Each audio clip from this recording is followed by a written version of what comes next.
Hello, welcome to the Fanfic Majesty. If you want more content, you can follow me on Patreon. I will be uploading more content on there that will be exclusive. The link is in the description. Please support me. 6 Legacy. Rescue Fu Arc. Chapter 43 Power Unmatched. Previously No, Shibuki, Fu thought, sobbing as massive amount of chakra surged through her body. Kakuzu and Hidan stopped talking and turned their attention towards Fu. You bastards, I'm going to kill you both, Fu shouted as purple chakra surrounded her and she entered her version 2 cloak. Now. Kakuzu and Hidan watched in wonder as a purple sphere completely surrounded Fu. The ground was slight shaking and the winds were rustling through the plain field. Suddenly the whole sphere turned pitch black and large beam of energy was shot into the sky. That can't be good, Kakuzu thought as he shielded his face from the scorching winds that Fu's transformation was releasing. Rooarrrr. A massive roar was heard from inside the sphere. Both Akatsuki members flinched when they felt a massive shockwave that made the earth shake. The black sphere started receding and Kakuzu could now see 2 glowing green eyes behind the small layer that was now the sphere. Boommmm. The black sphere suddenly exploded outwards, blasting everything away. Kakuzu and Hidan were blown away as a small crater formed from Fu's transformation. There, in the middle of the crater, was Fu, completely surrounded in a dark blue chakra cloak.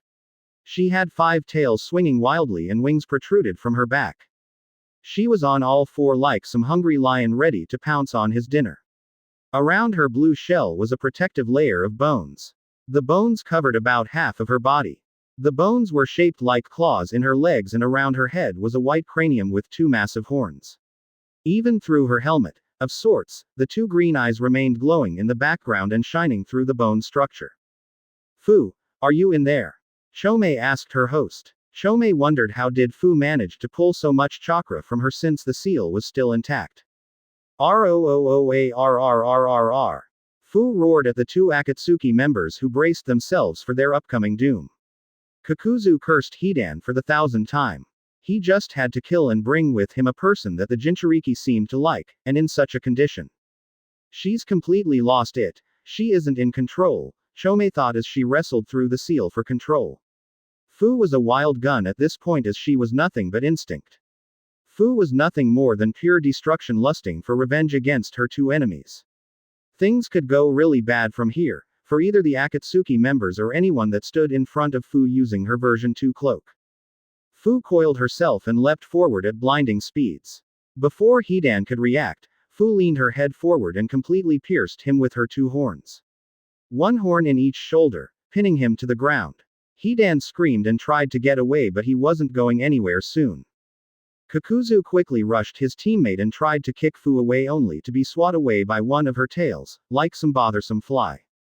Hidan was panicking and having flashbacks of his life as Fu removed her horns and secured Hidan to the ground using her tails. Hidan screamed as Fu opened her mouth and purple chakra started gathering in her mouth just inches away from Hidan's face. Kakuzuu. Hidan screamed in fear for the first time in his life as he watched the tailed beast bomb increase in size right in front of him. Kaden. Zukoku no Jutsu, Cranium Carver, Kakuzu said and fired a powerful fireball towards Fu. The fireball collided with Fu but got only white smoke. She didn't even bother to turn towards Kakuzu. She had just one target in her mind right now, and he was right where she wanted him. The purple ball stopped growing and with a small shockwave it compressed to the size of marbles. Fu roared and the small was sent forward, breaking through Hidan's teeth and entering his mouth. Before Hidan could process what happened, he swallowed the chakra ball. Hidan didn't have time to scream as the chakra ball exploded, lighting everything up. Sweden. Mizoripa, wild water wave, Kakuzu said and unleashed water towards the site of the explosion to try and salvage what would remain on his partner. Suddenly a shockwave rocked through the ground and a crater formed. Chunks of Hidan's body were blasted away from the epicenter. An arm here, a leg over there, his head not too far away and his torso nowhere to be seen, it was completely obliterated. Kakuzu had his eyes widened at the state of his partner. Hidan was supposed to be immortal and indestructible. He had increased regeneration that allowed any wound to heal in a matter of seconds. But now, he wasn't so sure of his immortality. Kakuzu focused his eyes on his target. From inside the smoke, the same two green eyes were seen glowing. Fu started walking out of the crater as her state became more and more visible. She didn't suffer any damage from any of Kakuzu's attack or for being in the site of the explosion. The only problem this time was a sixth tail that had just been formed. Kakuzu had sweat rolling down his face as he noticed the predicament he was in. His partner had been obliterated and now he was facing a six-tailed Jinchuriki who wasn't pleased with him. Even Kakuzu couldn't hope to withstand or even block a mildly powered tailed best bomb. Remain calm, you still have your 5 hearths, Kakuzu thought as he planned the best he could against his target who right now didn't seem like some weak girl. Oi Kakuzu! Hidan screamed and Kakuzu's eyes widened. Kakuzu slowly turned to his right to see Hidan's head screaming towards him. Why you're still alive? Kakuzu stuttered looking at the state of his partner. I can't die you bastard, Hidan shouted slowly regenerating. He had already regained his vocal cords as his neck was already reformed. Stitch my arms and legs back together while I heal, Hidan said and Kakuzu got to do just that. He had his 4 masks keep Fu busy while he stitched what remained of Hidan back together. 2. Hidan's head was on the ground with 2 legs and half of his arm. Kakuzu watched in amazement as Hidan's neck was growing downwards. Suddenly the neck expanded and started forming the shoulder as it connected to the chunk of the surviving half of his arm, while the other arm was being rebuilt from nothing. Since the pieces were stitched they just fell into their place, so to speak. ROOARRR. Fu wasn't happy that her victim survived her attack. Fu roared and all of the masks were blasted back. Kakuzu turned his attention towards Fu who was running towards him. Fu raised one of her paws and slammed it on the ground making a huge shock wave that pushed everything away. Kakuzu flew back while Hidan just tumbled through the ground as he was still healing. Fuden. Atsugai, pressurized wind bomb, the light blue mask sent a compressed air ball towards Fu. The ball exploded on impact and Fu was sent tumbling through the ground and crashed into a tree. They were already out of the village since their fight began. Fu shook her head as she got up to see the grinning face of Hidan. I can't die bitch, Hidan shouted at her while laughing maniacally. Hidan raised his scythe and brought it down as hard as he could. Clang! The scythe collided with her defensive bones. Hidan's scythe didn't even scratch her defenses. Fu swinged one of her tails and Hidan's was thrown backwards. Fu turned her attention towards Kakuzu who was standing still with his masks around him. 2 masks on each side with him in the middle. Kaden. Karyuden, Fire Dragon. Sweden. Sweryuden, Water Dragon. Doden. Doryuden, Earth Dragon. Fuden. Furyuden, Wind Dragon. Raiden. Raryuden, Lightning Dragon. Each mask charged and unleashed its own version of the elemental dragon. The 5 elemental dragons rose into the sky coiling themselves together. The wind dragon powered the fire dragon. The water dragon powered up the lightning dragon. The dragons roared and blurred towards Fu who couldn't dodge in time.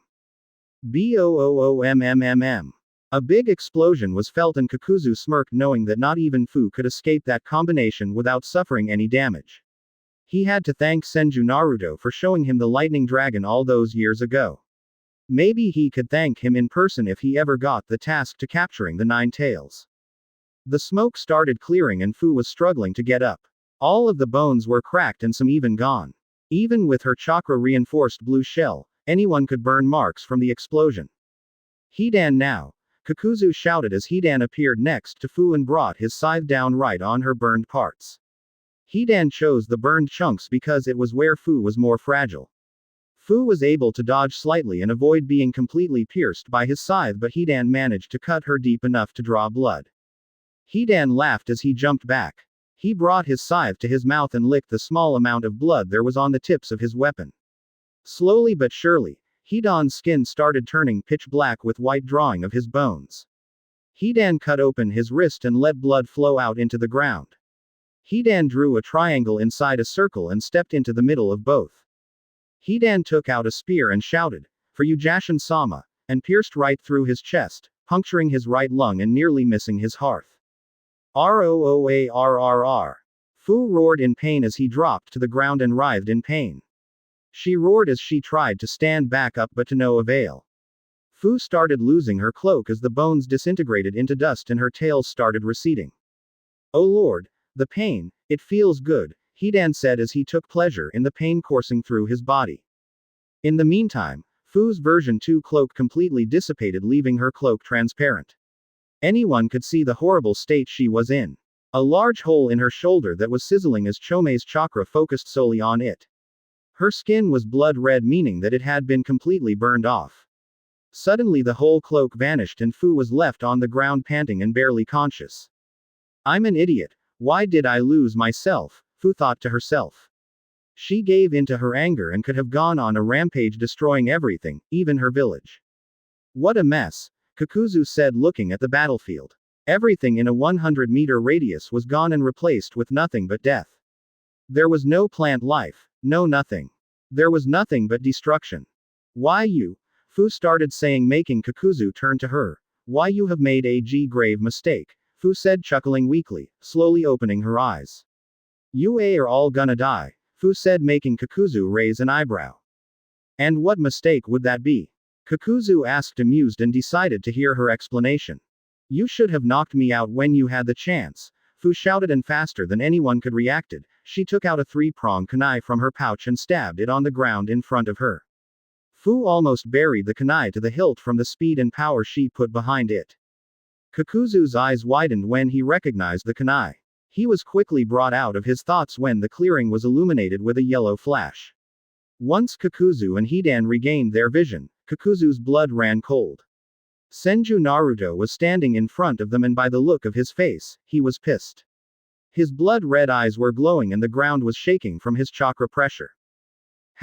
Moments earlier with Naruto, Konoha's academy. Alright, quiet down, Iruka said to his class, who still continued to make noise. I said settle down, Iruka yelled, and everyone quickly shut up and sat down. From the hall, Naruto chuckled inwards. It looked like Iruka still used his trademark jutsu. Now, Iruka started seeing that the class had calmed down. Today is a very special day. Today we have 3 guests that will be available for question on their shinobi duties and how difficult mission are, Iruka said, and class started cheering that they wouldn't be listening to Iruka for once. If you behave, they might show you a few tricks, Iruka said, and was amused by their reaction. Everyone was giddy to meet these shinobi that would be teaching them instead of learning history or math from Iruka.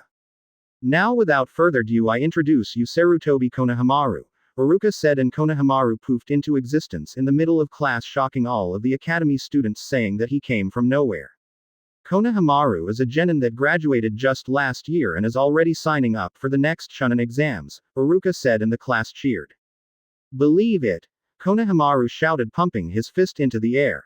He's kinda cute, Hanabi thought to herself, suppressing a blush. That bastard stole my line, Naruto thought towards Konohamaru, considering putting him in a Tsukuyomi as punishment. Next we have Senju Naruto, Iruka said, and the whole class gasped as Naruto appeared in a yellow flash near Konohamaru. The girls all had stars in her eyes seeing the gorgeous face of Naruto while boys glared at him.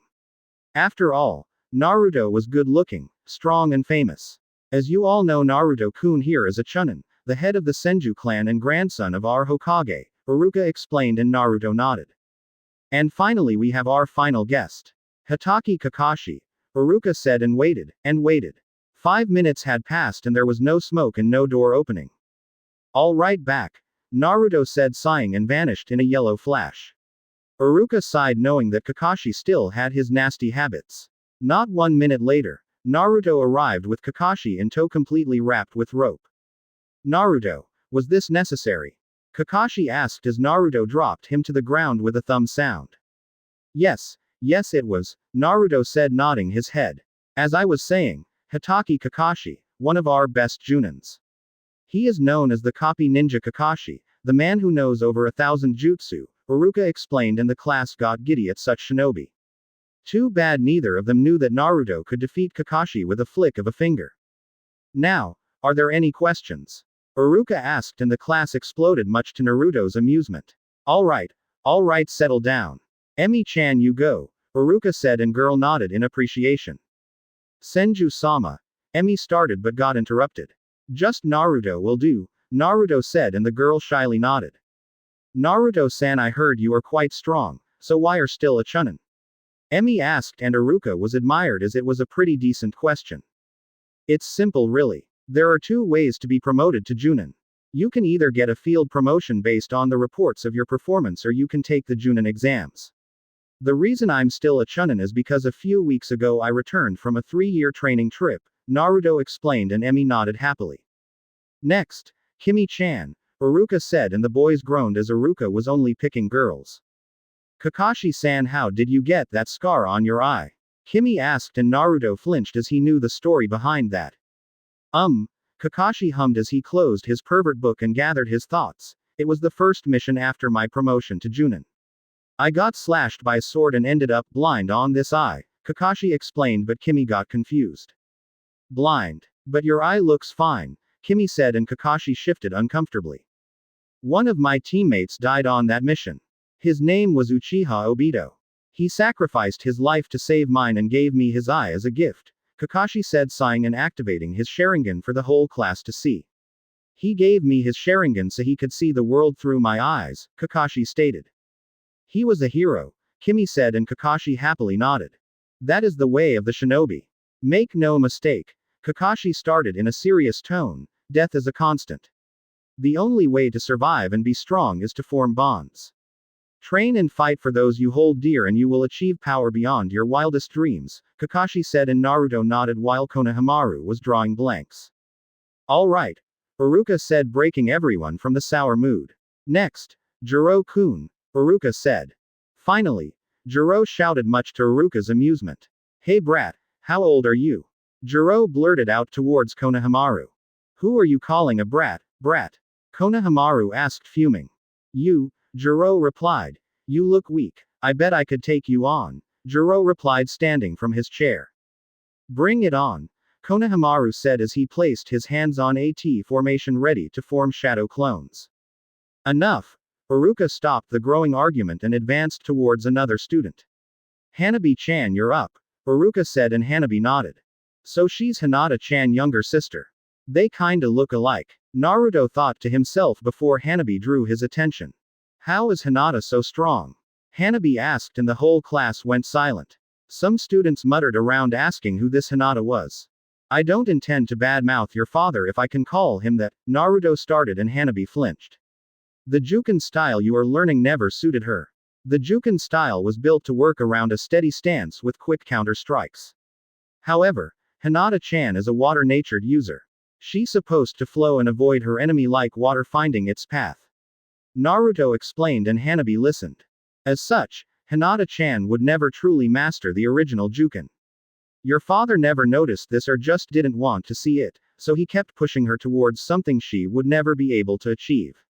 With each failure Hiashi grew angrier at her until he was finally sick of it and expelled Hinata from the clan, Naruto said and the class gasped, turning to Hanabi who shrunk in her seat. You asked me how she is so strong, Naruto said, gathering his thoughts. She was always strong to begin with. She had very high potential but was being limited by your father's strict rules. Once we began training together and with a bit of incentive and compliments she found her way and built herself to all she is today, Naruto replied, smiling.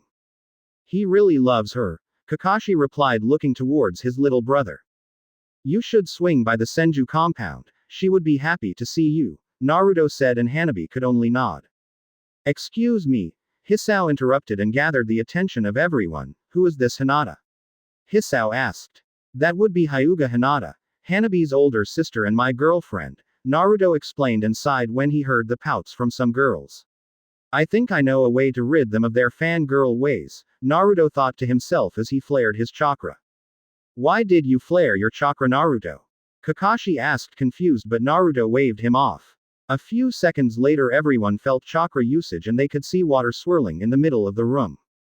Hinata had just arrived via water shunshin. You called Naruto-kun? Hinata asked in a soft voice. She was wearing a white medic garb that ended up just below her knees. The coat was buttoned up and looked like it might burst open from her bust.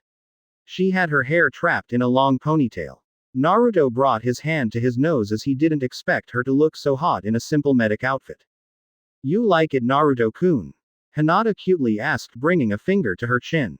Thumb. Naruto dropped to the ground like a sack of potatoes with blood running from his nose. Hinata giggled and crouched to pick her boyfriend up when Naruto awakened and grabbed her.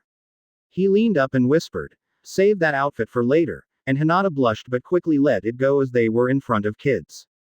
Naruto cleared his throat and the blood on his nose and turned to face the class once again. "Now I would like to introduce you to Hyuga Hinata, my girlfriend," Naruto said, and the boys had stars in their eyes. "Now girls, look carefully at her," Naruto said, and Hinata raised an eyebrow at what he was doing. She didn't exactly like being on the spotlight. "Isn't she gorgeous?" Naruto rhetorically asked, and the class could only nod. Even Kakashi, Iruka and Konohamaru nodded. "Now, what if I told you that she can give the Hokage a run for her money?" Naruto said, and the class had their eyes widened. This girl of 17 was stronger than the Hokage. "She's the living proof that you can dedicate your life to being a shinobi while still being beautiful," Naruto said, pecking the cheek on his girlfriend. Naruto looked backwards and Iruka sent him a thankful nod, seeing as Naruto tried to get rid of the fangirls. "He's right. Nei-chan is so pretty," Hanabi thought as she decided she would definitely get to know her better. She was everything Hanabi wanted to be, strong and beautiful. "Thank you for participating, Hinata-chan," Naruto said, and Hinata was in a pickle.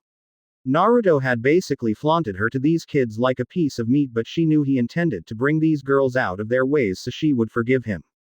"See at home, Naruto-kun," Hinata said and disappeared in a water shunshin. "Now, next question," Iruka said, and the class raised their arms once against. "Ko-chan," Iruka said, and the girl squealed loudly. "Dear Kami," Kakashi thought when he started hearing a small ringing in his ears. That girl would put Sakura to shame, Iruka thought sadly. Sakura was the first one to go. "Can I touch your fan?" Ko asked, but Naruto frowned. "This fan is very special." Konohamaru suddenly walked up to Kakashi. "Looks like Naruto is the center of the attention," Konohamaru whispered while Kakashi only nodded, not that he minded much. He didn't care much for glory, but neither did Naruto. "And it belonged to my grandfather Uchiha Madara." Naruto finished his explanation as to why Mayo couldn't touch the fan without dying, but he took it out, showed it to everybody. "Next, Isamu-kun," Iruka said, and the kid nodded and faced Naruto once again, who sighed. "Do you really have the Kyuubi trapped inside of you?" Isamu asked, and silence followed his question. "I have, but why do you ask?" Naruto asked, curious. "How can he fit in there? Don't you get a tummy ache?" Isamu asked, curious, and Naruto laughed.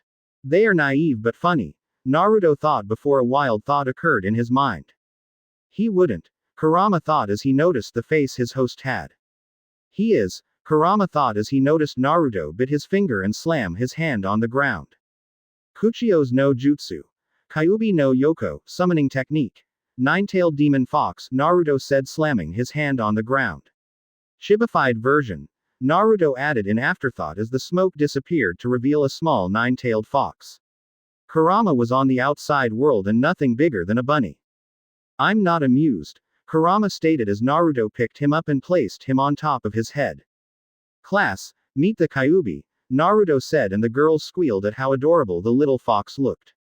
Kakashi was just amused as to how Naruto treated a fox that could wipe out their village in less than a minute. "You see, he doesn't take up much space," Naruto said, amused, and Kurama started growling much. In the end, the fox was just yipping away. "Next, Ichigo-kun," Iruka said, and an orange-haired boy nodded. "What's the name of your most powerful jutsu?" Ichigo asked towards the three shinobi in front of them. "Rasengan," Konohamaru said, making a blue ball of chakra appear in his hand. "That would be my Reikiri," Kakashi replied as his hand sparkled with chakra. "My strongest purely offensive jutsu would be Raiden. Raijin no Ken, Fist of the Thunder God," Naruto stated. Susanoo was considered more of a shield than weapon, not that it didn't pack quite a punch. And the Rinnegan he wanted to keep a secret for as long as he could. "Can you show us?" Ichigo asked, and Kakashi paled. "Better not unless you want to turn the village into a crater," Kakashi quickly replied as to not give ideas to Naruto, who grinned. "Alright, next question, Yuki-chan," Iruka said, and the girl nodded, standing up. "What can you tell us of Uchiha Madara?" Yuki asked, and everyone raised an eyebrow. "I can tell you that he was bastard for controlling me, and if I see him again I'm gonna eat him," the chibi Kyuubi growled. "Easy there, Kyuubi-kun," Naruto said, making Kurama glare at him. "I don't know much about the man since I never met him," Naruto started. I suppose I can tell them a few things that Tu-san told me, Naruto thought. For starters, he was a proud man. He was never ashamed of flaunting either his clan name or the superiority of the Sharingan. You can say that he was arrogant, but he could easily back up his words with his power, Naruto said before another thought occurred to him. Though I don't quite understand why he was called Konoha's greatest traitor. The only thing I know he did was leaving the village. That hardly calls for such a title, Naruto said in afterthought, and everyone got thinking. Naruto had a point. Why Madara this great traitor when he simply left the village? Well, he did try to kill the Shodaime, Kakashi stated, and Naruto nodded. Although Orochimaru left the village and tried to kill the Sandaime. Oh please, Naruto said, waving his hand. Those two hated each other, but he would have never come through with it. I heard he was big softy on the inside, Naruto said, and Kakashi had his eyes widened. Uchiha fucking Madara a softy? Kakashi wondered in thought. If Madara was a softy, then what would Naruto call a hard ass? His name alone would bring fear to every nation, Kakashi thought, shaking his head. Have you ever wondered why those two never killed each other?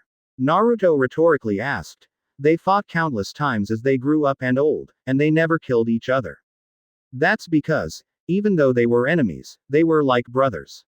Neither of them would be able actually land the finishing blow, Naruto explained, and Kakashi stared at him. Look at this way, Naruto started. Hashirama was one of the greatest medics to live. Don't you think he would be able to make sure he was dead during his final battle? He saw Madara on the ground and couldn't finish him off, Naruto explained. What more can I tell you? Naruto asked out loud before continuing. He loved his family very much, especially his little brother Uchiha Izuna, Naruto said, in the class, and even Iruka listened. It wasn't every day you could hear so much about such old figure. Minato's point of view flashback.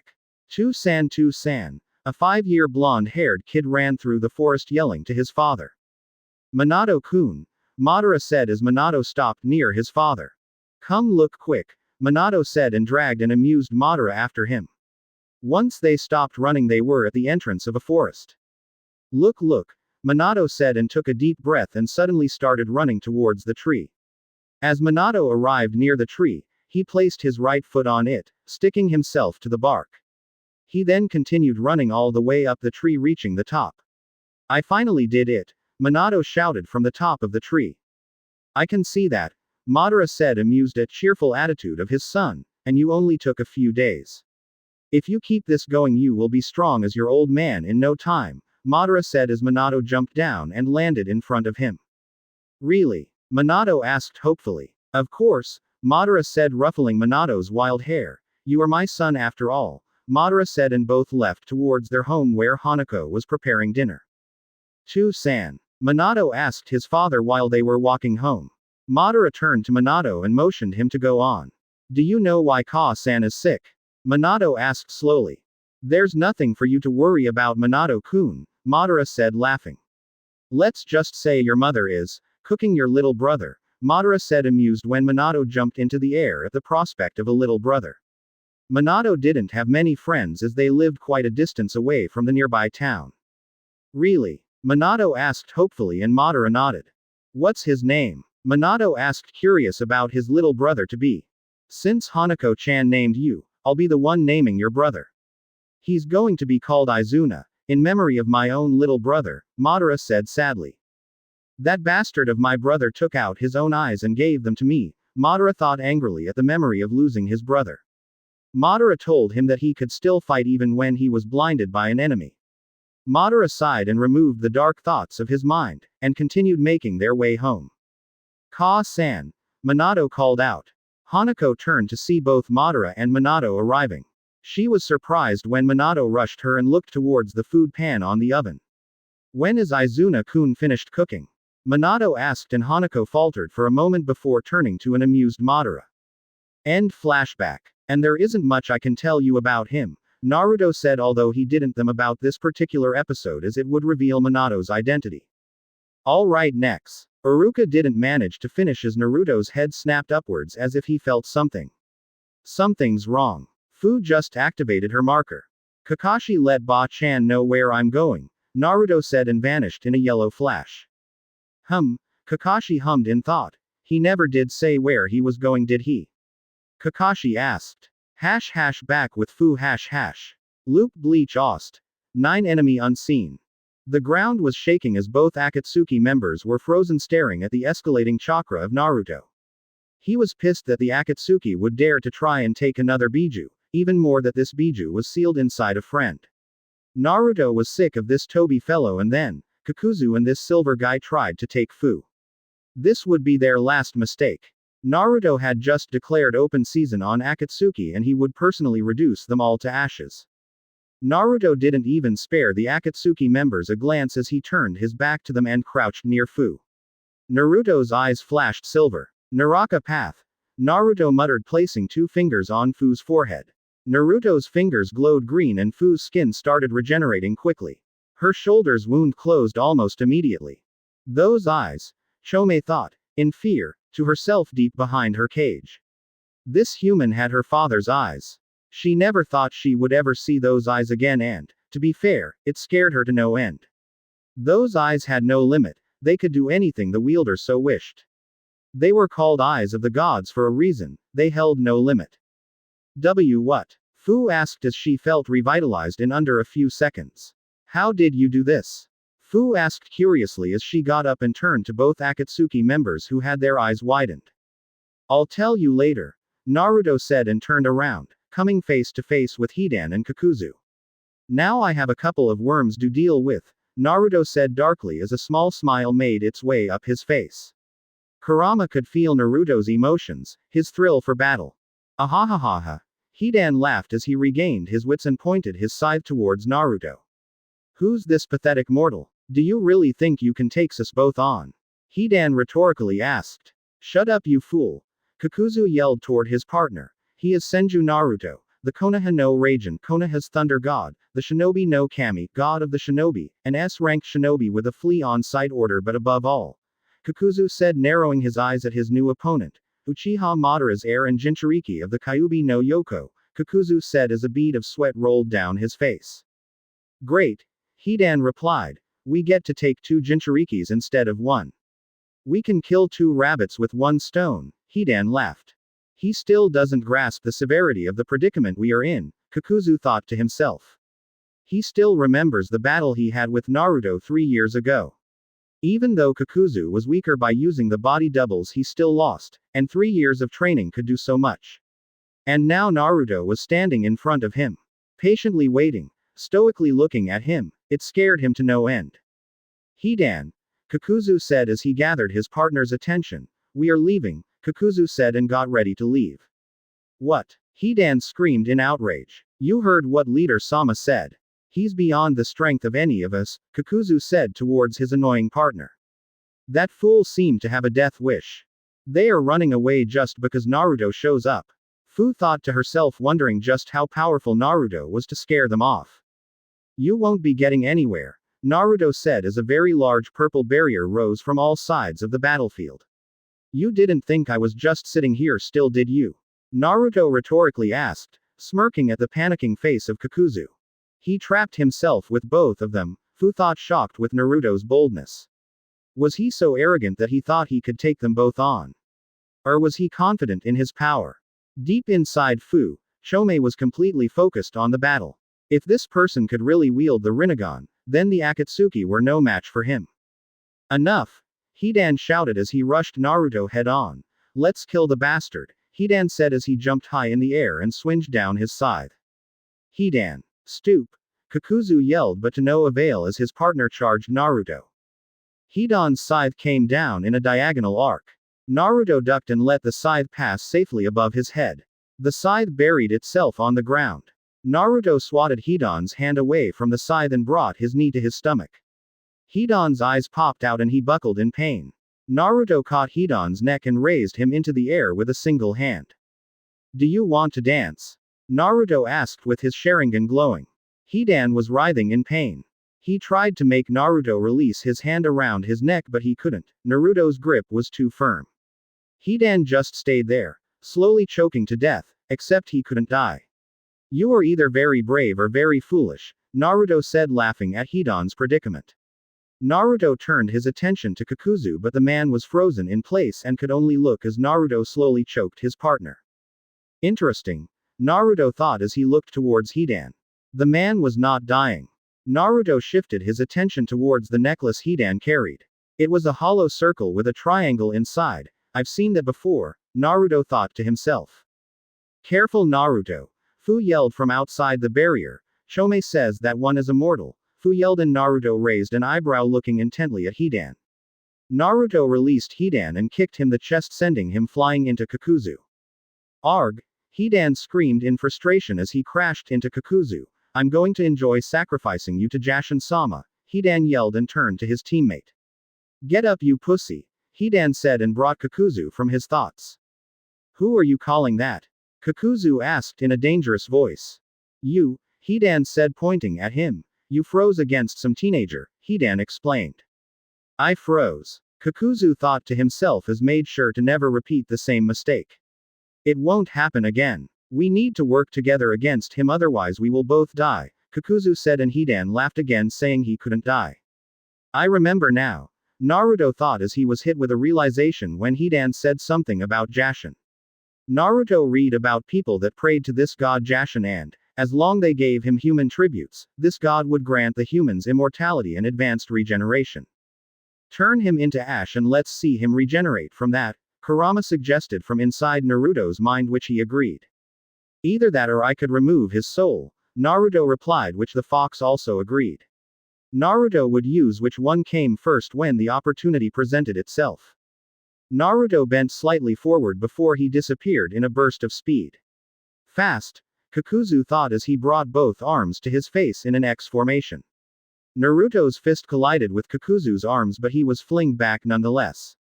Naruto ducked under a horizontal swing from Hidan and channeled chakra into his wrist seal. Naruto's Chakudo poofed into existence. Naruto quickly grabbed the hilt and started channeling lightning chakra through it. Naruto did an upward slice and severed Hidan's scythe in half. The three-bladed scythe fell to the ground with Hidan only holding the now worthless metal staff. Naruto smirked as he used his Kamui and allowed a compressed wind ball to phase right through him and hit Hidan head-on. Hidan was blasted back while Naruto got away unscathed. Half a silver rib cage appeared around Naruto and a silver arm suddenly sprouted from that. Naruto's Susanoo quickly grabbed the light blue mask that sent the wind ball and crushed it into nothingness. The light blue mask fell to the ground in pieces while the black threads dissolved into nothing. Damn it, he already got one of my hearts, Kakuzu thought to himself as his masks regrouped with him. Doden! Tabe Chikyu, devouring earth, Naruto shouted, slamming his both hands on the ground. Devouring earth, one of Hashirama's most powerful jutsu that he taught Naruto. The whole ground started shaking as the earth started breaking and twisting itself. The ground beneath Kakuzu and his masks exploded as several huge jaws of earth rose from the ground to devour him. Kakuzu jumped to sides and up as both he and his masks did their best to avoid being swallowed. Naruto did the jutsu and turned to Hidan. That earth jutsu should keep Kakuzu busy long enough while he dealt with Hidan. Naruto turned towards Hidan and rushed him head-on. Hidan pulled his retractable metal spear and parried as best as he could Naruto's blows. Hidan took use of his immortality and allowed Naruto to strike him. Naruto performed a downward slash, giving Hidan a large gash on his chest. Hidan took advantage of Naruto's blade being almost on the ground and brought his spear high into the air. He brought it down as fast as he could, only to phase right through Naruto and bury itself on the ground. Naruto kicked Hidan on the shoulder and he was sent tumbling through the ground. Hidan got up and looked towards Naruto, who had both hands on the ground. A golden chain sprouted from the ground near Hidan's foot. Hidan quickly sidestepped it and backflipped when another one came from the opposite direction. While Hidan was busy dogging chains, one of Naruto's clones that was powering the barrier saw a mask incoming. Since Naruto's clone had the Rinnegan active, they shared their field of vision, giving Naruto 360 degrees of vision around the battlefield. Naruto channeled chakra, the fan on his back. Gunbai barrier technique. Naruto thought, and a silvery, Susanoo-like, shield appeared around Naruto, blocking a lightning bolt. Naruto rose, picking up his fan and, with a quick turn, slammed his fan into the yellow mask and sent her towards Kakuzu. Time to end this. Naruto thought as he channeled more chakra into the earth. The ground shook and 10 chains sprouted all at once. Hidan didn't manage to avoid them all and ended snared to the ground on his knees. Kakuzu! Naruto shouted towards his enemy as he stopped his earth jutsu and allowed Kakuzu to look at him. Look closely to your partner, Naruto said and only raised his index finger into the air. Kaden, fire style, Naruto said as a small orange light sparkled at the tip of Naruto's finger. Orange chakra could be heard swirling around his finger and started forming some kind of small sphere. Goen Rasengan, Great Flame Rasengan, Naruto said and suddenly the ball of chakra expanded turning almost black with the edges gaining an orange and red hue, forming a ring of flames. It was like Naruto had a mini sun at the tip of his finger. I won't get there in time, Kakuzu thought as Naruto slammed his fire Rasengan into Hidan who was blasted back and rose into the sky in a maelstrom of fire. Hidan screamed as he was being teared apart, limb by limb, until finally being reduced to nothing more than ashes. Naruto shielded his face from the fire tornado in the air. Suddenly the maelstrom of fire ended and there was nothing left. Kakuzu watched in fear as a few ashes floated away in the wind. There was nothing left of Hidan but ashes. Hiki killed Hidan, with a single jutsu, Kakuzu thought in fear. What monster had they unleashed? If you poke the dragon. Naruto started breaking Kakuzu from his thoughts. Be sure you can run away, Naruto said smirking as he made his way towards Kakuzu who braced himself. Enten. Goka Mekyaku, Inferno style. Great fire annihilation, Naruto said and unleashed a wave of pitch black flames towards Kakuzu. Kakuzu knew very well that he couldn't block this jutsu and his only choice was to dodge. His masks flew high into the air as Kakuzu sunk into the ground. Kakuzu popped out from the ground as he tried to give Naruto an uppercut. Naruto back-flipped and tried a horizontal swing towards Kakuzu's raising fist. Naruto was successful and cleaved 4 of his fingers. Kakuzu groaned in pain and jumped back regrouping with his 3 remaining masks. Kakuzu and his masks gathered their chakra and unleashed the elemental dragons. They were Kakuzu's most powerful attack that, when combined, it almost surpassed S-rank level. Naruto smiled and simply raised his hand facing the incoming dragons. Diva Path. Naruto said as his shifted into his Rinnegan. Shinra Tensai. Naruto said and released a shock wave that collided with the dragons and easily dispelled the technique. Everything was blown backwards, the elemental dragons, the masks and even Kakuzu. Kakuzu spat blood to the ground and shakily got up only to take a step back when he looked into Naruto's eyes. The Rinnegan. It cannot be. He has the same eyes as leader Sama, Kakuzu thought as with hearth going a mile a minute until a realization hit him. The girl was right, we are all dead man walking, Kakuzu thought to himself chuckling and accepting his fate. Several chains shot from the ground snaring everyone to the ground. The masks were squirming and trying to get free but to no avail. To think you had the Rinnegan, Kakuzu chuckled as he tried to raise his head and meet Naruto in the eye. Naruto wasn't tired or even injured. All of this was a mistake. He truly is beyond any of us, Kakuzu thought as he watched Naruto extend his right hand forward, with the palm facing upwards. Juryoten, gravity release, Naruto said as purple chakra started swirling in his hand. Moments later a small pitch black sphere formed on his palm. Around the sphere, series of white rings started appearing, orbiting the black sphere. The rings started aligning themselves into a one disc-like shape around the orb. It seemed that Naruto had a black planet in his hand with planetary rings around it, either that or a black hole. Rasenringu, spiraling fear wheel, one, Naruto said and didn't even need to throw the sphere. The new Rasengan simply levitated from his hand and flew with high speeds towards the pinned down Kakuzu and his masks. Kakuzu watched in wonder the last thing he would see. As the orb arrived near the enemy, it suddenly expanded in a maelstrom of blackness. The Rasengan expanded and started absorbing and pulling everything towards the center. It really was like a black hole, swallowing everything in his reach. The black hole kept swirling and dragging the masks that tried to fly away. Kakuzu was long gone inside the sphere of doom. The wind was swirling towards the black hole in the middle of the clearing. Rocks and trees were ripped out from the ground due to the attractive force, and lost within it. Nothing within 10 meters range from the black hole could ever hope to escape it. Amazing, Fu thought watching the jutsu Naruto had unleashed. She had never seen such jutsu on her life that she wondered if that was ninjutsu to begin with. Once the three masks had been pulled, the black dome started expanding, eating up part of the terrain and almost tripling in size. Suddenly, like a flash before anyone's eyes, the black dome imploded and disappeared, leaving nothing behind but a crater that it had created. Two down, Naruto said as he dispelled his clones and the barrier around the field was dropped. Naruto approached Fu, who had her jaw on the ground at Naruto's display of power. I should have called you sooner, Fu muttered. Yes, Naruto said, nodding his head. You should have. I spent the last 3 years preparing myself for them, Naruto said, and watched as Fu slowly walked up to Shibuki's body and fall to her knees crying. I guess he was important to you, Naruto softly said, placing a hand on her shoulder. He was the only one that liked me, Fu sobbed at the loss of her only friend in this village. What I'm about to do, Naruto said, making her face him to hear the seriousness of his voice. Tell no one about it, understand? Naruto asked, and Fu quickly nodded, not knowing what he was going to do. Ram right pointing arrow snake. Naruto made 2 hand seals before he closed his eyes and concentrated. It can't be, Chome thought in disbelief, from inside her host as she watched the events unfold. Geto outer path, Rinne Tensai no Jutsu, Samsara of heavenly life technique, Naruto said as he started emanating green light. Naruto placed his hand on Shibuki's chest and his body was covered in a green light from head to toe. A few seconds later, the green aura died down and Shibuki started to stir. Fu had her eyes widened when she noticed Shibuki opening his eyes. He was dead, I'm sure of it, Fu thought to herself, helping Shibuki up and looking towards Naruto, who had opened his eyes to show his Rinnegan. Fu-chan, do not underestimate the power of those eyes, Chome warned from inside her host.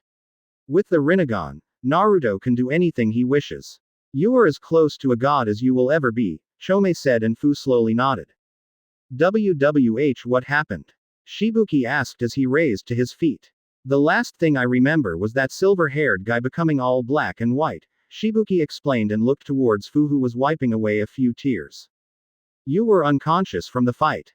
I called Naruto to help, and once he defeated them he healed you, Fu explained discreetly, looking towards Naruto, who nodded.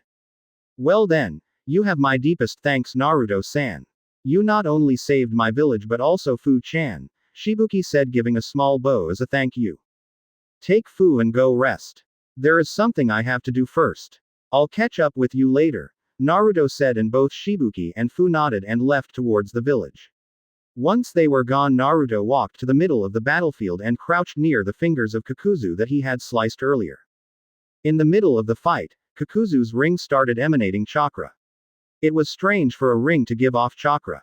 Naruto picked up the finger and slowly removed his ring. Naruto turned to ring and noticed the kanji for north in it. Not being someone to back down, Naruto placed the ring on his hand and his consciousness was immediately shifted to someplace else. Akatsuki hideout #. All of the 8 members were gathered together as they waited for Kakuzu and Hidan to arrive with Fu, the Jinchuriki of the Nanabi. Kakuzu had sent a message saying that he found the Jinchuriki and that he would proceed with her capture. What's the status of your searches? Pain asked as they patiently waited for Kakuzu and Hidan to arrive at their location. Yeah, we have located the Jinchuriki of the Rokubi, Utakata, I believe he's called, Deidara said, and Pain nodded. What about the Sanbi? Pain asked. According to my spies, Sasori started, the Sanbi is hiding in the lakes around the islands of the Mist Village. If my information is right, after the Kyuubi Jinchuriki defeated Yagura, the Sanbi was released but he didn't seal it, Sasori explained, and Pain narrowed his eyes. You mean to tell me there is a Biju out there without a host? Pain asked, and Sasori nodded. It could prove more difficult to subdue as Bijus without host have full access to their abilities. Interesting, Kisame commented. Who's the new Mizukage? Kisame asked, curious. Mei Terumi was named the 5th Mizukage shortly after Yagura's defeat, Sasori replied, and Kisame frowned. They won't seal the Sanbi then.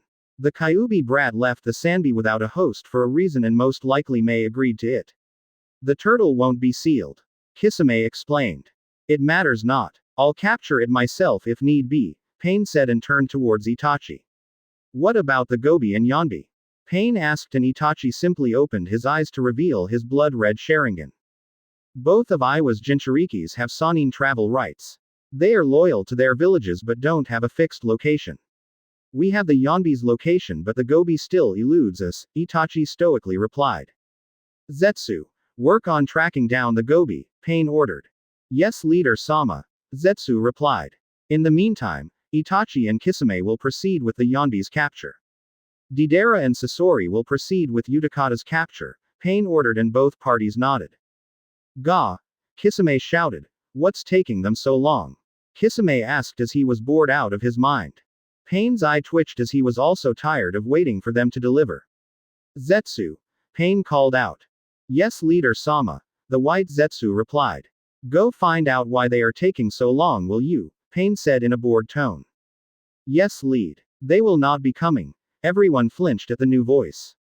All Akatsuki members shifted their attention from Zetsu and towards the newcomer who was standing in the place of Kakuzu.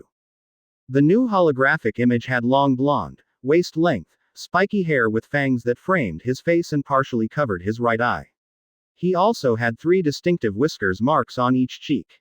On his back he had a wide fan with 3 blood-red tomos on each side. It had a long handle with bandages wrapped around the base. The main part of the weapon was light brown with the edges being black. Let's talk, Naruto said, smirking with his Sharingan glowing and looking at the shocked faces of every Akatsuki member. Chapter 44 The Real Hunter. Previously They will not be coming. Everyone flinched at the new voice. All Akatsuki members shifted their attention from Zetsu and towards the newcomer who was standing in the place of Kakuzu. The new holographic image had long blonde, waist-length, spiky hair with fangs that framed his face and partially covered his right eye. He also had 3 distinctive whiskers marks on each cheek. On his back he had a wide fan with 3 blood-red tomos on each side. It had a long handle with bandages wrapped around the base. The main part of the weapon was light brown with the edges being black. Let's talk, Naruto said, smirking with his Sharingan glowing and looking at the shocked faces of every Akatsuki member. Now. Naruto was standing in front of his supposed hunters. Everyone looked shocked at the presence of the Kyuubi Jinchuriki, although the stoic Uchiha Itachi couldn't help but manage a small smile. They were all holograms with the exception of Tobi and some plant-like creature. Welcome, Naruto-kun, Itachi said, quietly chuckling.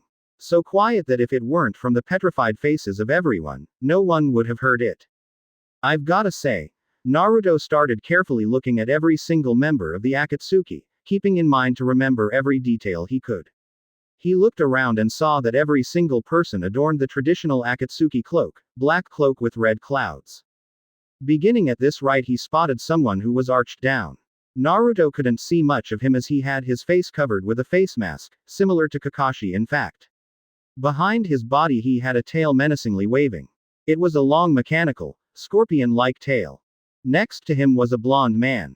He had slanted blue eyes and very long blonde hair which he wore drawn into a half ponytail with the rest hanging down freely. The bang hanging over his left eye. He also had mouths in each of the palms of his hands that seemed to freak Naruto. Naruto quickly realized who this was from his appearance. He was Deidara the bomber, S-rank Nukenin from Aiwa. Standing next to Deidara was a person Naruto knew all too well. Said person was Tobi, whose only visible Sharingan eye was narrowing at Naruto. Naruto could feel his hatred for the blonde and Tobi was watching him very carefully.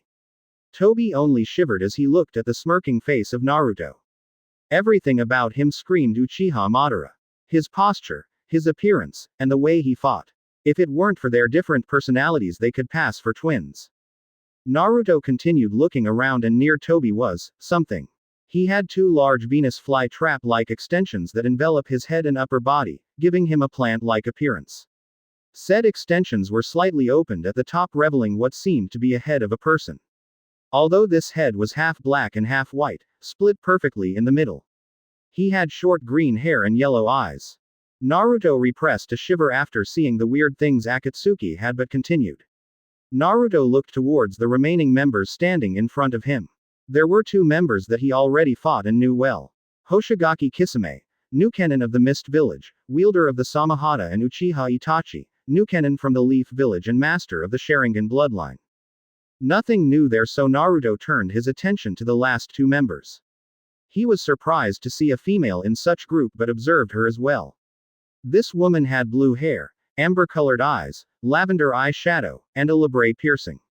Although everyone seemed shocked to see Naruto appearing in the middle of the cave, she had a neutral face. Naruto shifted his attention to the last member of the group. The last member stood in the middle of the cave. He had spiky orange hair and bore 6 piercings, a metal bar through each ear, 3 studs through the side of its upper nose, and 1 spike stud on each end of the bottom lip. He also wore a metal head band with the scratched symbol of aim. The thing that caught Naruto's attention was his eyes, silver eyes with several concentric rings around his pupil. The Rinnegan, Naruto thought to himself, narrowing his eyes at what he inferred to be the leader of the group. This is bad, Naruto, Kurama called the attention to his partner. Naruto made a mental acknowledgement.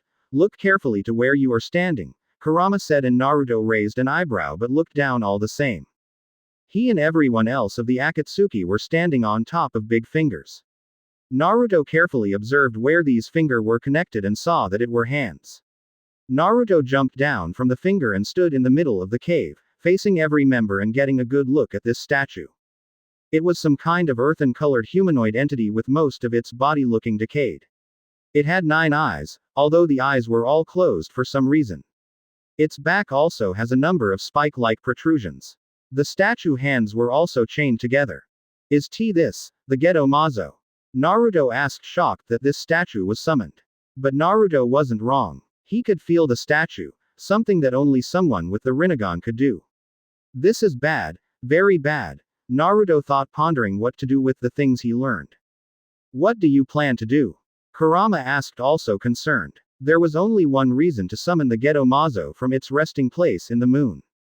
And that reason was to awaken the 10 tails. Let's take things slow. I planned on getting as much information as I could, but I never expected a Rinnegan user and the Geto Mazo. Let's see how things work out, Naruto thought before gathering his thoughts. He couldn't look surprised or worried about the events, he had to be seen as someone strong and undisturbed by the revelations. This is a nice setup, Naruto said out loud, breaking the stupor of every member. The rings allows anyone to shift the consciousness onto the destination and even give these illusions the ability to channel chakra to some degree, Naruto said, looking intently at Pain's eyes. Sharingan boring into the Rinnegan. Where are Kakuzu and Hidan? Pain asked, narrowing his eyes at his prey. I don't know where Kakuzu went, but I believe I saw a few ashes of Hidan flying around, Naruto said, chuckling while Pain's anger exploded. You will pay for that, Kyuubi, Pain stated, but Naruto didn't seem much affected by it. You've got some balls, brat, Kisame said, chuckling. Why, thank you, but I don't swing that way, Naruto said, smiling, making Kisame scowl. So I take it you are the leader of the Akatsuki, having the Rinnegan and all, Naruto said, making Toby narrow his eyes at him. Very well, I shall indulge you. I'm the leader of the Akatsuki, I'm Pain, Pain stated. So you're a masochist? Naruto asked as Pain's eyes twitched and Kisame bursted out laughing. Leave it to Naruto to make fun of S-rank shinobi after him. I wonder what Konan-chan would say. Naruto innocently asked, turning to the purple woman who flinched at the name. So I was right, Naruto thought to himself when he saw Konan flinch. He almost missed it, but his Sharingan caught it. How did you know? Kurama asked, curious about his conclusion. The Rinnegan doesn't simply drop from the sky. You remember Ero Sennin told me about the Rinnegan and the AIM orphans. There aren't many people who fit the description of Yahiko and Konan, and for 2 of them to be in the same room, and with one of them having the Rinnegan, I took a shot, Naruto explained, and Kurama chuckled. The brat was clever. So I was right about you being Konan, Naruto said as Konan narrowed her eyes at him. Jiraiya said that you died along with your friends, Naruto said. Jiraiya sensei knows nothing, Konan neutrally replied, but Naruto shrugged his shoulders. And you, Naruto said, turning to Pain, you are disgusting.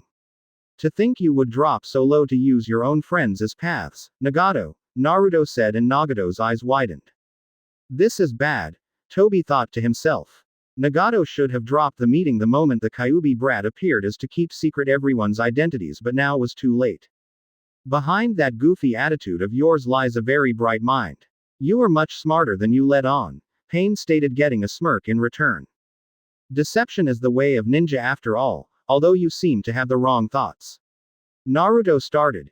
You think that this is a story where the bad guys are all powerful and know everything while the hero knows nothing and struggles to victory, Naruto said laughing. No, Naruto said in just above a whisper. In this story, I'm the villain, Naruto said laughing as his Sharingan glowed a menacing red. Your plan will never work. From the moment you left me alone to train you cemented your defeat, Naruto said smirking and releasing killing intent. No one can stand to the power of a god, Pain stoically said.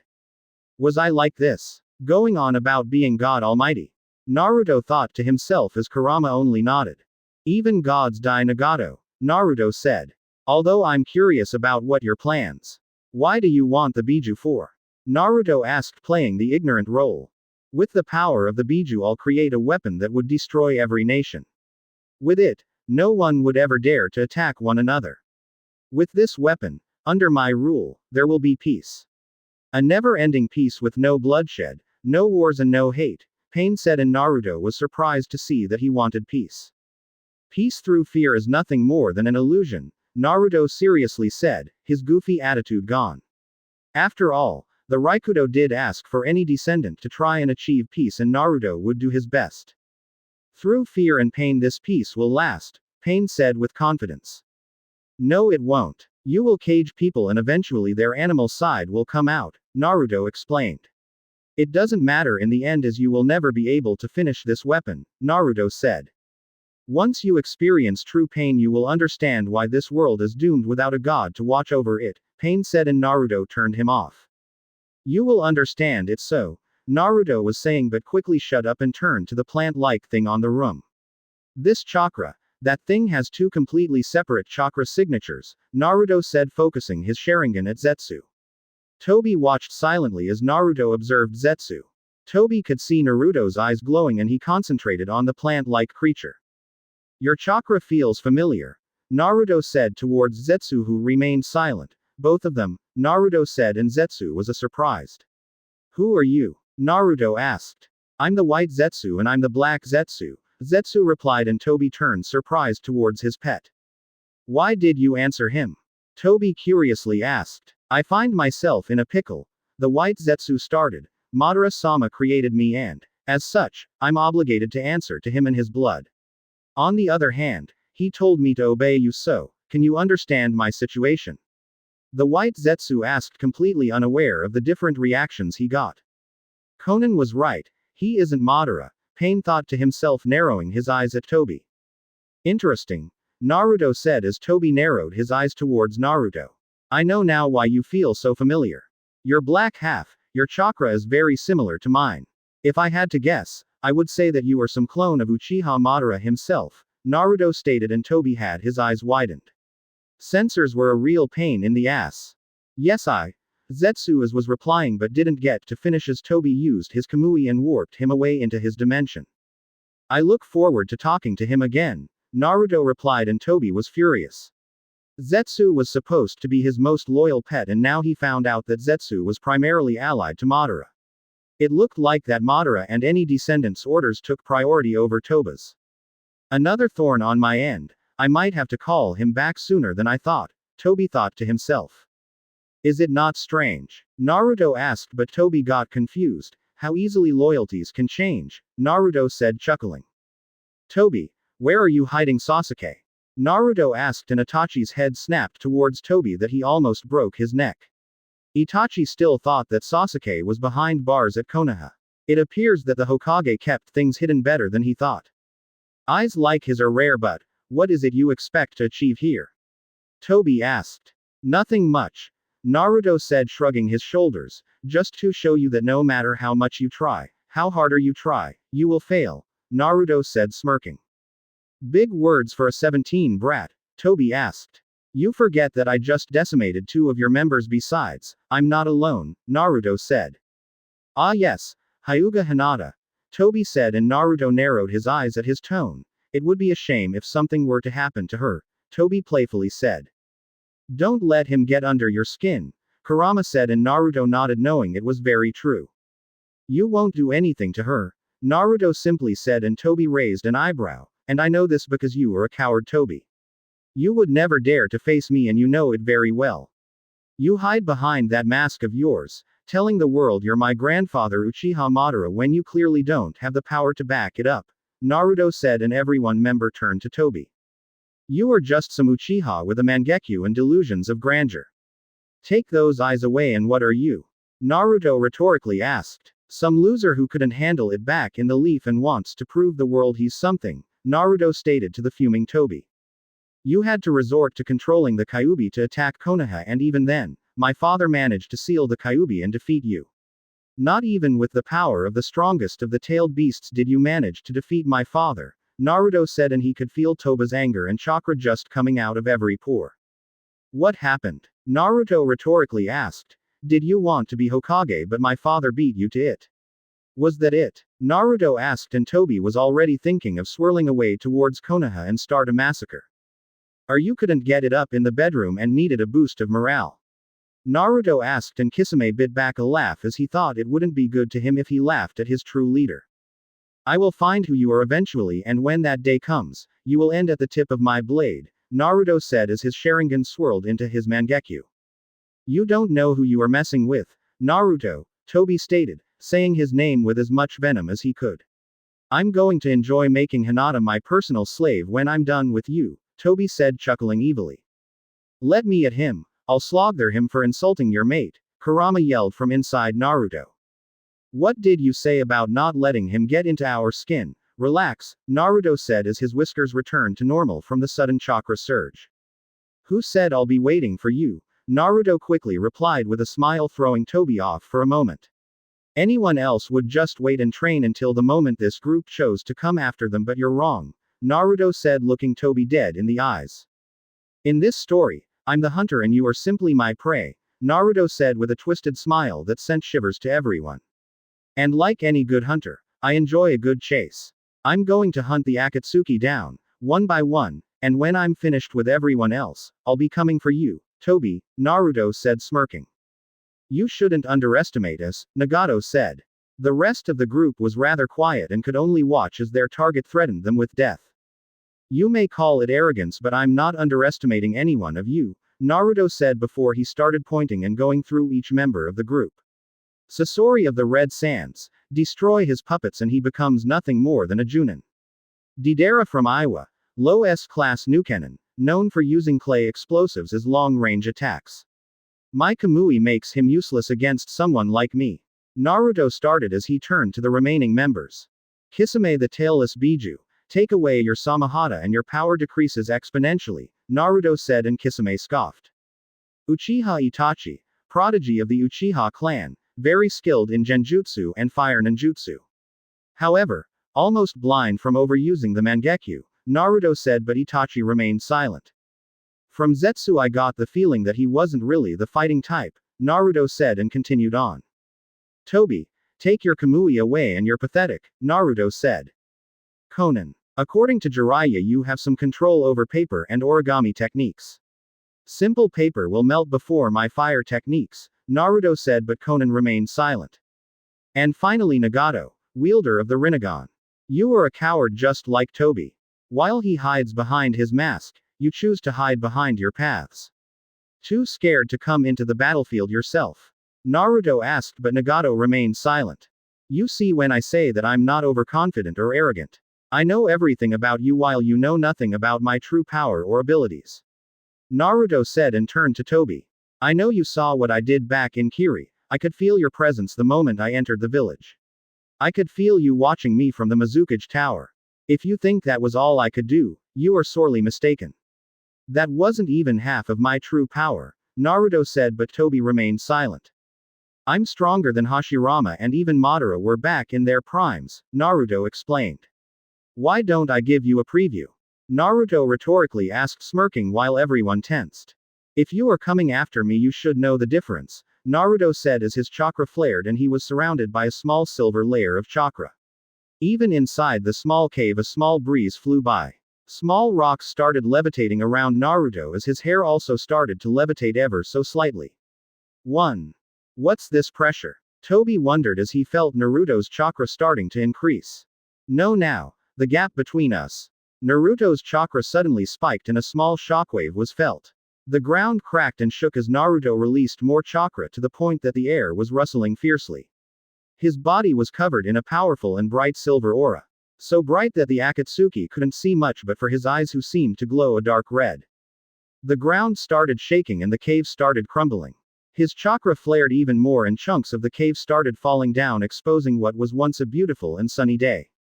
Suddenly the weather started becoming darker as massive clouds started forming in the sky. The Akatsuki members watched with wonder the amount of chakra being released. Even Kisame, who had the biggest pool of chakra in the Akatsuki, never felt so much chakra being released. Kisame suddenly felt like a small drop of water in a large ocean. Konoha. Hinata was patching up a genin who sprained his ankle while training with his team.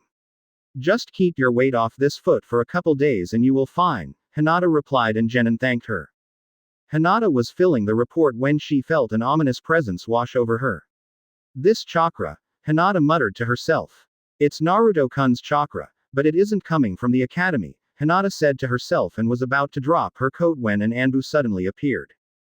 Hinata-san, Hokage-sama has summoned the dragons, the Anbu said, and Hinata instantly shunshined to the Hokage's office, ready to deploy. Back with Akatsuki. Naruto took one step forward and the ground cracked.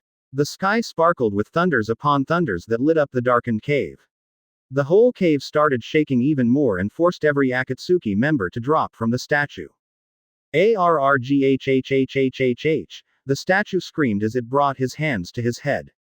The Gedo Mazo suddenly got up into his feet and howled into the sky. This is bad, very bad, Nagato thought to himself, wondering what kind of monster had they awakened. This is not possible, the Gedo Mazo is reacting to his chakra, Tobi thought, worried. If the statue should ever slip from their grasp, it would be over before it even began. Naruto flared his chakra even more. Trees and chunks of rock were blasted away from the ground due the wind. Naruto's eyes glowed a menacing red as he looked towards the sky. The clouds suddenly shifted ever so slightly, revealing a small glimpse of the moon. Arrghhhhh, the statue screamed and nature itself seemed to be scared. Everything started withering away and even the moon started gaining a small red hue with black markings. Enough! Nagato shut him down. Tobi yelled for Nagato to sever the connection of the rings. If things continued on, the Gedo Mazo could sync with Naruto, which would put a wrench in their plans even further. Nagato did just that and closed Kakuzu's ring. Naruto's illusion suddenly disappeared, but it didn't go alone. The sudden end caused a chakra backslash. A massive shockwave destroyed everything. The trees were uprooted, huge chunks of rock were blasted black, and even the Gedo Mazo was sent tumbling through the ground. What am I going to do with him? Tobi muttered to himself as he warped away, and every one of the Akatsuki was gone from the meeting, knowing full well that they were nothing more than prey, with a hunter on their trail. Back in Taki. Naruto opened his eyes to see that he was back on the battlefield, back in Taki. Naruto sighed to everything he learned. He raised his right hand into the air and watched as Kakuzu's ring slowly started disintegrating into dust until there was nothing left. What do you plan to do now? Kurama asked. They learned very useful things about the Akatsuki. They knew their plan, their members, their strengths and even weakness. We have to tread carefully. I can't afford to make a wrong move. How long do you think it would take to seal a Biju inside the statue? Naruto asked. Hard to say. It would depend on Nagato's mastery of the Rinnegan, Kurama replied. Though I have a question, how do you know that pain is a path and not simply Yahiko using Nagato's eyes? Kurama asked, wondering if Naruto made a good call. He had piercings of the chakra metal that can only be created with the Rinnegan, Naruto replied, and Kurama nodded in understanding. He can use the outer path if he's using dead bodies, Naruto stated, and Kurama nodded. He might be using bodies for every other path. And it doesn't matter how many paths we destroy unless we find the real one, Naruto mused in thought, considering what to do about the leader of the Akatsuki. Naruto was surprised when he turned around only to on the receiving end of a slap. Urg, Naruto groaned as he fell into the ground. What were you thinking? Hinata asked, yelling at her boyfriend. Sorry. Naruto could only reply. Kakashi was next to you, why didn't you bring him with you? Hinata asked, fuming as her careless boyfriend. You took on two Akatsuki members alone and without backup. What if you were injured and unable to escape? Hinata said with her eyes watering. I'm sorry if worried you, Naruto said, getting up and hugging Hinata. It happened so fast that I didn't think about taking Kakashi with me, Naruto quickly replied. Fine, I'll let you off the hook this time. But next time you'll be sleeping on the couch. Do you hear me, mister? Hinata warned. Yes, dear, Naruto replied with his head down. Cough, whipped cough, Minato said, making Naruto narrow his eyes at him. What are you doing here? Naruto asked as he looked towards the dragons, with the exception of Tobirama, who was still in Kiri. After you left, Kakashi-kun went to explain what happened to Tsunade and she sent us as backup. I teleported everyone to your mark, Minato replied, and Naruto nodded. I could feel your chakra all the way in Konoha, Hinata said, but Naruto just shrugged his shoulders. I was just giving a preview of my power to Tobi and the Akatsuki's leader, Naruto replied, and everyone was shocked. You met him? Mito asked, and Naruto nodded. You won't believe this, but he's Nagato. The wielder of the Rinnegan that Jiraiya trained and thought was dead, Naruto replied, and everyone was shocked. A wielder of a Rinnegan was behind the most powerful organization around. This could spell trouble. I'll tell you everything later on. Right now I need to check up on Fu and Shibuki, Naruto explained, and the dragons got ready to leave as they weren't needed after all. Who did you fight? Hashirama asked, curious. The battlefield was a mess with craters everywhere. Hidan the Immortal and Kakuzu of the Five Hearts, Naruto explained as Hashirama had his eyes widened. So Kakuzu was still alive and kicking? Hashirama asked, and Naruto nodded. You better make it up for worrying me, Hinata huffed, and Naruto chuckled. I will, Naruto replied, pecking her cheek as everyone disappeared in a flash, leaving Naruto alone in the battlefield. Takikage's tower So that's it. Fu asked Shibuki, who held his head down in shame. The moment I become more trouble than I'm worth, they just get rid of me. Fu asked, saddened by the fact that today would be her last day on the village. I'm sorry, Fu-chan. You know that I love you like a daughter, but there is nothing I can do to overrule our council.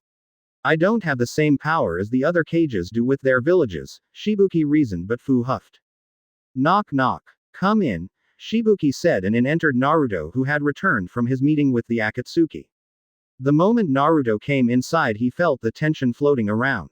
Am I interrupting? Naruto slowly asked. Fu looked pissed, and Naruto didn't want to deal with another pissed off female, especially if she was a Jinchuriki. Not at all, Shibuki replied, motioning Naruto to come in. Let me thank you again for saving Fu and our village, Shibuki said with a small bow. Not at all. I would do anything for my sister, Naruto replied, looking at Fu, who had her eyes widened. Sister? Fu softly asked. Of course. I think of the Jinchurikis as my brothers and sisters. Very few people tolerate our kind, and even fewer actually like us, Naruto explained, rubbing the back of his head. Naruto groaned as Fu tackled him with a hug. Thank you, Fu whispered, hugging Naruto tightly. For everything, Fu said, letting go and wiping her moist eyes. I will always be there for you, Naruto said with a smile. Fu-ne-chan, Naruto jokingly said, making Fu playfully hit him in the arm. Actually, I have another favor I wanted to ask you, Naruto-sama, Shibuki replied, making Naruto look at him funny. I know that you don't like honorifics, but you deserve it. Even cages like me show respect to some, Shibuki said, and Naruto shook his head, chuckling. What do you need? Naruto asked, making Fu tense. The council has banished Fu from the village, Shibuki replied, and quickly squirmed in his chair. What? Naruto screamed in outrage, flaring his chakra. The Anbu would have tried to jump in, but they were frozen in place. I can't do anything, Shibuki quickly replied. In the midst of the battle, they assumed I died battling that immortal fellow, Shibuki replied, and Fu flinched at the mention of his death. Very few people in this village like Fu. In fact, if it wasn't for me, she would have been long gone by now, Shibuki sadly said. In my absence, the council banished Fu from the village, Shibuki said, making Naruto fume. They don't think having a Jinchuriki is worth it, not with them being hunted down, Shibuki said. So you are just throwing her at the wolves? Naruto angrily asked. You have to understand the council's point of view. They only care for the village's best interest, Shibuki started explaining.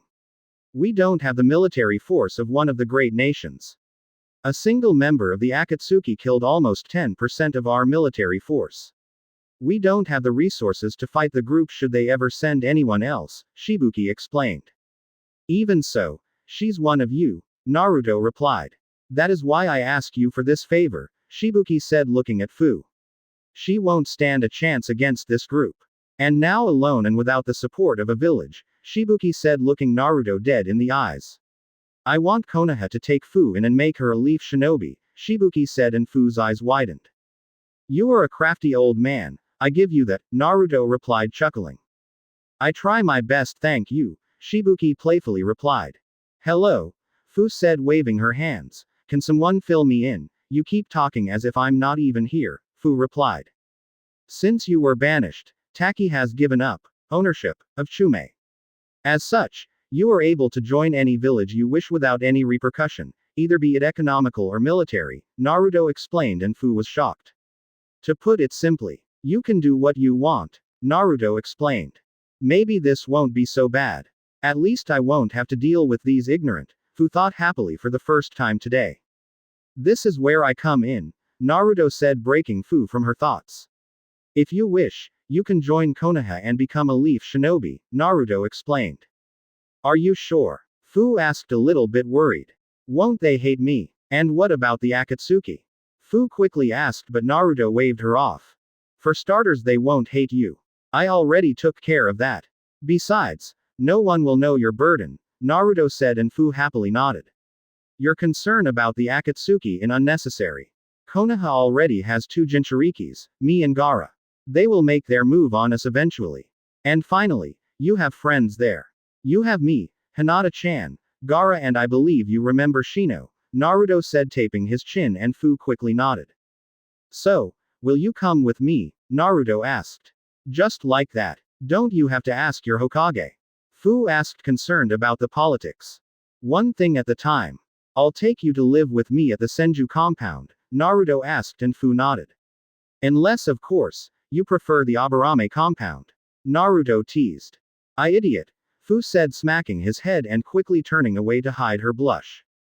It's settled, Shibuki said rising from his chair. I know you will be happy in Konoha and I'm sorry for this, Shibuki said kissing her forehead. Promise to keep in touch alright? Shibuki asked and Fu nodded. Goodbye, Fu asked as Naruto placed a hand on her shoulder and both of them disappeared in a swirl. Hokage's office Hey Ba-chan, Naruto said as he suddenly appeared in the middle of her office. Tsunade looked up from her paperwork to see Naruto waving and some green-haired girl next to him. Rahhhh. Sheet. Naruto thought as his partial Susanoo flared into existence. Fu quickly hid behind Naruto as the Hokage charged her fist. Crack. Naruto's partial Susanoo cracked as Tsunade's fist smashed into it. What are you doing, you crazy woman? Naruto yelled. What were you thinking fighting 2 Akatsuki members alone? Tsunade said angry. Naruto groaned as he already had this talk before. At least Hinata didn't empower her slap with chakra. Hinata already said that me. I'm sorry about going alone, Naruto said and Tsunade nodded sitting back down. Oh, welcome to Konoha. Who are you again? Tsunade sweetly asked towards Fu whose eyes were bulging out. Crazy old woman, Naruto thought to himself dropping his shield. I'm Fu, Fu slowly said not wanting to be on the receiving end of that punch. She's the Jinchuriki of the Nanabi, Naruto explained and Tsunade raised an eyebrow. Taki decided to banish her as they didn't want to be on the Akatsuki's radar. I offered her the choice of coming to live here in Konoha, Naruto said. You can't just offer things like that without consulting me first, Tsunade said sighing and Fu became nervous. You aren't Hokage yet, Tsunade said chuckling. This is a sensitive matter so I'll take this up with the council, Tsunade explained and Naruto nodded. I'll drop her off at the Senju compound while you summon the council, Naruto said and Tsunade nodded summoning an Anbu. Council room, 1 hour later What are we waiting for? Hiyashi asked as he was tired of sitting down waiting for something to happen. This is a sensitive matter for we must wait for the whole council to be gathered. Naru-chan should be arriving soon, Tsunade said, and speak of the devil, Naruto swirled into existence. Sorry I'm late, Naruto said as he sat down at the Senju clan chair. Now that we are all here, the meeting may begin, Tsunade said as everyone focused on her. We are here today to decide if we should allow Fu, the Jinchuriki of the Nanabi, to become a Konoha shinobi, Tsunade said, and got many reactions. Some were indifferent, others suspicious, and some shocked. I believe that the Nanabi belongs to Takigakur, Shikaku said with his eyes wide open. As of today that is no longer true, Tsunade said, and Shikaku raised an eyebrow. Taki has decided to banish Fu from their village due the Akatsuki hunting them down, Tsunade explained and motioned Naruto to explain. 2 members of the Akatsuki tried to capture Fu today. Hidan the Immortal and Kakuzu of the 5 Hearts. Since Fu had my Hiroshin Kunai, she called for my help and I was able to kill them both, Naruto said, and Shikaku's jaw dropped. You took on 2S rank shinobi and won? Shikaku asked in disbelief. Naruto simply nodded. Troublesome, Shikaku muttered beneath his breath. The council decided that having a Jinchuriki was more trouble than worth and simply discarded her, Tsunade stated. By being banished, Taki has forfeited the ownership of the Nanabi, leaving her free, so to speak, Homura said, and Naruto gritted his teeth. He never liked when they talked as if they owned the Bijus like pets. Is she trustworthy? Kaharu asked, suspicious of said girl. She suffered the same treatment as any other Jinchuriki. She was never liked in her village. I believe this is place where she can create roots, Naruto explained, getting a few nods in return. All in favor in Fu joining our ranks? Tsunade asked, and the response was unanimous. Then this settles it. Fu is now a proud Junin of Konoha, Tsunade said, and Naruto smiled. Naruto was about to swirl away when all of the council heard a chuckle. Danzo was chuckling. The heaven must be falling for that bastard to laugh. I've got to say. Danzo started opening his single visible eye. I may not agree with your methods or ideals, but I cannot refute your results, Naruto, Danzo said, looking straight towards Naruto. What's that supposed to mean, Danzo? Naruto asked, narrowing his eyes at the old bandaged man. Exactly that. Since you showed yourself to the world, you brought Konoha to new heights that it never had been since the founding of Konoha, Danzo started gathering the attention of the whole council. You placed the sand in their place when you alone killed 1/5 of their army, including their cage. The result was a completely loyal Ikibi Jinchuriki, Danzo said. You know very well that I only meant to protect Konoha, Naruto coldly said. Be that as it may, I cannot argue with the results, Danzo said, chuckling once again. Then came the mist where you alone slaughtered almost 2,000 shinobi and defeated Yagura, the Sanbi Jinchuriki. That allowed us a complete alliance with Kiri, to the point that even if this alliance was to end, they would never think of striking Konoha, not with you still around, Danzo explained, and Naruto gritted his teeth. You make it sound as if they are our allies out of fear, Naruto replied. He didn't like where this conversation was going. Fear is the ultimate weapon, Danzo said a bit louder. Something you use very well, to the point you do it almost unconsciously. I felt your chakra all the way from Taki. I know just how strong you really are, Naruto, Danzo stated, but Naruto remained silent. And finally, you took on 2S rank shinobi and defeated them on your own. You gave a crippling strike to the Akatsuki, but above all, this has gained us something more. As yet again, you got us another loyal and trained Jinchuriki, Danzo said. You make it so that I'm conquering the world piece by piece, Naruto asked in disbelief. You may not want to believe it, but when the Akatsuki is gone, his word will be absolute, Danzo said, smirking. I don't want to rule the world, all I want is peace, Naruto replied, get raised eyebrows from everyone. Peace, Danzo said in disbelief. What foolish ideals you have. There can be no peace. Not in this shinobi world unless there is someone to rule them all, Danzo calmly said. Are you trying to persuade me to conquer the world? Naruto asked, shaking his head in disbelief. And why not? Danzo rhetorically asked. You certainly have the power and mind to do it. With the power the tailed beasts behind you and in your control, the world could be ours, and Danzo was saying, but was interrupted. Ours? Naruto asked, and Danzo quieted down instantly. That is what this is all about, isn't it? Naruto rhetorically asked. You don't want peace, you want a throne, Naruto said, and Danzo returned back to his stoic self. To think the teachings of Hashirama and Tobirama were wasted on someone like you, Naruto said with a sneer. You are mistaken. I don't wish for the world, Danzo quickly replied. I only wish for the longevity of Konoha, nothing more, nothing less, Danzo explained, and Naruto raised an eyebrow. That sure wasn't what Naruto got from that. You follow the same foolish ideals of the third, Danzo started. The Hino Ishi, will of fire, is nothing more than petty words. The only thing that matters in this world is power. That gives someone meaning, purpose, and the means to achieve what they want, Danzo said. Which is a throne in your case, right? Naruto asked, and Danzo remained silent. My ancestor wanted peace. Not peace through strength or fear, but through love and understanding. Something that you will never understand. This meeting is over, Naruto said and swirled away. Danzo got up and hit his cane on the ground, disappearing in a poof of smoke. Did Naruto-san really do all those things? Choza asked, curious. Shikaku was looking at the ceiling after the whole conversation. Something about both of them was a bit off. Naruto was very focused on achieving this peace while Danzo wanted Naruto on his side, for some reason. Yes, he did. This meetings is adjourned, Tsunade said and watched everyone leave. Damn it, Naruto. You are making too many enemies, Tsunade thought to herself, biting her lip. Senju compound. Later that day. And here we are, Naruto said, opening the wooden door and showing Fu her room. The room itself was simple and pretty much empty. It had a bed, closet, a table, and a nightstand with a few drawers. You are next to Tamari, Naruto said. It's great, Naruto-kun, Fu said, hugging him. Thank you for everything you did for me, Fu said, and Naruto nodded.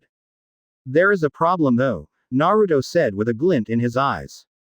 What is it? Fu asked, confused. I don't think that this bed is big enough for you and Shino, Naruto said with a straight face. Get out!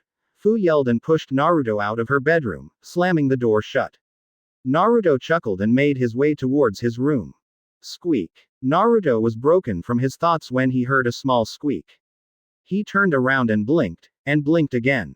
In front of him was Shikamaru, all naked with the exception of his boxers. He was carrying his clothes and sandals, but the thing that caught Naruto's attention was a small black belt on his neck, a leash. You saw nothing, Shikamaru said, glaring at Naruto. Kinky, Naruto said with an amused smile as he watched Shikamaru shunshun away from his compound. Naruto-kun. Naruto heard Hinata's voice and turned around only for his jaw to drop. Hinata was standing by their bedroom door with only a white medical garb. The garb ended just below her waist, showing off her long and firm legs.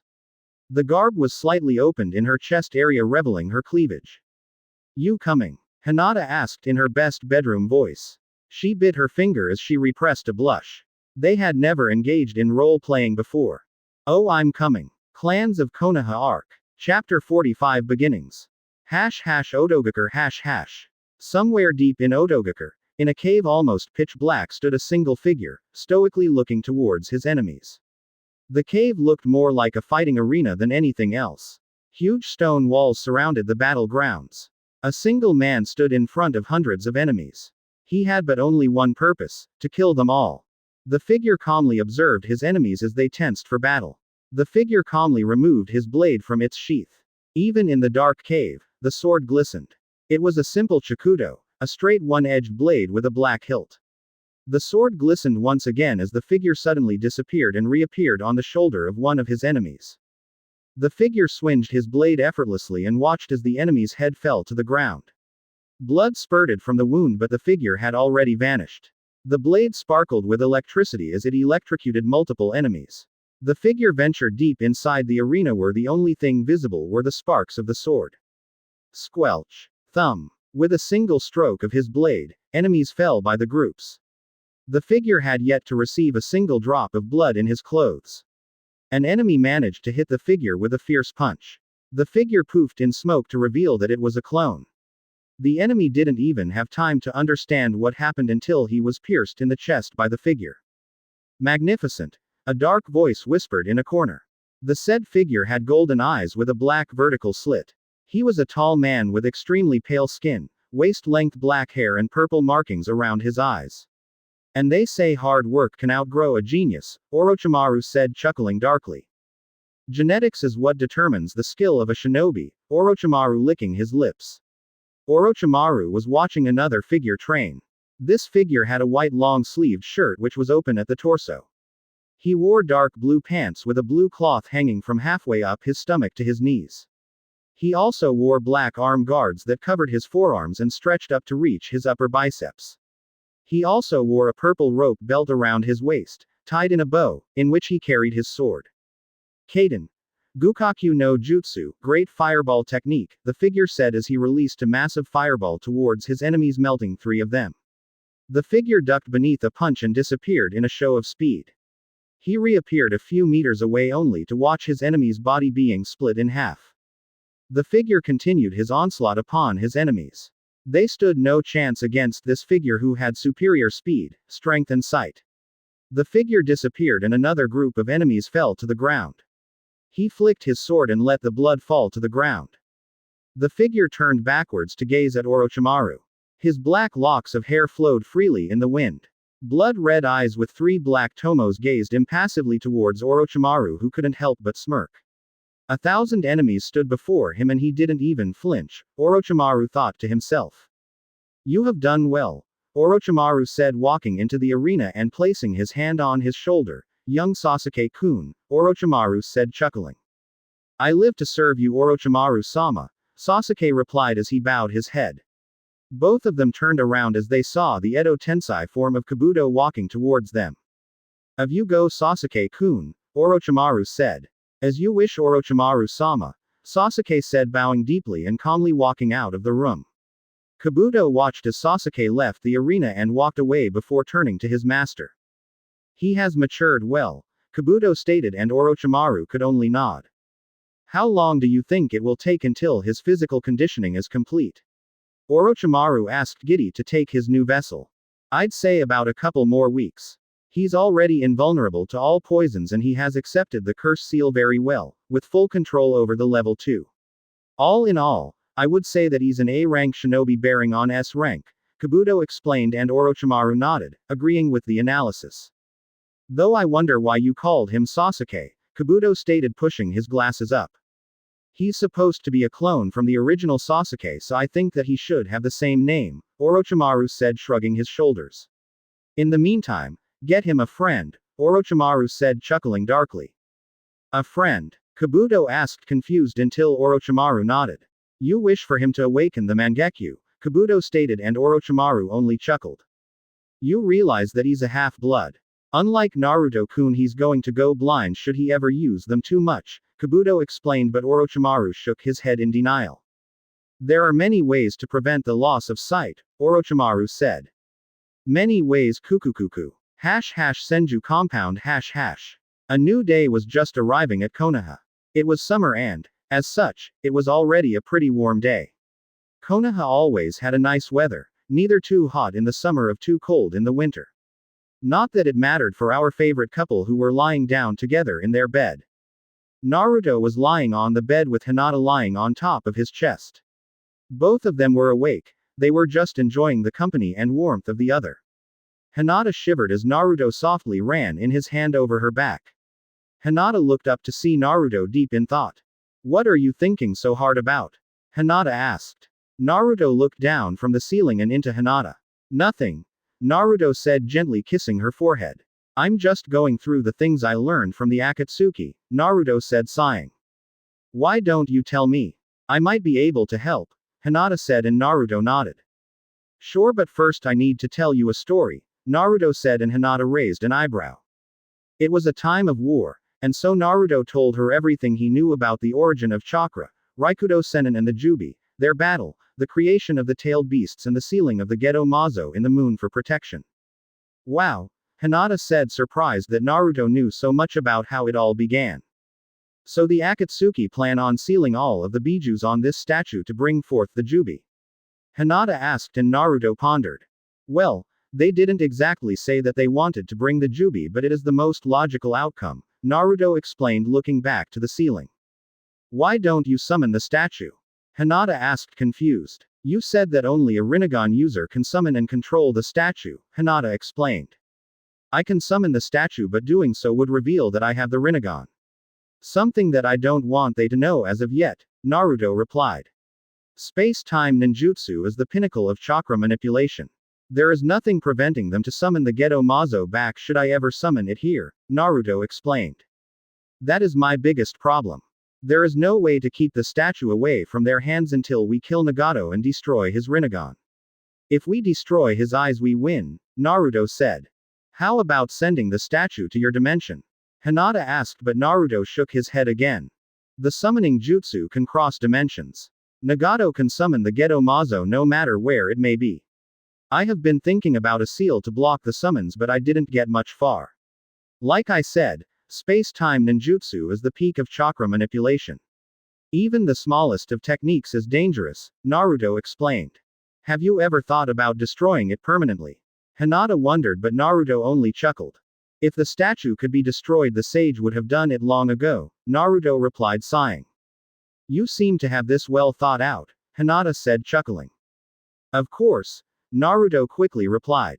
I may be strong and have the Rinnegan, but I don't want to take my chances against the Jubi, Naruto said, chuckling. Pussy, Kurama replied from the room. Kurama only spent time inside the seal when Naruto was gone on missions, otherwise he would sleep on the floor or walk through the forests of Konoha. Says you, Naruto replied, throwing a pillow at the Biju. I would like to see you against him, Naruto replied. It's only the 10 tails. How much stronger than the Kyuubi could he really be?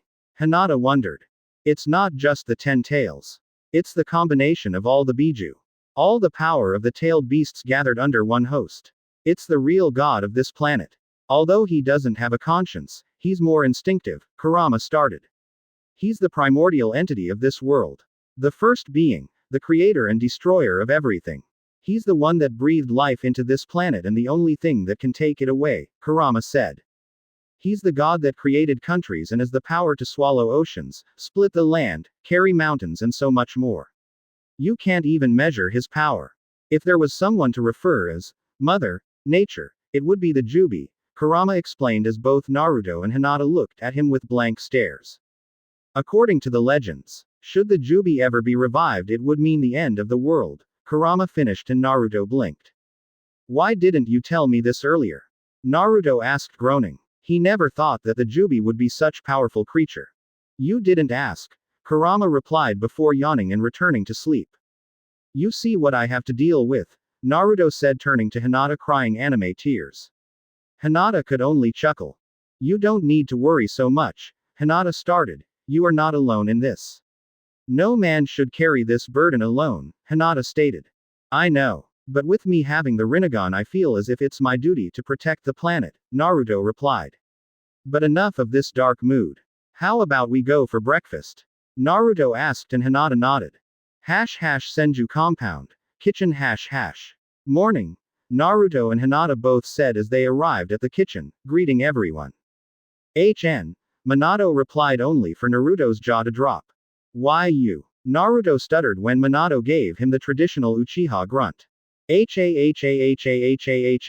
Kushina dropped to the ground laughing and Minato couldn't hold back a chuckle as they watched Naruto stutter. You fell for it, Kushina said, but Naruto had a blank look on his face. It was a prank, Tobirama explained. Oh, you are back, Naruto said and Tobirama nodded. Tsunade has placed me as the new envoy towards Kiri, Tobirama explained and Naruto nodded. It was a really good grunt though, Hashirama said, scratching his chin. Bitch please, I can do that better than him, Naruto stated as he sat down on the table. I will take that bet, Minato said as he and the Senju brothers stared at Naruto in concentration. The ladies couldn't help but sigh and chuckle. They are all old enough but they can still act like children, Mito said, shaking her head. Isn't that why we like them? Hinata rhetorically asked and both red heads nodded. Naruto got up from the table and cleared his throat. He arched his lips ever so slightly to allow a small arrogant smirk to appear. Naruto cocked his head slightly to the side, allowing his bangs to slowly show his Sharingan eyes. Naruto released a deep grunt and smirked at their reactions. No, Minato wailed on the ground, crying anime tears. I worked so hard these last few weeks on that grunt, Minato cried on Kushina's shoulder while she patted his back. There, Kushina whispered on Minato's ear. I've gotta say that grunt was a good one, Tobirama said while Hashirama only laughed. How can you do it so well? Minato asked curious. I'm older than you, Minato explained. You didn't have to put up with Sasuke for 6 years in the academy. He was the epitome of Uchihaness. I heard multiple grunts every single day, Naruto groaned as he explained. Ding dong. I will get it, Naruto said walking towards the entrance of the compound as he heard the bell. He opened the door and was surprised to see who was at the door. Hanabi, Naruto said. The person standing in front of him was like a smaller version of Hinata. She was dressed in the traditional formal kimonos. What are you doing here? Naruto asked surprised. Naruto-sama, I hereby accept your invitation to visit the Senju compound, Hanabi said and Naruto blinked as he scratched the back of his head. Yeah sure, Naruto said as he opened the door and allowed Hanabi to enter the compound. Naruto thought it was strange for Hanabi to come this early in the morning and without a bodyguard no less. Wait here, Naruto said as he went slightly ahead to warn Hashirama and the others to put up their masks. It wouldn't be a good should Hanabi find out the identity of the dragons. An S-rank secret discovered by an academy student, like that happens all the time. We have a visitor, Naruto said as both he and Hanabi entered the kitchen. Hanabi was surprised to see so many people in there. There were at least 5 masked persons, each mask bearing a different color. There was Tamari, Konkuro, Gaara, Fu and finally Hinata. Hanabi, Hinata said surprised to see her younger sister. What are you doing here? Hinata asked confused. She never in a million years expected her younger sister to come to the Senju compound. Anyo, Hanabi stuttered as she poked her fingers. She didn't realize there would so many people in here and that alone made her little shy. Naruto-sama said that I could visit anytime, Hanabi said looking down and making Hinata smile. You are among family, no need for formalities. Besides, Hiashi isn't here to see, Naruto said as he sat down at the table next to Hinata. Breakfast? Naruto asked just in time to hear Hanabi's stomach rumble. She turned a shade of red that would put the old Hinata to shame.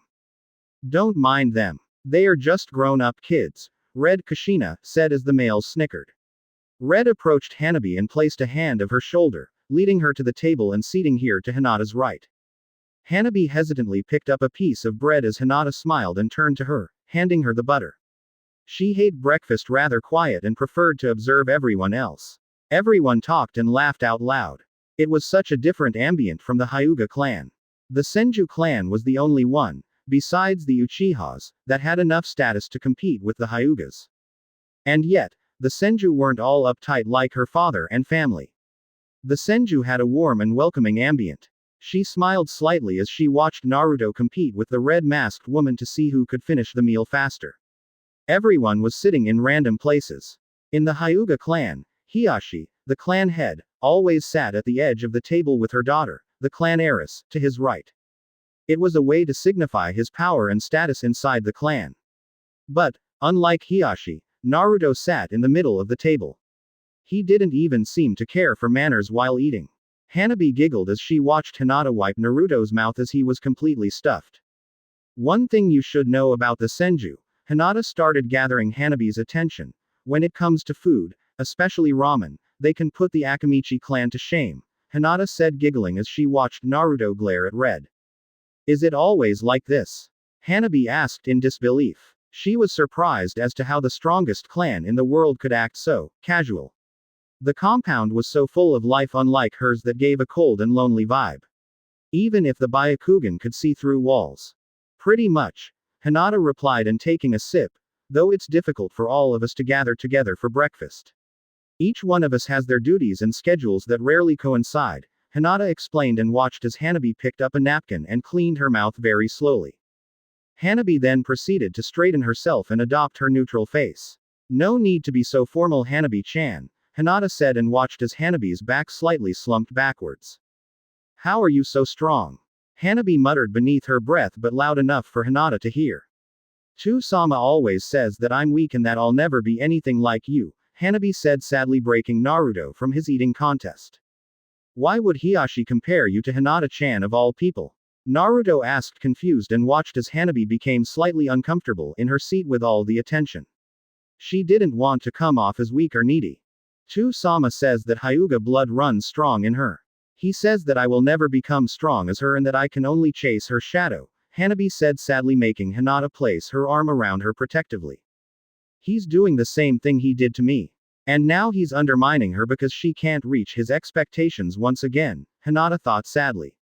He always has and keeps tabs on the bingo book to track your progress, Hanabi replied. He says that you are probably stronger than the Hokage. That you are the first S-rank shinobi of the Hyuga clan, Hanabi replied, and Hinata was surprised that her father was keeping tabs on her like that. Don't worry Hanabi-chan, Hinata said, comforting her little sister. Me and Naruto-kun have a plan. You just have to wait a little longer, Hinata said, and Hanabi looked up confused. What plan? Hanabi asked, confused about what she was referring to. That is a secret, Hinata said, playfully poking her nose. If you want I can help you train, Hinata said, and Hanabi looked dumbfounded. Why would you do that? Hanabi asked, confused. I've done nothing for you and in the end you would just be pleasing my father, Hanabi replied, frowning. Because you are my little sister and regardless of what father says, you are strong in your own right, Hinata firmly replied. Really? Hanabi asked hopefully with her eyes tearing up. Of course, Hinata replied, hugging her little sister for the first time. Hanabi cried for the first time in her life. Releasing all the sadness, anger and loneliness she felt by living her whole life with an unsupportive family and a harsh and stern father. She had to leave her house to find her real home. Poor girl, Tobirama said, dropping his mask as he watched Hanabi fall asleep in Hinata's shoulders. It looks like the Hyugas are taking the Uchiha's place. Either you live up to their standards or you become an outcast, Hashirama replied, sighing. Even back in the days in which he was Hokage, it was always difficult dealing with the Hyugas. Only the main branch is like that, and even then there are some exceptions like Hanabi. But all of that will change soon enough, Naruto said in a firm tone. You should be careful to what you are planning, Naruto, Minato warned. The branch house has always resented their lives as slaves. Should the main house ever falter, they might take their chance and that would lead to a civil war inside the clan, Minato advised. Not with what me and Hinata-chan have planned, Naruto replied. Once they become aware of what is happening it will be too late.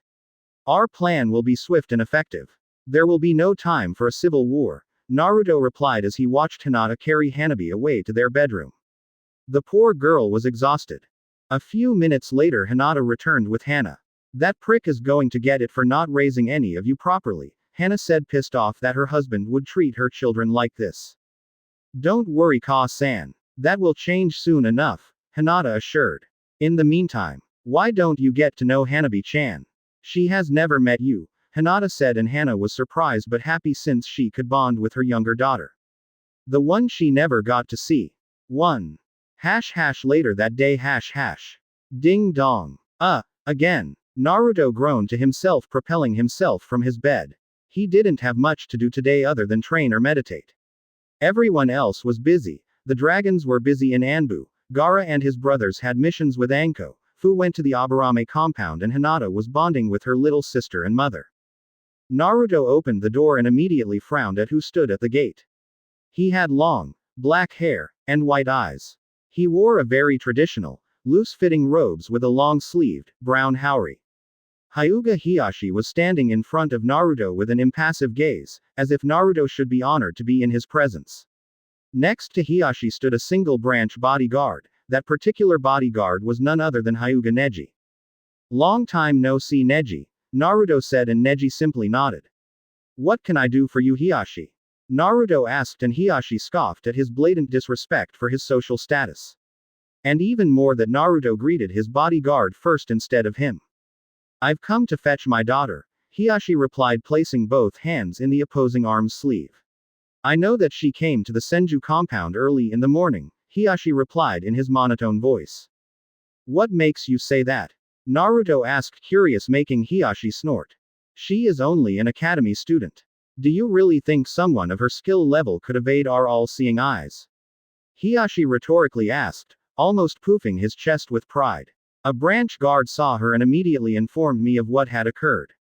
I kept my distance and followed her here, Hiashi explained. I see, Naruto simply replied. It happens that she is busy training with Hinata-chan. Why don't I drop her off at the Hyuga compound when she's done? Naruto offered and almost took a step back when he saw a small smile creep into Hashi's face. You planned for this to happen, didn't you? Naruto asked, narrowing his eyes. Not entirely.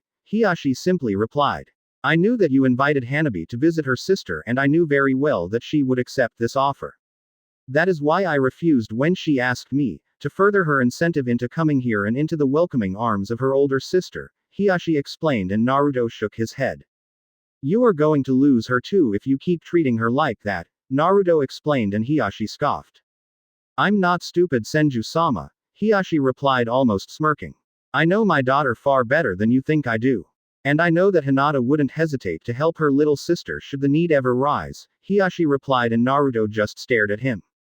I'm a realistic person. I know just how strong my daughter has become, and I know that she grew into it without my supervision or guiding hands, Hiashi explained, and Naruto wondered where this was going.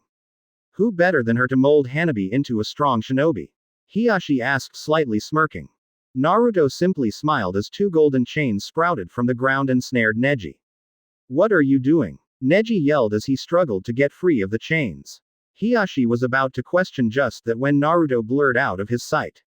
Hiashi didn't even understand what happened until he was pinned to the wall with Naruto pressing his arm to his neck. You bastard! Naruto growled, increasing his pressure and making it difficult for Hiashi to breathe. You toy with people's feelings just to get what you want. You turned Hanabi into a shy girl just so she could find refuge in her sister's arms. All of that just so she could become stronger? Naruto asked, glaring at Hiashi. Blood-red eyes glowing and staring straight into Hiashi's white ones. Danzo-sama was right. Power is the only thing that matters in our world. Everything else is just a fairy tale. Do you really think that Konoha became the strongest of the 5 nations by playing by the rules or saying that the pen is mightier than the sword? Hiashi asked. You are nothing but a naive kid, Hiashi replied, making Naruto increase his grip. I will do whatever it takes to keep our lineage strong and unyielding like it has in the past, Hiashi replied, struggling against Naruto's grip. There are boundaries and family should be one of those. You already lost first daughter, and if you keep this up you will lose Hanabi as well, Naruto said, seething. And even after everything you did, Hinata is still going to forgive you, Naruto replied, calming down.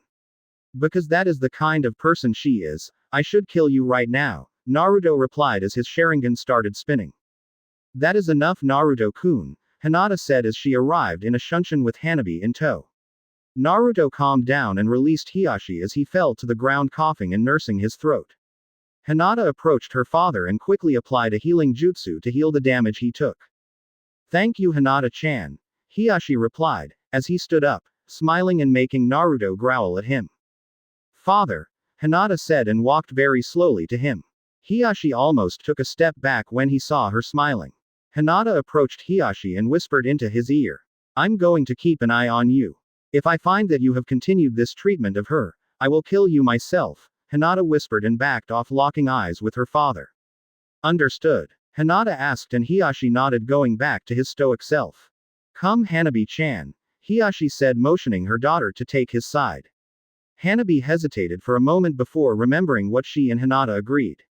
Reluctantly, Hanabi walked forward until she was by her father's side. You are always welcome at the Hyuga clan, Hiashi said towards Hinata, who remained neutral. Come, Neji, Hiashi said as the three of them walked off. What were you thinking? Hinata asked towards Naruto. Why did you need to embarrass him? In front of Neji, a branch member of all Hyugas? Hinata asked. Just trying to make him see the light, but I know now that it's useless, Naruto replied, walking forward and placing an arm around Hinata. And don't need to worry about Hanabi. He will never do anything to her, Naruto replied. What makes you so sure? Hinata wondered. Regardless of what he wants, he needs an heir to the clan, and Hanabi is the only viable choice. He would never give it to a branch member, Naruto reasoned.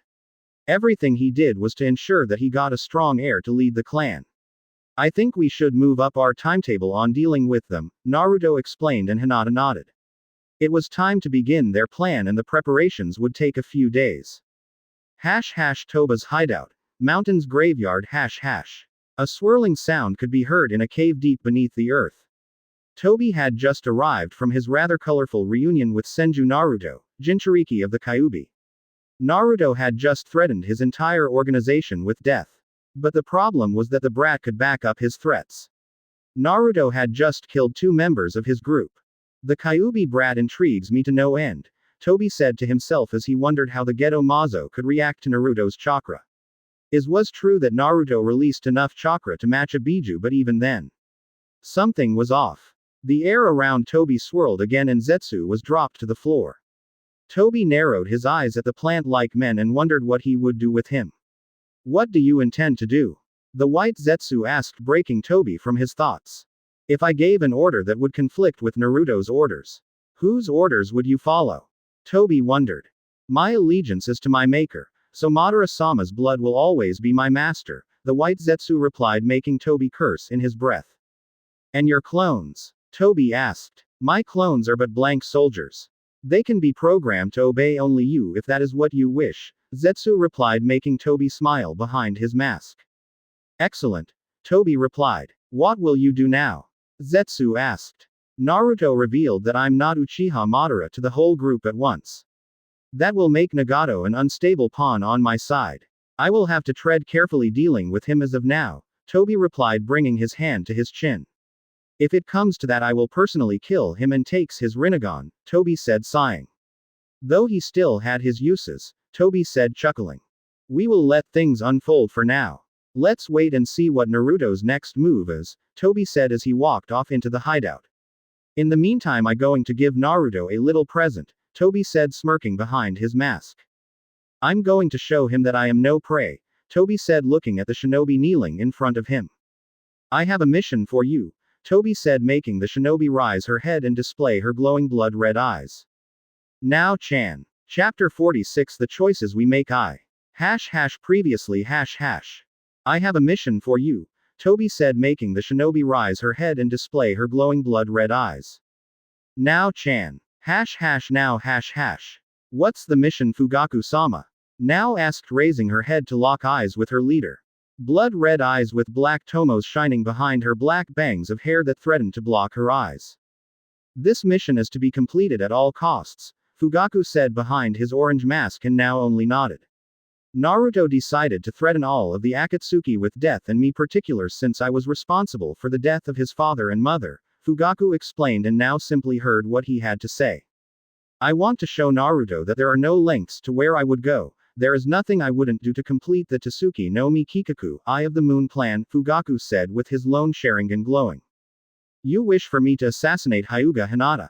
Now wondered. If Fugaku truly wanted to harm Naruto, she would be the most effective target of all of Konoha. No, Fugaku replied, making now raise her eyebrows. I want you to kill the king of Konoha, Fugaku said, smiling darkly. The king? Now asked, confused, not knowing what he meant. The academy, Fugaku said with his Sharingan glowing. I want you to kill every single student in there, Fugaku said, and Nao's eyes widened. What? Nao yelled in surprise. Is there a problem? Fugaku asked, narrowing his eyes. Why you want me to kill some innocent kids who aren't even shinobi? Nao said, looking at the floor, not willing to lock eyes with her leader. I don't want them just dead, I want them bloody. Naruto will know that it was a mistake to irk me, Fugaku said, looking intently at Nao. You will follow my orders, correct? Fugaku asked in a firm tone and narrowed his eyes when Nao hesitated. Yes, Nao replied in a defeated tone. I will do as you wish, Fugaku-sama, Nao said. Excellent, Fugaku said in a happier tone. Don't disappoint me again, Fugaku said and swirled away. Nao sighed and got up and started walking away. Konoha's graveyard. Middle of the night. If no one else is going to say it, then I am, Naruto said, crossing his arms. This is disgusting even by my standards, Naruto said, pointing at the gates that lead to the graveyard. What are you complaining about? Hinata huffed. I'm the one that is going to cut her open, Hinata replied, and Naruto's face contorted in horror. Bunch of hussies, Tobirama replied as he stood there with his arms crossed, watching the younglings. You aren't doing much either, Hashirama replied, making Tobirama's eye twitch. You are the Doden, Earth, user. It's your job, Tobirama replied, making Hashirama groan. So is Naruto, Hashirama replied, pointing towards Naruto. Oi! Leave me out of this. You are the one with the Mokuden bloodline, Naruto replied. Will you shut up and get on with it? Tsunade roared, making everyone flinch at the sudden sound spike. Weren't we doing this at night to keep it a low profile? Mito rhetorically asked towards the fuming Tsunade. If you keep yelling, you are going to wake up half of Konoha, Mito reasoned. How can you deal with those three? Tsunade asked, pointing towards Tobirama, Hashirama, and Naruto. They are like kids on a sugar rush, Tsunade said, sighing. You get used it to eventually, but why are you complaining? You are a Senju as well, Mito replied. At least Minato wasn't so loud since he was an Uchiha. The Uchiha always were a quiet bunch. In fact, the Uchiha and Senju were the opposite in almost everything, including personalities. Are we going to do this or wait until the Anbu find us during their night patrol? Minato asked, breaking the fight going on. Fine. Let's get this on with, Hashirama said and turned to Tsunade. Whose grave are we profaning again? Hashirama asked. Now Uchiha 13 years old.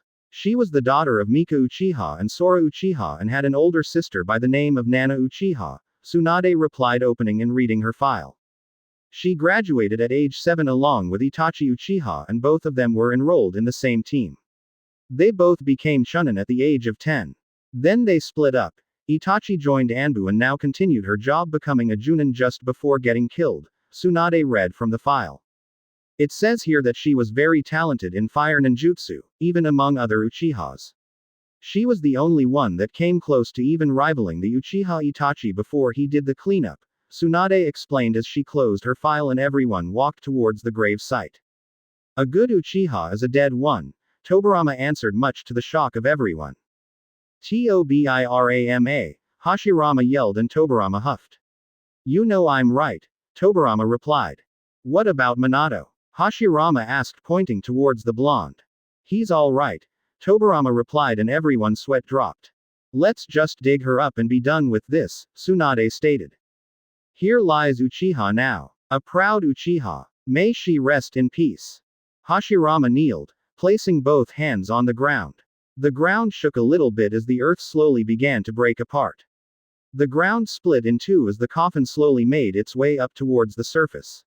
Once the coffin was outside, Hashirama closed the hole. Who wants to do the honors? Tsunade asked and Hashirama shrugged. Hashirama's arm turned into wood as he used it to crack open the coffin. The top of the coffin fell to the ground and everyone coughed as the small cloud of dust was set free. What did I say? Naruto rhetorically asked, pointing towards the decomposed cadaver in front of them. Disgusting.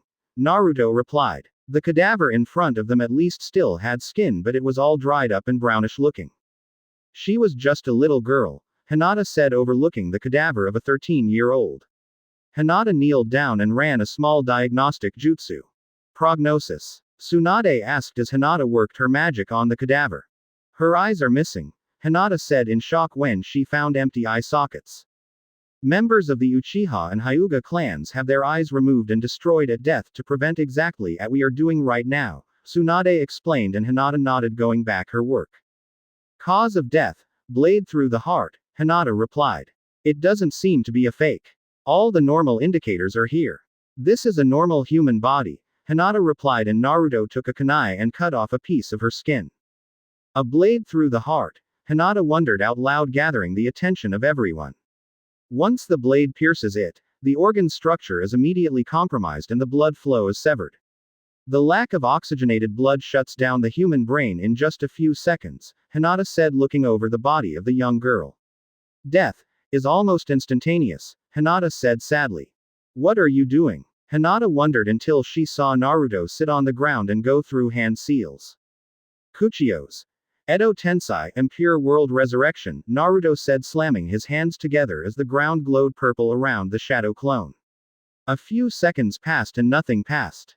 You're losing your touch, Minato snickered, only for Naruto to bring his hand to his chin in thought. He performed the technique correctly. Either Uchiha now is still alive or her soul is sealed somewhere else other than the pure world, Tobirama inferred as he brought his hand to his chin.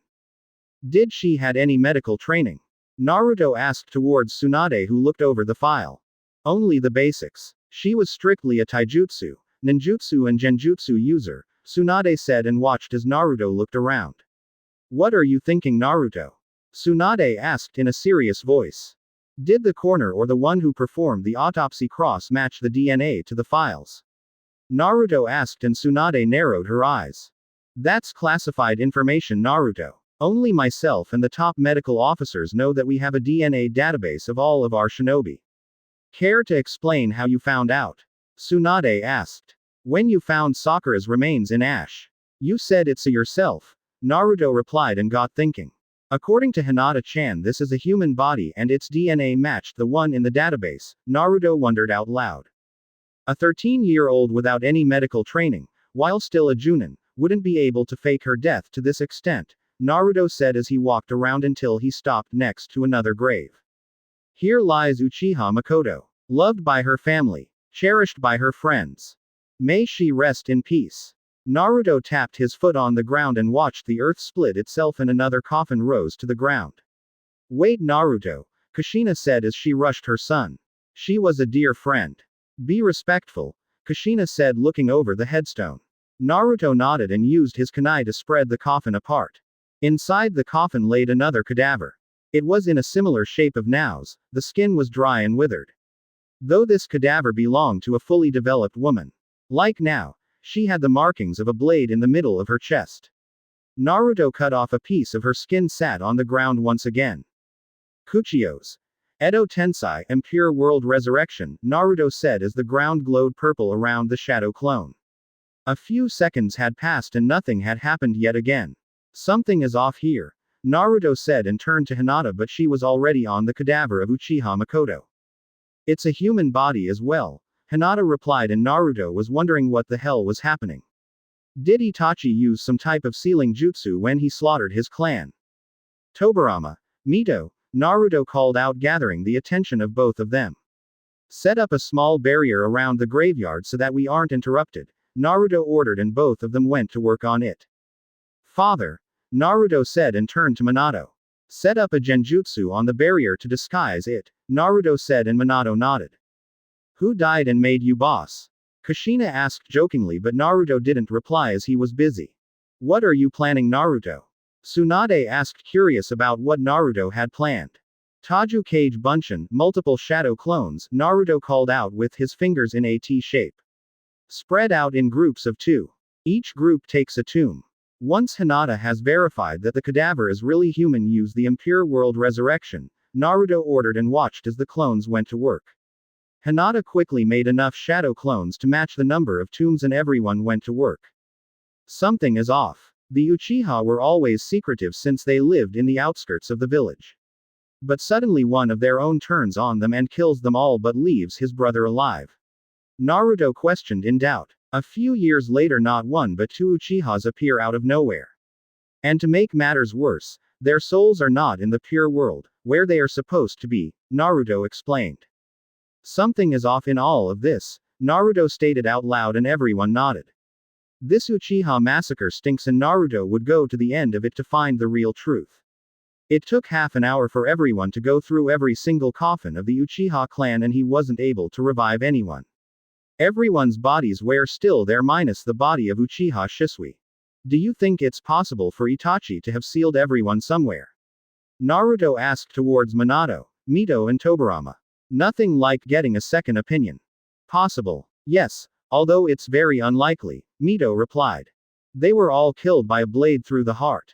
According to Hinata, that was the cause of death, which makes sealing their souls even more unlikely, Minato added, and Naruto nodded. Besides, sealing rituals take a considerable amount of chakra and time, and to seal everyone in the clan, in a single night, it's highly unlikely, Minato explained, and Tobirama nodded in agreement. So the more logical outcome is that they faked their own deaths, Naruto said, and everyone agreed. We need to talk with the old man about this. He was the ruling Hokage at the time, Naruto said, and proceeded to bury everyone except Nao, which Hinata was taking to the hospital for a more deep examination. Those were human bodies that had the same DNA. These clones of some sort required vast knowledge of medical jutsu to create. What about the Uchiha brat that remained? Tobirama remembered, and everyone stopped walking. Itachi had killed everyone but had left Sasuke alive. Why? Do you think that the Sasuke that remained was also a fake? Hinata wondered. What a mess this was turning out to be. No, He was the original all right, Naruto replied. What makes you say that? Minato wondered. Because Toby broke him out from the Anbu prison. If he was simply a clone, Toby would just let him die like everyone else in there, Naruto explained, pointing to the graveyard. These are all suppositions, you know that, right? Mito said, and Naruto nodded. I'll ask Jiraiya-kun to keep an eye open for Uchihas. Maybe his spy network can give us some hints, Tsunade said, and everyone walked home. They had to talk with Hiruzen in the morning and get the facts clear. Forest outside of Konoha. It was the middle of the day at the forests of Konoha. The birds were chirping peacefully and the wind was rustling through the leaves. Everything seemed quiet and peaceful until an blonde blur was seen jumping from branch to branch. The person running towards Konoha was Uchiha now, although she was a little bit different.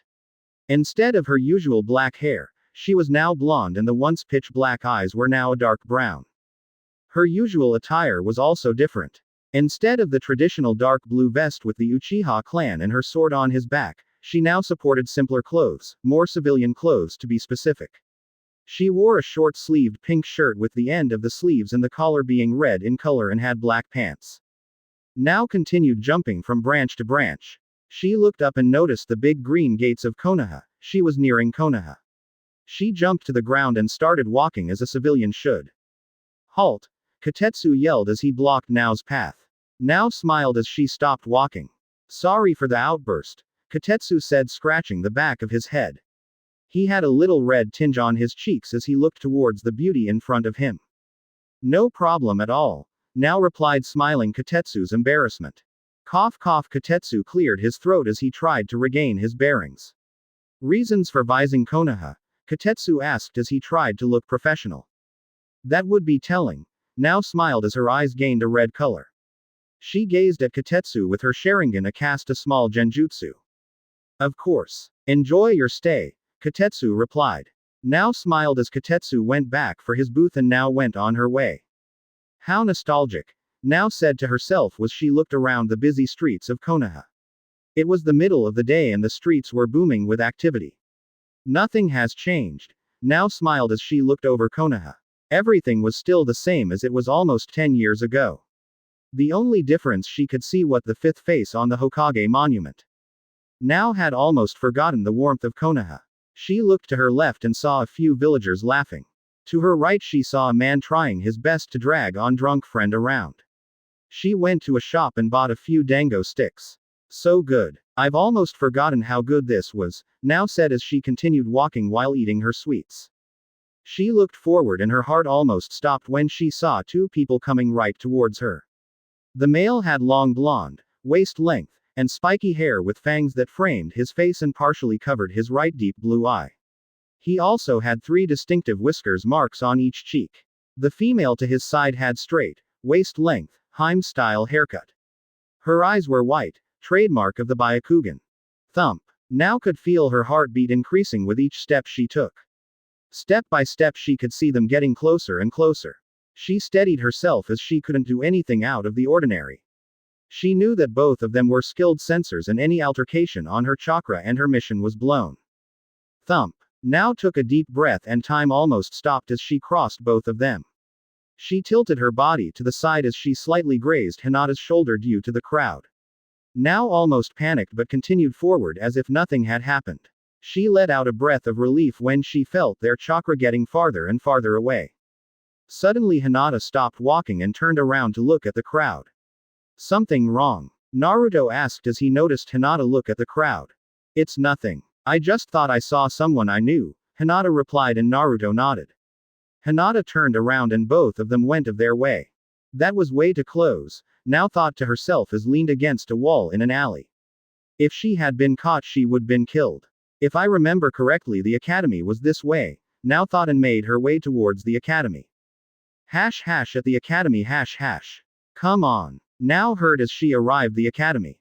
Outside there were a few students doing laps around the field as their instructor was cheering them on to make them run faster. Nao made her towards the main entrance of the academy and made her way towards the classrooms. It was amazing how everything was still the same. She continued walking around until she crossed one of the rooms she used to take classes. She focused chakra into her ears and focused on the lecture going on. Now, Uruka said, gathering the attention of his students. What can you tell me about the Hai no Ishi, will of fire? Uruka asked, and a girl instantly raised her hand.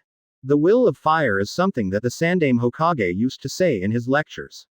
He says that every true Konoha shinobi must love, believe, cherish and fight for the village's sake, as previous generations had done before them, the girl started.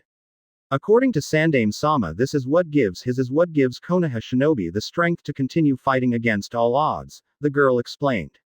Very good, hero, Uruka replied, getting a toothy grin from her. The will of fire is the belief that should guides us. This is what give us strength to fight for those we hold dear, Uruka explained and continued on with his lecture. The will of fire. Now thought to herself. She had never heard anything like this before. Interesting how times and professors change. Flashback. Now had just gotten back her mission briefing with Fugaku and she made her way towards the graveyard. She stopped near a headstone with the name of Nana Uchiha. What would you do, big sis? Now wondered in thought. Now Chan. Now heard some soft voice and looked up to see a fair-skinned woman with long, black hair with bangs hanging on both sides of her face to roughly frame her cheeks and black eyes. She wore a simple dark blue blouse with the Uchiha clan's fan on the back and black short skirt. Makoto-sama. Now said, bowing to the wife of the clan leader. What troubles you, my dear? Makoto softly asked. Nothing, Makoto-sama. Now smoothly replied, but Makoto could tell something was wrong. Your eyes tell a different story, and I'm not talking about the Sharingan, Makoto explained. It's, now started but hesitated before she gathered her thoughts. I'm not sure if I want complete this mission Fugaku-sama gave me, now explained, and Makoto nodded. There is only one thing I can tell you, Makoto started and got Nao's attention. Never do anything that you think is wrong. If you think deep down what you will do is wrong, then don't do it. You will regret it for the rest of your life, Makoto sadly explained, and now got curious. Did you do anything? Now asked. I betrayed my best friend. We grew up together and she was like a sister to me. We went to the academy together, we trained together, we talked about clothes, weapons, boys. And yet I'm the reason she and her husband are now dead and the reason I now possess these cursed eyes, Makoto said, flaring her Sharingan and displaying her Mangekyo for the first time. Check profile for pic. They are beautiful, now said, enticed by the pattern Makoto displayed. Looks like a flower blossoming, now said, and Makoto slowly nodded. Did you do it for your eyes? Now wondered, but Makoto quickly denied. I was presented with a choice. Clan or Konoha? Makoto explained and now nodded. Itachi-kun chose Konoha while I chose my clan. We are what we choose. So, think about it and be sure of your choices you will live with forever, Makoto explained and started walking away. Wait! Now suddenly screamed, making Makoto stop. Thank you, now said with complete honesty. Makoto nodded, smiling, and continued walking until she was out of Nao's sight. End flashback. Damn him, now hissed as she turned around and started walking away from the academy. I may be a shinobi, but even I have my morals and boundaries, now thought to herself, choosing not to complete her mission. Few days later. Sarutobi compound. The Sarutobi compound, home of the Sarutobi family.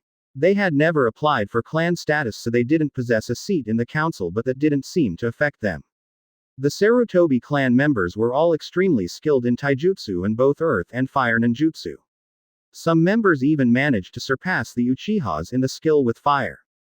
Such example was of course Sarutobi Hiruzen, the Sandaime Hokage. The man that was present in all three great shinobi wars and led Konoha to victory in two of them. Extremely skilled in taijutsu, ninjutsu, and unstoppable in bojutsu, staff techniques. Coupled this with his personal summon, Enma the Monkey King, Sarutobi became known as the god of the shinobi and hailed as the strongest shinobi of his generation. And his father before that, Sarutobi Sasuke, was also an exceptionally strong shinobi. Strong enough to hold his own against some legends of the old world like Senju Hashirama and Uchiha Madara. Both of Hiruzen's sons were also strong in their own way. The only one currently alive is Sarutobi Asuma, an elite Junin of Konoha, wind ninjutsu specialist and once a member of the 12 Shinobi Guardians. Ding dong. The bell rang through the whole Sarutobi compound. Standing at the gates were almost all of the dragons with their masks with the exception of both Naruto and Hinata.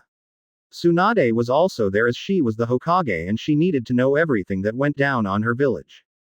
The gates slowly opened and in came someone who had short spiky brown hair and black eyes. He wore long gray pants and a pale green jacket with a dark green stripe down the middle. He also wore his long blue scarf and now bore a Konoha protector in his forehead. Naruto ni-chan. Konohamaru greeted in happiness. Who's the brat? Blue Tobarama asked pointing to Konohamaru who huffed. That would be Sarutobi Konohamaru, grandson of Sarutobi Hiruzen, Naruto explained and Green Hashirama crouched to his level. He looks like him. Green replied. Who are they? Konohamaru asked pointing towards the masked guys standing next to Naruto, Hinata and Tsunade. I'll tell you someday, Naruto said ruffling his hair. We need to talk to the old man. Is he home? Naruto asked and Konohamaru nodded guiding them towards one of the many houses. This place hasn't changed, Green said as he looked over to the house where Hiruzen lived. It looked exactly the same as the last time he visited and that was many decades ago. I've never seen you here before, Konohamaru said once he heard Green's comment. You weren't here at the time, Green smoothly replied but Konohamaru shrugged his shoulders and led everyone towards Hiruzen's office. Konohamaru knocked at the door and heard his grandfather talking. He opened the door and Hiruzen could be seen smoking on his pipe as he was drawing some kind of painting. The room's window was opened as he seemed to be drawing the landscape he could see from that. Can we talk? Tsunade asked and Hiruzen noted the serious tone in her voice. He nodded and shooed Konohamaru away, closing the door. Mito quickly placed a few silence seals around the room to make sure that nothing got out. So, Hiruzen started blowing up a bit of smoke. What can I do for you? Hiruzen asked and watched as the dragons removed their masks and everyone sat on the ground. Where to begin? Tsunade mused and turned to Hinata. Why don't you begin with Kiri? Tsunade asked and Hinata nodded making Hiruzen focus on her. A few weeks ago we were given the mission to help the rebel side of the mist in the Bloodline War. Hinata started and Hiruzen was already surprised that Tsunade had agreed to such mission but he didn't focus much on that. We won the war but along the way I fought an Uchiha, Hinata said and Hiruzen raised an eyebrow. An Uchiha you say? Hiruzen asked taking a deep breath and motioned Hinata to go on. She said she was Uchiha now and she had an eternal Mangekyo Sharingan. I won the battle but she managed to demolish the building where I stood so I was unable to capture her, Hinata explained. I remember her, Hiruzen said sighing. She was a good girl and just as talented as Itachi. She didn't get much of a spotlight since with Itachi being a prodigy and son of the clan head she remained in his shadow. Always had the impression she had a good heart, Hiruzen explained.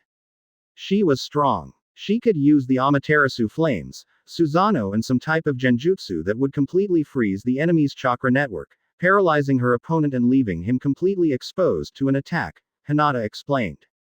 I understand but still fail to see what you expect from me. Hiruzen wondered curious. Uchiha now was supposed to have been killed when Itachi slaughtered his clan, Naruto said making Hiruzen narrow his eyes at him. What can you tell us about the massacre of the Uchiha clan? Naruto asked focusing his attention on the old man. Hiruzen sighed as he released a small cloud of smoke. What is there to tell? Hiruzen rhetorically asked bringing his pipe to his mouth again. Itachi slaughtered his whole clan with the exception of his little brother, Hiruzen explained. Then how do you explain that there are two Uchihas alive besides Itachi and Sasuke? Tsunade asked narrowing her eyes at Hiruzen.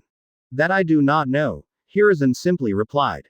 Why did Itachi leave Sasuke alive? Naruto asked. Only Itachi can answer that but perhaps he intended on taking Sasuke's eyes for himself, Hiruzen smoothly replied. You are lying old man, Naruto said smirking. I can feel your emotions. Guilt and regret which means that you are not telling us the whole story, Naruto replied and everyone narrowed their eyes at the third Hokage. Just tell what this is all about, Hashirama said. Very well, Hiruzen replied sighing. He never expected the truth to come out after so many years. The truth is that Uchiha Itachi was ordered to eliminate the Uchiha clan by me, Hiruzen replied and everyone stared with their eyes widened at the man. You what? Tsunade yelled making everyone wince at the sound spike. And she complains about the noise. If that temper is anything to go by, she's a true-blooded Senju. Mito though to herself. Why would do such thing Hiruzen? Hashirama asked in disbelief. All that work he put into making the Senju and Uchiha clans form a village together. There was no other choice. It was either that or civil war in Konoha. Hiruzen started. The Uchihas were planning a coup d'état, and if it were to take place, Konoha would be divided and weakened. The other nations would have seized this opportunity to bring us down. In the end, Itachi volunteered to the mission and I approved it, Hiruzen explained. You did well, Hiruzen, Tobirama replied. How can you say that? Hashirama replied, getting up and locking eyes with Tobirama. You were always against the Uchihas, but this is a new low even for you, Hashirama replied, getting angry. They chose their path the moment they started planning it. Hiruzen started breaking the argument. I tried peace talks and Itachi did try to persuade them to abandon their foolish goal, but they didn't cave, so I took steps, Hiruzen explained. You could have asked me for help. Naruto replied. What could you do? Hiruzen rhetorically asked. An 8-year-old, despised by most of the village. Not everything revolves around you, and if someday you should ever take the hat, you will understand that not everything is black and white, Hiruzen replied. Naruto was surprised by the harsh tone coming from Hiruzen. This wasn't the kind old man he knew. No, this was the man that led Konoha into victory through 2 great shinobi wars. This was the god of shinobi. You are still naive, Naruto, Hiruzen said, slamming his fist on the ground. One day you will have to make choices that you will regret for the rest of your life. You will send your own people into missions that you know they will most likely never return. One day you will understand just what kind of sacrifices you will have to do in order to protect Konoha, Hiruzen explained. Is that what it means to be Hokage? Naruto thought to himself. I'm disappointed on you, Hiruzen, Hashirama replied. This isn't the will of fire I preached about. All members of the village are family and they shouldn't be exterminated like some infestation, Hashirama explained. He did the right thing, Tobirama firmly replied. Those half-bloods were never to be trusted. You think that I hated Madara, but he was the only one I trusted, Tobirama replied, making several jaws drop. He was a man of his word, unlike most of his clan, and he would never have sacrificed his little brother for his eyes. Those are lies fed to anyone that would hear by those inferior in power to him. Those half-bloods would do anything to rise above those of true blood, Tobirama explained. Why do you think he left the village in the first place? Tobirama rhetorically asked, crossing his arms. Because it wasn't for the fact that he wasn't made Hokage instead of you. He got fed up with his pathetic clan, and since he was the last of the true-blooded line he left, Tobirama explained. Then how do explain him challenging me for a battle? Hashirama asked, narrowing his eyes at his brother. That I do not know, but he must have had his reasons. We will never know, Tobirama explained. Madara wasn't so power-driven like those half-bloods. You remember the battles very well. They used their mangekyus until they were consumed by their darkness. They used Izanagi like some toy, playing gods just to try to get the upper hand, Tobirama said, gritting his teeth. Izanagi? Kushina asked out loud. Izanagi is a kinjutsu of the Uchiha clan and their ultimate genjutsu, Naruto started. By sacrificing an eye, the Uchiha can use this technique to gain the power to turn imagination into reality. It was said to be derived from my creation of all things, Naruto explained, and Kushina's eyes widened along those who didn't know of this. Tobirama is right, Naruto replied, getting a shocked look from Hiruzen. If the Uchiha clan had committed to the coup d'état and used Izanagi, then Konoha would have fallen in a single night, Naruto explained, and Tobirama nodded. How come? Minato wondered. He had never read anything about this Izanagi technique. Imagine for an instant that Hiruzen attacked with Uchiha compound with several hundred of their men. The battle would definitely go in Hiruzen's favor due to the numbers. However, a single Izanagi cast would wipe out his army, Naruto explained, and Hiruzen was shocked by the power of the technique. This is good and all, but apparently they are still alive, Hinata said, and broke everyone from their rant. What do you mean? Hiruzen asked, confused. Last night we performed a mass exhumation on the Uchiha clan. Their bodies were all fakes. Every single member has apparently faked their own deaths, Hinata explained, but Hiruzen shook his head. It's not possible, Hiruzen replied in disbelief. We performed an autopsy on every single member and everything checked out. Besides, wouldn't Itachi notice them being fakes? Hiruzen asked. It was an assassination. The Uchiha clan never knew what hit them, Naruto explained. How can you tell that the bodies were fakes? Hiruzen asked curious. Besides that fact that their souls aren't in the pure world, the bodies are, for lack of a better word, perfect, Hinata replied. I performed an autopsy on Nao's body and she was in perfect condition, Hinata explained. Shouldn't that be a good thing? Hiruzen asked confused. She had no marks of broken bones, no scar tissue or any type of bruising history. Now that would be fine for a civilian but not for a shinobi. Besides, her medical history indicates she had broken her ribs before and this body had no evidence of it, Hinata explained, and Hiruzen stared at her in disbelief. So let me get this straight, Tsunade said and gathered the attention to her. You order Itachi to wipe out his clan and he follows your orders, leaving only Sasuke alive. In the end, it turns out that the Uchiha clan is still alive and faked their own death, Tsunade explained, going thought the facts. I wonder why Itachi left his brother alive, Minato wondered out loud. It was his only request, Hiruzen said. We already made a huge request by ordering him to kill his own clan, but he couldn't kill his little brother. The deal was for him to kill the Uchihas in return of leaving little Sasuke alive, Hiruzen explained. A true shinobi. To think he sacrificed so much for Konoha, Tobirama replied. And he was a half-blood Tobirama. Even among them there were some good souls, Hashirama said. Either that or this Itachi is in with them on this whole fake scheme, Tobirama replied, and Hashirama shook his head at Tobirama's stubbornness. If Itachi had been on this, then he would have killed Sasuke instead of leaving him here alone, Naruto replied. Who knew Itachi would be the good guy after all? Naruto thought to himself, wondering why Itachi joined the Akatsuki after everything he did for Konoha. That makes sense, Tobirama replied. Who else knows about the real truth behind the massacre? Tsunade asked. Homura, Kaharu and Danzo. Since all four of us come to the final decision, Hiruzen replied. I have a question, Kushina said, and everyone turned to her. If the Uchiha clan is still alive, why have they been hiding for so many years? Kushina threw the question into the air. I have a feeling that Tobi has a hand in all of this, Naruto started. Don't you think it's strange that Tobi was in Kiri and that was the first place we encountered another Uchiha? Naruto rhetorically asked, and few nodded. It was too much of a coincidence. If so, then the Akatsuki became more dangerous if they the Uchiha clan in their midst, Tsunade explained. Let's keep this under wraps until we know more, Tsunade explained, and everyone rose. Some things are better off buried forever. Chapter 47, The Choices We Make Too. It was night in Konoha and it was a beautiful starry night sky without any evidence of clouds to hide thousands of stars. The moon was shining high in the sky, bathing Konoha in a silver light. Everything was quiet in Konoha. There was no one outside and the streets were deserted.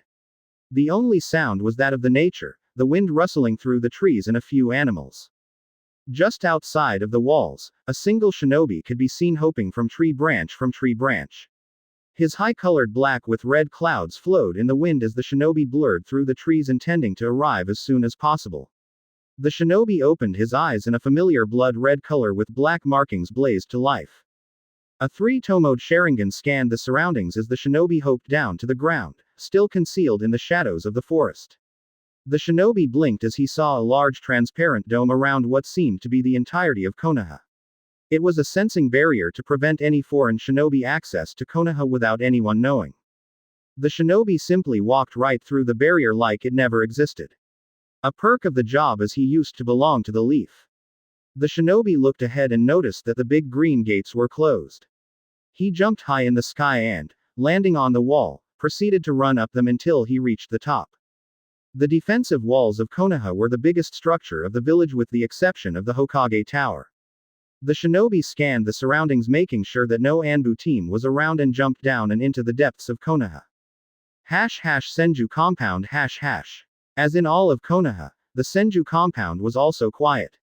Everyone was sleeping peacefully, not realizing that an enemy shinobi was approaching quickly. The same could be said about Naruto and Hinata, who were sleeping next to each other. Talk talk. Thumb. Ka. The moment Naruto heard a ticking noise on the window, he sent a kunai flying towards the target. He didn't even open his eyes as he was asleep only moments before. The kunai was embedded with lightning chakra, so it didn't break the window. It pierced the glass and hit whatever was on the other side. What was that? Naruto wondered in thought. He looked to his left and noticed that Hinata was slowly stirring. What happened? Hinata groggily asked as she raised herself from the bed. Talk talk. Naruto heard it again, but this time he was already fully awake. This sound was coming from the window. He looked up and noticed something pocking the window. His Sharingan blazed to life to allow better vision. It was a black crow, pocking the window with his beak.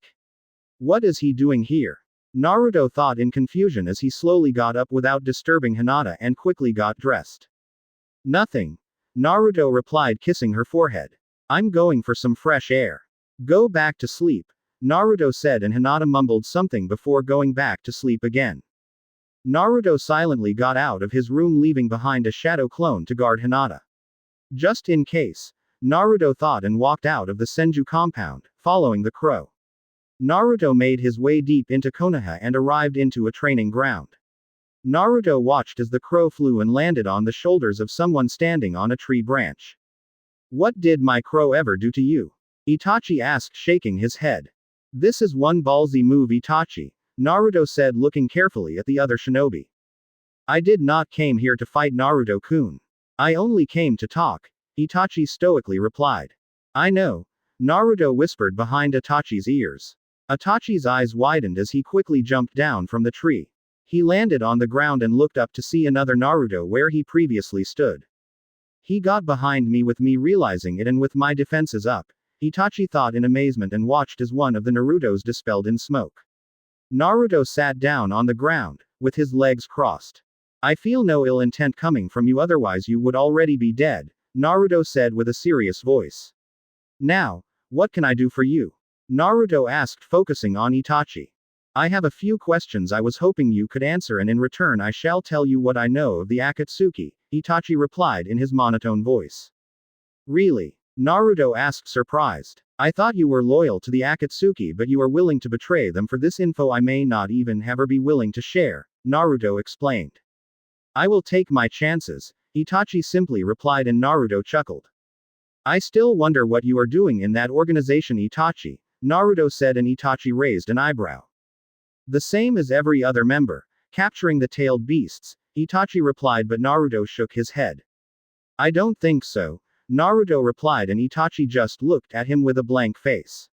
I have recently heard very interesting news about the Uchiha massacre, Naruto said, and watched as Itachi slightly tensed. Actually, it comes handy that you are here, as I also have a few questions that only you can answer, Naruto explained. What do you know? Itachi questioned. The Uchiha massacre was one of Konoha's deepest and darkest secrets. Only the Sandaime Hokage and his 3 advisors knew of what had happened. It was an S-ranked secret that everyone swore to never speak of again. It was supposed to remain buried forever. Everything, Itachi, Naruto replied, and Itachi looked down. How all of that was mission from the village, since the clan was preparing a coup d'etat, Naruto explained, and Itachi could only nod. You killed your own family for Konoha, Naruto slowly said. You did something I could never do, Naruto replied, but Itachi remained silent. Although you shouldn't beat yourself up since you didn't kill anyone, Naruto said, and watched as Itachi's head suddenly snapped up. Excuse me? Itachi asked in confusion. Was Naruto playing some sick joke with him? I did a mass exhumation on the clan and every single member faked their own death, Naruto replied, making Itachi's eyes widen. No, Itachi replied in disbelief, slightly shaking his head. That's not possible. I would have noticed something different in them, Itachi replied. The bodies they left behind were perfect replicas, including their DNA. It was like some clone, although to the cellular level, Naruto explained. I don't know how they did it, but cloning someone to that level takes years to accomplish, Naruto said as every piece started coming together in Itachi's head. Zetsu, Itachi replied in disbelief. He had been tricked by that Toby fellow. Him, that was supposed to be a prodigy like no other. The white and black plant thingy? Naruto asked, and Itachi nodded. One of his special abilities is to clone and take the appearance of anyone he touches, Itachi explained. If that is true, then you do realize that Toby is most likely some member of your clan. Naruto asked, and Itachi nodded. He played me from the beginning. He helped me with the massacre, but everything was planned from the beginning. Toby said that he was Madara and I was a fool to believe him. I gave him information about the clan without knowing that he in fact belonged to it, Itachi replied, shaking his head. What will you do now? Naruto asked and watched Itachi sigh. You could come back to the leaf, Naruto stated, but Itachi gave a hollow chuckle. I appreciate the offer, but I have much to do but not enough time to do it, Itachi replied, dropping to the ground and coughing up a mouthful of blood. The amount of blood was so much that it even fell to the ground. Oi! Naruto said, surprised, and rushed Itachi. Are you alright? Naruto asked, surprised. I'm dying, Naruto-kun, Itachi replied, chuckling. I just hope to have enough time to right my wrongs. I didn't expect this information, Itachi replied and steadied himself. What is it you wanted to know?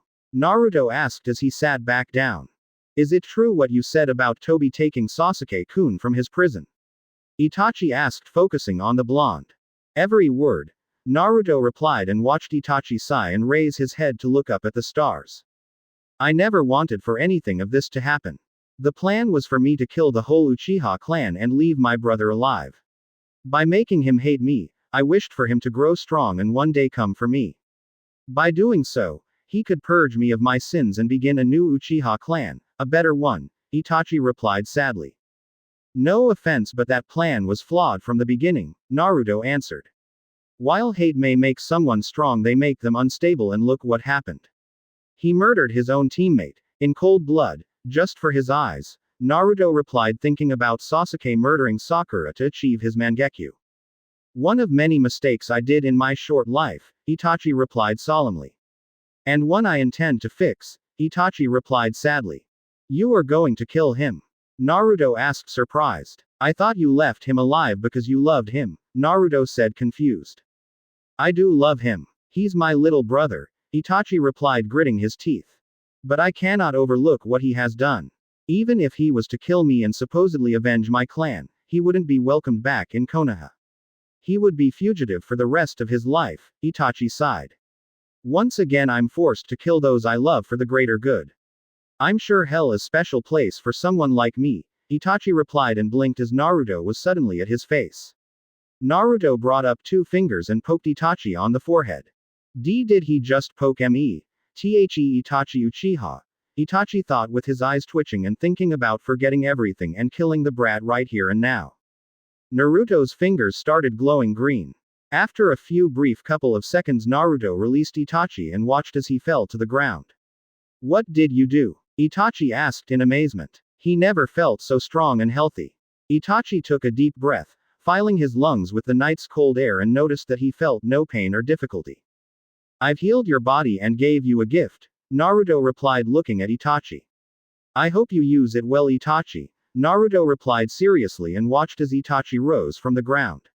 Itachi flexed his hands, taking another deep breath. He slightly flared his chakra and felt it cover his whole body.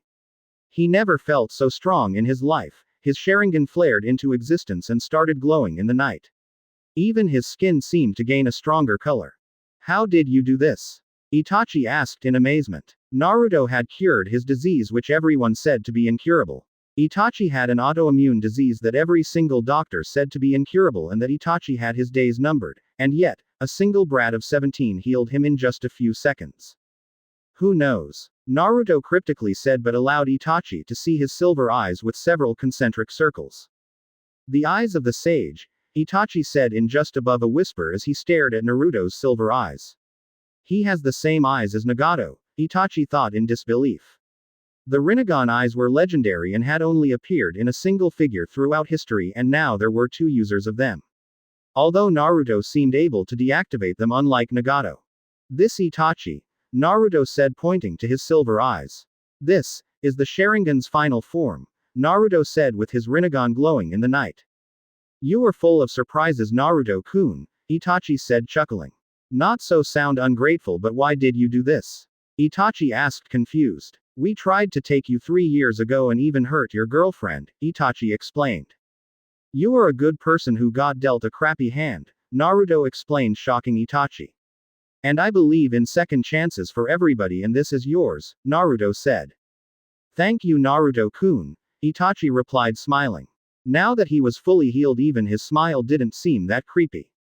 Here, Naruto said and threw a three-pronged kunai at Itachi. Should you ever need any help, give me a call, so to speak, Naruto replied, and Itachi nodded, stashing the kunai away. What will you do now? Naruto asked, curious. I'm going to keep tabs on Tobi while I wait for Sasuke. If anyone knows the whereabouts of the Uchiha clan, is him, Itachi replied.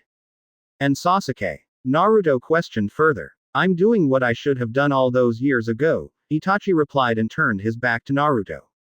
Foolish little brother, Itachi thought as a single tear ran down his eye. Goodbye, Itachi, Naruto said and watched Itachi disperse into a storm of crows that rose into the sky and flew away. You placed a great deal of trust in him, Kurama warned. A half-blood Uchiha out of everyone else, Kurama explained. You could feel him as well. He has a pure heart and I could feel the love he has for his brother. He will prove a valuable ally in the future, Naruto explained. Your call, Kurama replied and went back to his slumber. Naruto swirled away and appeared inside his room. Hinata was already sound asleep. I'll fix that in the morning, Naruto thought, looking at the window, and laid down, resuming his sleep. Next morning. So let's see, Naruto said as he shuffled the maze that was the Senju library. Saying that this library was extensive was saying something. Even more now that Naruto and Minato added the Uchiha library to it. These shelves seemed to go on forever. Thousands upon thousands of scrolls ranging from medic jutsus to offensive ones, from history scrolls to journals. I'm never going to find the right section at this pace, Naruto sighed as he went back to the beginning. Here you are, Naruto heard and turned to the library's entrance to see Hinata leaning on the door frame. Hinata-chan, Naruto yelled as he rushed her. Help me, I'm desperate, Naruto yelled, crying anime tears while he kneeled at Hinata's feet. Hinata just sweat dropped at his behavior. There, Hinata said, gently tapping Naruto's back. What are you doing here anyway? Hinata asked, curious. I'm trying to find the biology section but I can't. Can you help me? Naruto asked with his best puppy dog eyes. You're such a big baby, Hinata replied, and Naruto grinned. It's this way, Hinata said, and Naruto gladly followed. They turned right, then right again, followed by another left until Naruto was lost. Here we are, Hinata said as she pointed towards the biology-related stuff. Finally, Naruto said as he scanned the shelf for the books he was looking for.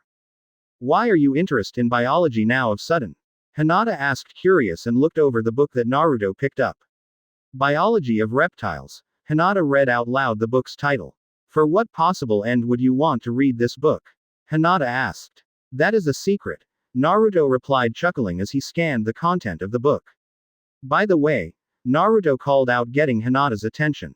Shouldn't you at the hospital? Naruto asked. I have the day off, Hinata replied. Well then, how about we start your senjutsu training? Naruto asked, and Hinata quickly nodded. Naruto placed an arm around her and both of them swirled away. Training ground 8 #. Both Naruto and Hinata arrived at their old training grounds back when they belonged to Team 8. We haven't been here in a while, Hinata said, and Naruto nodded. Sanejishu, hidden snake hands, a voice echoed throughout the clearing. Both Naruto and Hinata walked towards the voice that seemed to be only a few yards away. They arrived to see Anko with her right arm extended with several snakes out of her sleeve.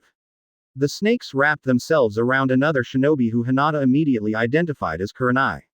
Kurenai burst into a cloud of pink flower petals. Kai! Anko immediately flared her chakra, dispelling the low-level illusion, only to see Kurenai on the side going through hand seals. Anko hurled several shuriken to prevent Kurenai from finishing her seals. Kurenai was forced to stop her jutsu and dive to the side to avoid the volley. Kaden.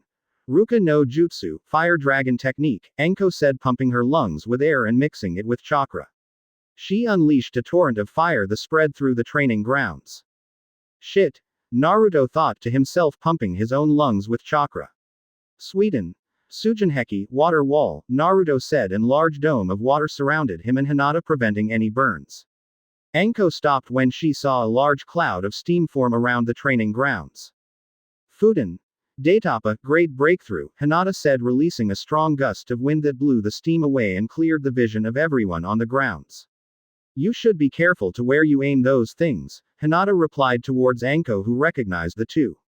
The spar is over, Anko yelled and looked as Kurenai rose from the ground with her body completely covered with her dark hair. Once Kurenai was above ground, the hair started receding to its usual length. Naruto-kun, Hinata-chan, it's been a while, Kurenai replied, rushing towards the group and greeting them. Kurenai hadn't seen Hinata for a few months now, in fact she hasn't seen her since their practice battle. The royal couple of Konoha, Anko said, getting behind Naruto and Hinata and dropping her arms around each one. Sue, Anko began with her eyes glistening. Have you two lovebirds done it yet? Anko asked and noted as both of them tensed. Anko. Kurenai yelled, flushing red at Anko's boldness. Wheel, Anko said, dragging her voice and wanting the juicy details. We have. Naruto simply replied, making Kurenai's jaw drop and Anko grin, releasing both of them. Naruto-kun, Hinata yelled as she tried her best to avoid looking at Kurenai. What? Naruto asked, confused. Are you ashamed of being with me? Naruto asked, looking down. No, it's not that, Hinata quickly replied. It's private and should stay that way, Hinata explained, and Naruto nodded, feeling like a dumbass. Forget that, Anko replied and dragged Hinata to the side. So, how was he? Anko asked and noticed how Hinata began to poke her fingers together as drop of blood ran down her nose. Oh my god, Anko yelled, staring at Hinata. She's a pervert, Anko thought to herself, grinning. You better go get Anko. We are supposed to train and I feel that Hinata is about to faint, Naruto replied, looking towards Kurenai, who seemed to be drilling a hole in Naruto's skull. What? Naruto asked, confused by her glare. I hope you at least used protection, Kurenai stated, crossing her arms in front of her chest. You are one to talk, Kurenai-sensei, Naruto sarcastically replied. What are you talking about? Kurenai asked, confused. What do you think I'm talking about? Naruto rhetorically asked. I'm talking about the fetus growing in you, Naruto said, pointing towards her womb. What? Kurenai asked, alarmed, looking at her stomach, not that she would see much. You're pregnant. You knew that, right? Naruto asked, looking at Kurenai, who had a blank face. Are you sure? Kurenai asked. Not that she wasn't happy, but she had to be sure. I am. I can feel his life force already. If you ask Hinata-chan, she can confirm it with the Byakugan, Naruto said. Be right back, Kurenai quickly replied and went to fetch Hinata to confirm Naruto's diagnose. Kurenai quickly returned with a grinning Anko, who seemed to be seizing Naruto up and down, and a blushing Hinata who still couldn't look Kurenai in the eyes. Hinata-chan, can you use your Byakugan on my, womb? Kurenai timidly asked, and Hinata got confused but did it anyways. Gasp. You're pregnant, Hinata said, making Anko's jaw drop. Congratulations, Hinata said and hugged Kurenai fiercely. How come you didn't tell me? Anko asked, faking anger. Naruto-kun told me right now, Kurenai replied, and Anko nodded. So, Anko began. Who is the father? Anko asked, grinning while Kurenai blushed. Is it a chain-smoking wind user that we all know? Naruto asked, joining Anko in the teasing. Idiots, Kurenai replied, smacking them both. He is, Kurenai replied. What are you doing here anyway? Kurenai asked, trying to change the subject. We came here to train, Naruto replied as he looked towards Anko and remembered that still had the cursed seal of heaven that Naruto promised to remove. Say, Anko, Naruto said, gathering her attention. I can remove your cursed seal now. Do you want to do it now? Naruto asked, and Anko almost jumped him, nodding her head fiercely. Lie down on the ground, Naruto said, and Anko quickly followed. Hinata and Kurenai took a few steps back to give Naruto space. This might sting a little bit, Naruto said, and channeled chakra to his index finger. Naruto placed his index finger in the valley of Anko's breasts, right above her heart. Oi! Anko grumbled. These belong to Kakashi-kun, you know. Anko rhetorically asked, lifting her breasts with her hands. Naruto could only stutter at her actions. Anko, stop playing with them and focus, Kurenai yelled, making Anko scoff. Cough. Naruto cleared his throat to remove any pervert thoughts about Kakashi and Anko's breasts. Anko gave a small gasp as Naruto released a small yet strong spark from his fingertip. The small spark was enough to shut down Anko's heart, effectively killing the Junin. He killed her, Hinata thought in shock, looking at Naruto, who seemed to be calm like nothing had happened. You do now what you just did, right? Hinata asked fearfully. Of course. The cursed seal of heaven automatically disappears when the user dies, Naruto explained, and Hinata sighed in relief. Why would I force Anko through the pain of forcefully removing it when the seal itself already does that? Naruto explained and pointed to Anko's shoulder. The three tomos of the cursed seal of heaven started spinning and sizzling. As they spun, a black smoke started erupting from it, and little by little, the seal started shrinking until nothing remained on her shoulder. If they didn't know any better, they wouldn't think she ever had a seal to begin with. Naruto placed one finger of her forehead and jump-started her body again. Anko opened her eyes like nothing had ever happened. Is it done? Anko asked nervously. She didn't know what she would do if Naruto answered no. You are free, forever, Naruto replied, and Anko quickly got and hugged him, spinning him around in happiness. Are you crying? Kurenai teased, seeing Anko's watery eyes. No. Anko quickly replied. I've gotta go home and tell Kakashi-kun. Bye, Anko replied before quickly taking off. I've never seen her so happy, Kurenai replied, smiling until she remembered her being pregnant. Well, Kurenai said, running her hand over her stomach. I've got to break the news to Asuma-kun. See you later, Kurenai said and shunshined away, leaving Naruto and Hinata alone. That was interesting, Naruto replied, and Hinata nodded. Both of them sat down on the lotus position, facing each other. Now, Naruto said and gathered Hinata's attention. What is chakra? Naruto asked, and Hinata simply stared at him with a blank face. Oh come on, just humor me, Naruto replied, and Hinata sighed. Chakra is the mix of the body's physical energy and the soul's spiritual energy, Hinata replied. Exactly, Naruto replied, while Hinata just shook her head. We shinobi can use both of these energies separately. Some bloodlines like the Nara's shadow manipulation use more spiritual energy, making the chakra uneven. The same could be said for the Akamichi, who manipulate physical energy to grow parts of their body. Some genjutsu are even solely based on spiritual energy, like the Nadaime Mizukage's genjutsu, Naruto explained, and Hinata raised an eyebrow. Never knew that, Hinata replied, and Naruto nodded, going on with his explanation about the origin and workings of chakra. Most of us simply mix the physical and spiritual energies in equal quantities to produce what we call chakra. Chakra is far stronger than the individual energies, and since it's made from energies that make our own body, if we use too much we die. We need a minimum of these energies to simply keep our body running, Naruto explained, and Hinata nodded. Now senjutsu is a special kind of chakra. Senjutsu chakra is obtained when you gather what we call natural energy and mix it with the physical and spiritual energy to produce a new mixture far more powerful than regular chakra understands so far. Naruto asked, and Hinata nodded. What happens if this mixture isn't on equal portions? Hinata asked, curious. You said that some jutsu use physical and spiritual energies on different proportions, Hinata explained.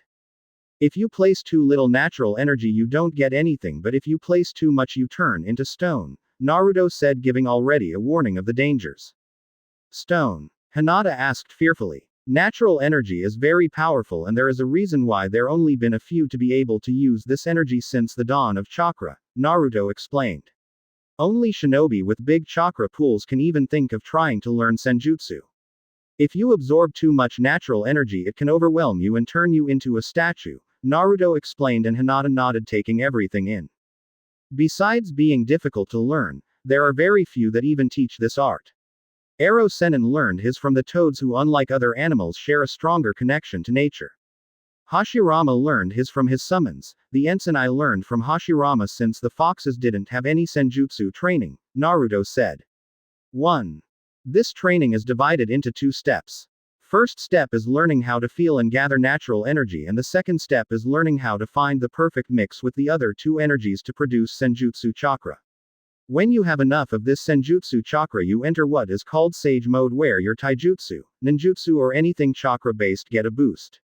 Your self-healing also receives a huge boost, Naruto finished explaining and waited for Hinata to process everything. Ready to begin? Naruto asked, and Hinata nodded. I'm going to leave a clone near you at all times. Should you ever lose control of the senjutsu chakra I will pull it out using my Preta path so you won't turn into stone, Naruto said, and Hinata nodded. To be able to absorb natural energy one must become one with nature. You need to remain perfectly still, but for now I'm going to infuse some senjutsu chakra into you so you can start to feel it, Naruto said. Naruto concentrated for a few minutes until he had gathered enough natural energy to enter his sage mode. Say, Hinata started. Will I also have those kind of markings in my face? Hinata asked, curious, not that it looked bad. That is an interesting topic, Naruto replied, bringing his hand to his chin. No one really knows why, but these markings aren't always the same. My markings are like Hashirama's but in a different color, although they are completely different from Arrow Sennin's, Naruto explained, and Hinata nodded. Naruto placed two fingers on Hinata's forehead and leaked a small amount of already molded senjutsu chakra to Hinata. It's so powerful, Hinata said in a strained voice as she tried to contain the powerful senjutsu chakra. Don't fight or try to constrain the chakra. Let it roam through your body, to your arms and legs, into your eyes. Embrace the chakra, Naruto advised, and Hinata tried just that.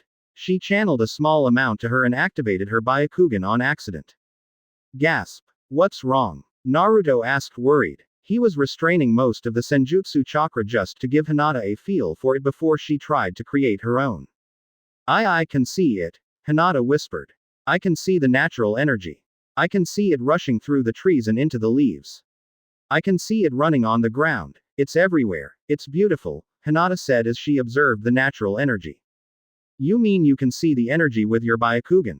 Naruto asked in disbelief, and Hinata just nodded. Unbelievable. Naruto thought to himself, he wasn't able to see the energy with his Sharingan. Naruto removed his hand and stopped feeding her senjutsu chakra. Hinata's Byakugan deactivated and her vision was cut off, making her frown. Well, at least feeling natural energy won't be difficult for you. Now you need to remain perfectly still and try to feel this energy that is everywhere. Once you start to feel it, you need to grab it and merge it with your other energies to produce senjutsu chakra, Naruto explained, and Hinata nodded, sitting on the ground in lotus position.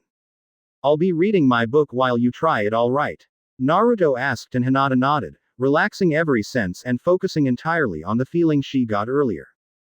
Say, Hinata suddenly said, stopping Naruto on his tracks. Can I use shadow clones to speed up my training? Hinata asked, and Naruto chuckled.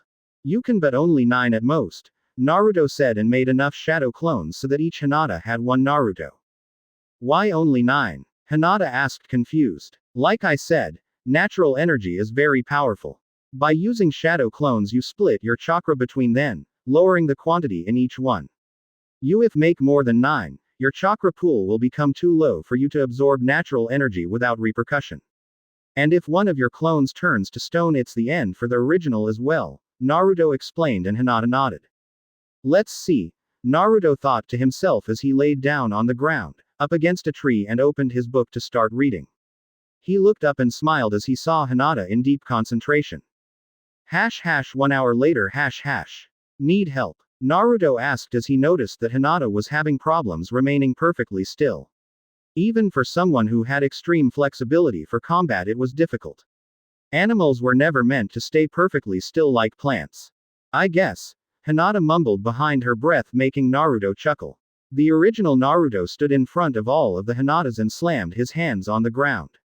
10 spikes made of rock rose from the ground and stood at good 7 feet from the base. After the earth spikes were made, Naruto made another one for himself and several rock platforms. To help you keep perfectly still, you place one these on top of the spikes and try not to fall, Naruto said, pointing towards the earth plates.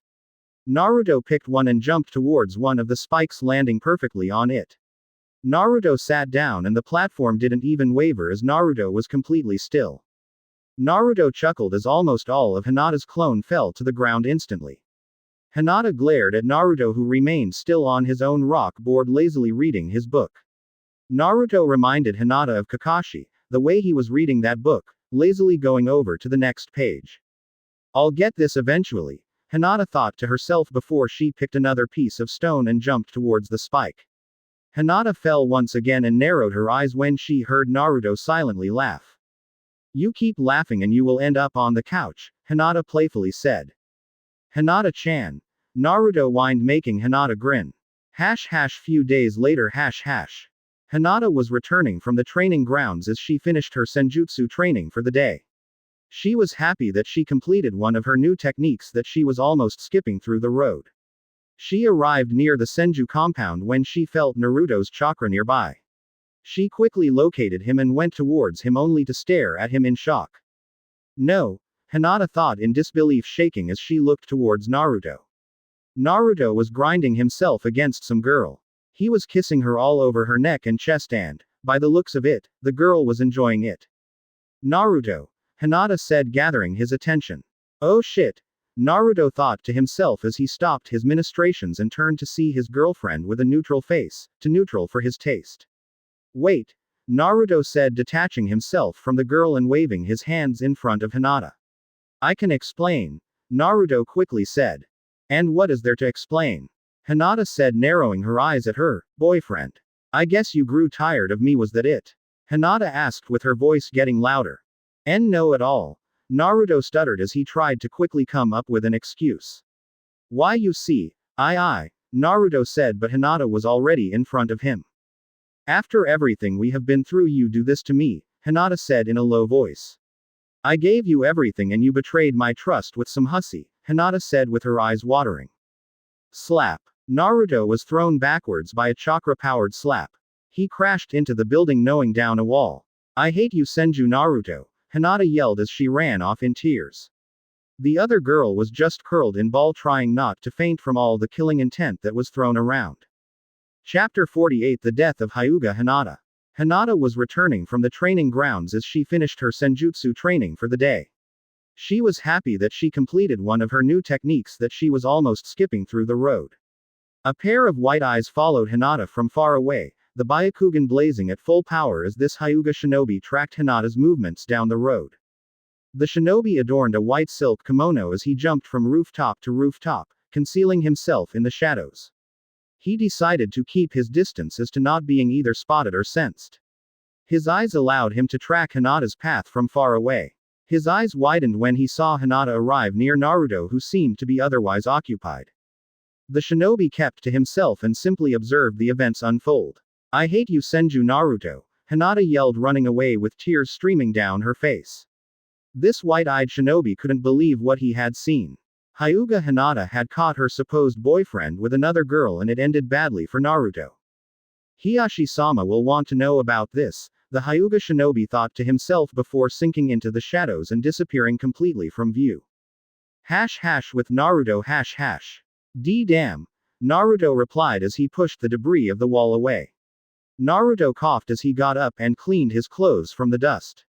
Is he gone? Naruto asked towards the girl that was curled up in the corner. Said girl got up like nothing had happened and simply nodded. You know, Naruto started getting the attention of the unknown girl. You look good in blonde, Naruto replied and watched the girl do a spin with her hair flowing in the wind. Though your clone could have been gentler with my face, Naruto replied, nursing his now bruised cheek. Poor baby, the girl said as she poofed in smoke to reveal the smiling face of Hyuga Hinata. Let me make it up to you, Hinata said and very softly kissed his now bruised cheek. Naruto got goosebumps when he felt Hinata's soft lips on his cheek. Better? Hinata playfully asked. Maybe. Naruto half lied and chuckled. What happened here? Hana asked as she came through the new door on the wall of the Senju compound. We set our plan in motion, Naruto replied and Hinata nodded as well. And did it involve bringing down a wall? Hana asked, shaking her head. It's your daughter's fault, Naruto scoffed. Oh sure, blame me when you were the one that destroyed it, Hinata replied, making Naruto blink. After you gave me a chakra-empowered slap, Naruto sarcastically replied. Big babies, Hana thought to herself, chuckling. I still wonder why you put on this show, Hana said, curious about everything they had planned. It's simple really, Naruto began. You know that for us to do anything in the Hyuga clan we need an inside man, so to speak, so the first step is making Hinata a member of the Hyuga clan once again. Hiyashi is no fool and he wouldn't simply allow Hinata to go back just because she wanted it so, Naruto explained and Hana began to catch the big picture. While Hiyashi wants Hinata-chan back due to her being strong and somewhat famous, he doesn't want her if she can't be controlled, Naruto explained. So we put up a little show, Naruto said, smirking. We knew that sometimes Hinata was followed by a Hyuga member that would later on report to Hiashi, so we just had to wait for the perfect opportunity. Since me and Hinata have now officially broke up, Hiashi will try to comfort her by giving Hinata her family back, Naruto explained, and Hana nodded, taking everything in. We will take this opportunity to take the Hyuga clan by storm and do things that wouldn't be possible for outsiders, Hinata finished, and Naruto nodded. Do you really think you will manage to remove it forever? Hana softly asked. We will, both Naruto and Hinata replied in serious and firm voices.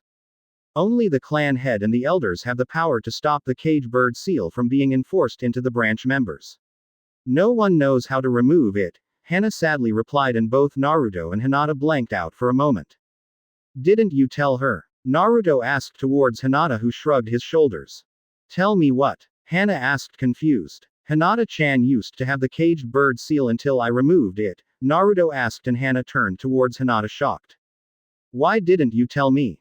Hana asked. Sorry, I must have forgotten, Hinata replied, chuckling, making Hana face vault. You still won't have the power to do it, by legal terms I mean, Hana said, but Hinata shook her head in denial.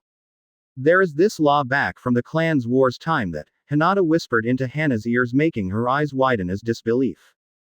Really? Hana asked, and Hinata quickly nodded, bringing a small smile to Hana's face. You just wait. Our family will be whole in just a few days, Hinata replied and hugged Hana as a few tears ran down her face. Thank you, Hina-chan, Hana replied, hugging her daughter.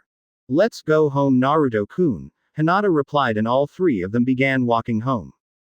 How long will your clone last? Naruto asked. I pumped him good with chakra. He should last a few days, and in the meantime I'll replace him when it's time, Hinata replied. With Hiashi Hiashi was calmly walking through the dimming streets of Konoha. The sun was going down and Konoha began to shut down. Hiashi was walking with back straight, his head up and with a stoic look on his face as he looked towards the horizon. He had both hands on the opposing's arm's sleeve. To his side was walking Hyuga Hanabi, his younger daughter and sister of Hyuga Hinata. Hanabi was forced to walk like her father, like Konoha should be honored of them living there. Hanabi's face was cold and completely emotionless, she had a face that mirrored her father's to the last detail. Hiashi-sama, the main branch shinobi that was tailing Hinata, landed on the ground, kneeling before Hiashi. I have news, the shinobi informed.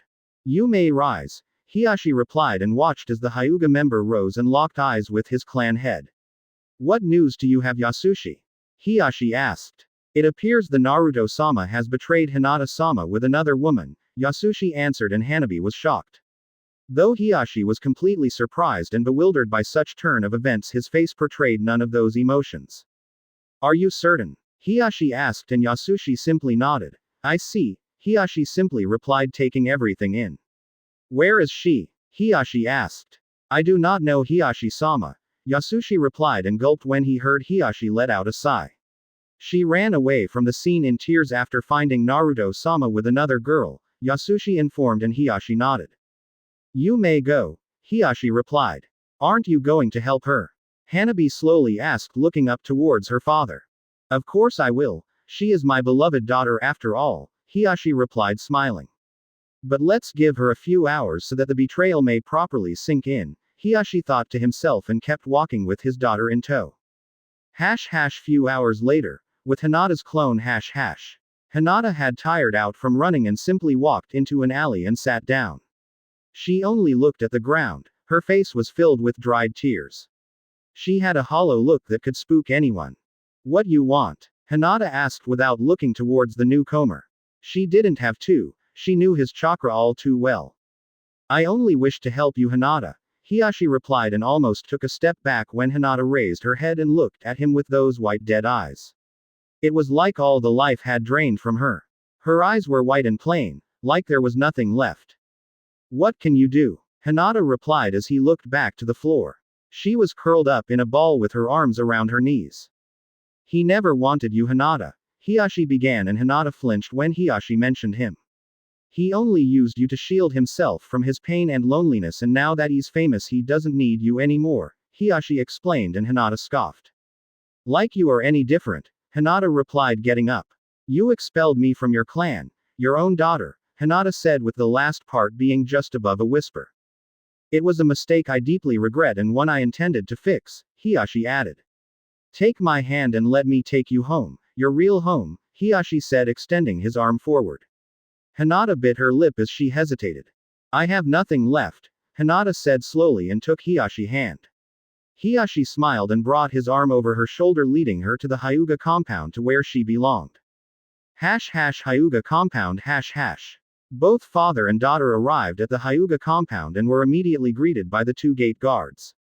Was that Hinata-sama? One of the guards asked while the other could only nod. She was. It's been years since I saw little Hinata, the other guard said. I feel some changes are coming, the guard explained while his partner could only nod. Both guards belonged to the branch house and like everyone else in there, they were waiting for their hero. It was quite a sight for everyone in the Hyuga compound. Hiyashi was walking with his head high and to everyone's surprise, his daughter and the rightful heir to the clan head position Hyuga Hinata, was walking next to him with an equal emotionless face. Excellent, Hiyashi thought to himself surprised by Hinata's behavior. She's putting up her emotionless mask to hide the pain of Naruto's betrayal. She will do a fine clan leader in the future, Hiyashi thought to himself proud of his accomplishments. Hinata. Neji called out surprised to see his cousin in the compound and much less in the company of her father. Did I say you could treat me as such? Hinata calmly asked turning towards Neji who flinched at her gaze that promised pain. My apologies Hinata-sama, Neji quickly replied slightly bowing his head. What is going on? Neji thought completely confused by the turn of events. Nei-chan, sister, Hanabi yelled as she ran towards her sister and hugged her as much as she could.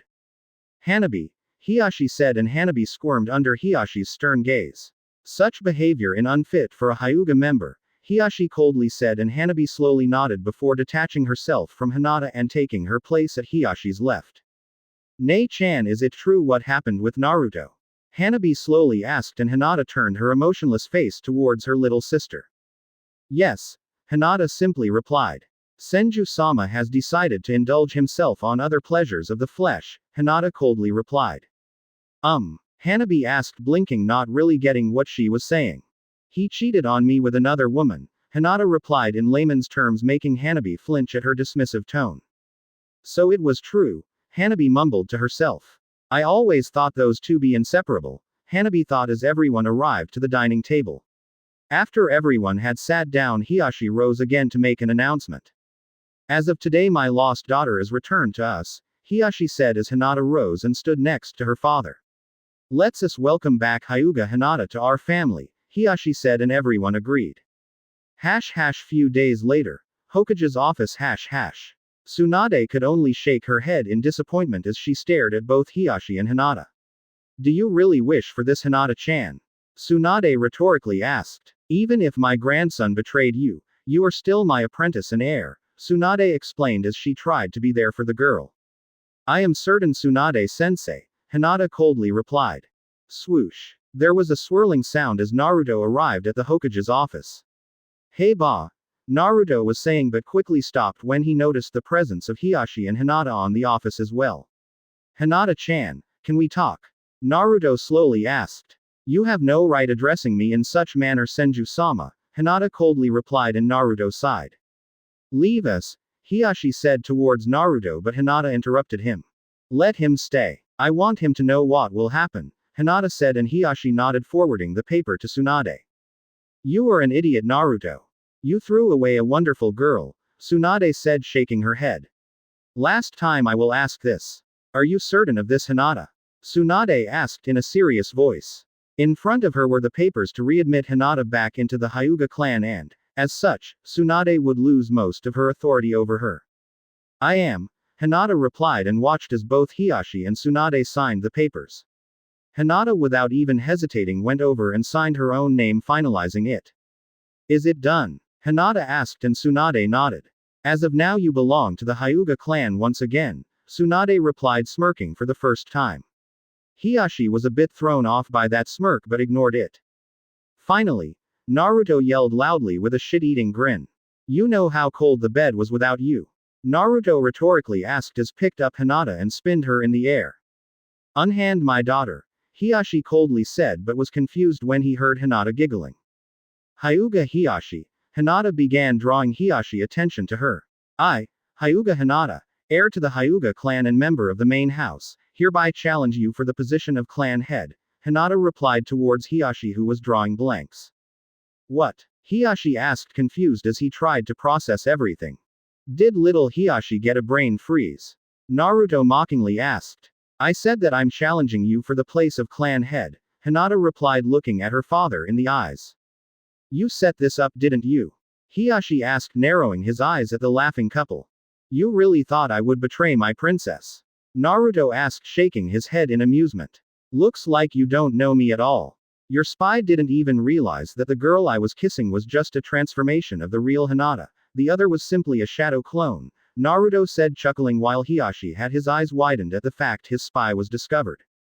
I thought about asking Fu to take her place as a favor since we weren't sure if this transformation would fool your little spy but it looks like the Byakugan isn't all-seeing after all, Naruto explained while Hiyashi was trying his best to contain his rage at being mocked and double-crossed. Enough playing around. Hinata replied breaking their argument and stepping in front of her father. I challenge you for the clan head's position, Hinata said one last time. Why would I even consider making you clan head since I'm aware of this betrayal? Hiyashi asked cringing his teeth together. Because as of 5 minutes I belong to the Hyuga clan and one of the laws clearly states that any member of the Hyuga clan may challenge the current clan head for his position, Hinata replied smiling while Hiyashi's eyes widened in realization. This law is from the era of the clan wars and it was created to ensure a strong leadership inside the Hyuga clan. Weren't you the one that was always pushing me to learn about laws and politics? Hinata mockingly asked. For what possible reason could you want my position? Hiyashi asked. Isn't it obvious? Hinata rhetorically asked. I thought you knew me better, father. One of my dreams was always to abolish the caged bird seal and unite both families, Hinata explained and Hiyashi couldn't believe it. Everything was coming down on him. If she destroyed the caged bird seal it would be the end for the main branch's luxuries. I refuse, Hiyashi quickly replied. You can't refuse, father. The law also states that all challenges are to be accepted. Should the clan head refuse the challenge, his position is to be terminated immediately and a new worthy clan head chosen. Should the clan head be unable to fight, a period of recovery or preparation may be granted, Hinata explained and Hiyashi could stutter as Hinata quoted the law word by word. You see, father. I know my way around politics just fine, Hinata smiled and Naruto beamed as his girlfriend laid it down on her father. You forget you are under my orders and I could very well place the caged bird seal on you, Hiyashi replied smirking. You are wrong once again, Hinata replied making Hiyashi narrow his eyes. You already broke that particular law once. The caged bird seal may never be applied to the firstborn of the main branch, Hinata explained and Hiyashi scoffed. I could always apply it to Hanabi, Hiyashi smirked. You could, but when I defeat you in combat and rise to the position of clan head, Naruto-kun would simply remove it, like he will do to every branch member. I will see you tomorrow at dawn in the Hyuga's main hall for our battle, Hinata explained and Hiyashi scoffed storming out of the room. That went well, Tsunade said while Hinata nodded. I could swear I saw a vein pop out of his neck, Naruto chuckled. It will do him good to be brought down a few pegs, Tsunade said laughing. He had a stick up his ass that would put some Uchihas to shame, Tsunade said and Naruto chuckled. Let's go home. I want my pillow back, Hinata said grabbing Naruto by the arm and dragging him home. Later that day. Hyuga compound / Enter Bleach. Nothing can be explained, instrumental. You are a fool, Hiyashi, one of the elders complained the current clan head's position. Hiyashi was sitting in front of the 5 elders of the Hyuga clan. They all belong to the main branch and, of course, they were all long past their primes. Hiyashi himself still didn't know why they held such position in the clan and even he knew that he alone couldn't not overthrow the 5 of them. I was tricked to my everlasting shame, Hiyashi shamefully replied with his head down.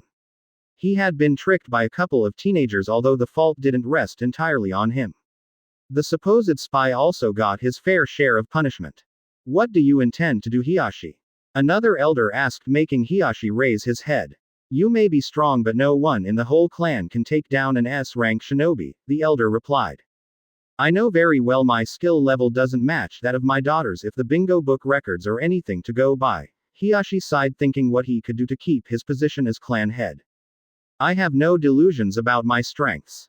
I am a mid-A rank shinobi at best, and the bingo book says that Hinata is Hokage level, not to mention she is a splendid doctor, trained by the current Hokage herself, Hiyashi explained, and the elders nodded with one, simply chuckling, making Hiyashi look at him funny. The S rank is not simply given to anyone, Hiyashi.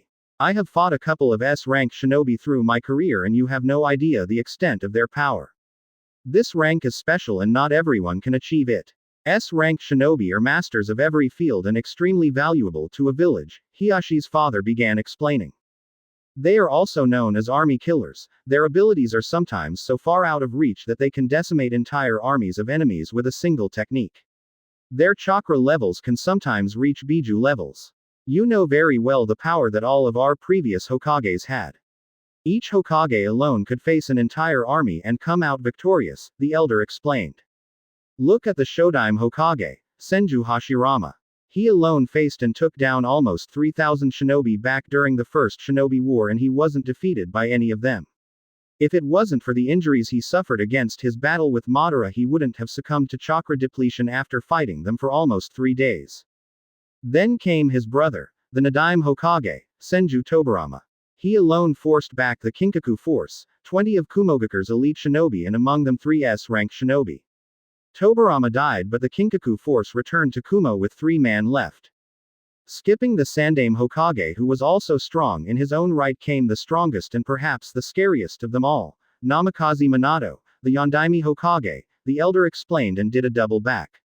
Or should I say Uchiha Minato, son of one of the strongest shinobi to ever live, Uchiha Madara, the Enten no Madara, Madara of the Inferno style. You weren't there when Minato decimated the Iwa army using his Hirishin technique, the elder explained. You should have seen it, Hiyashi, the elder said, reminiscing about the battle. It was a beautiful show of death. An entire army of almost 1,000 shinobi fell in mere seconds. The few that he spared ran for their lives like they had seen death itself.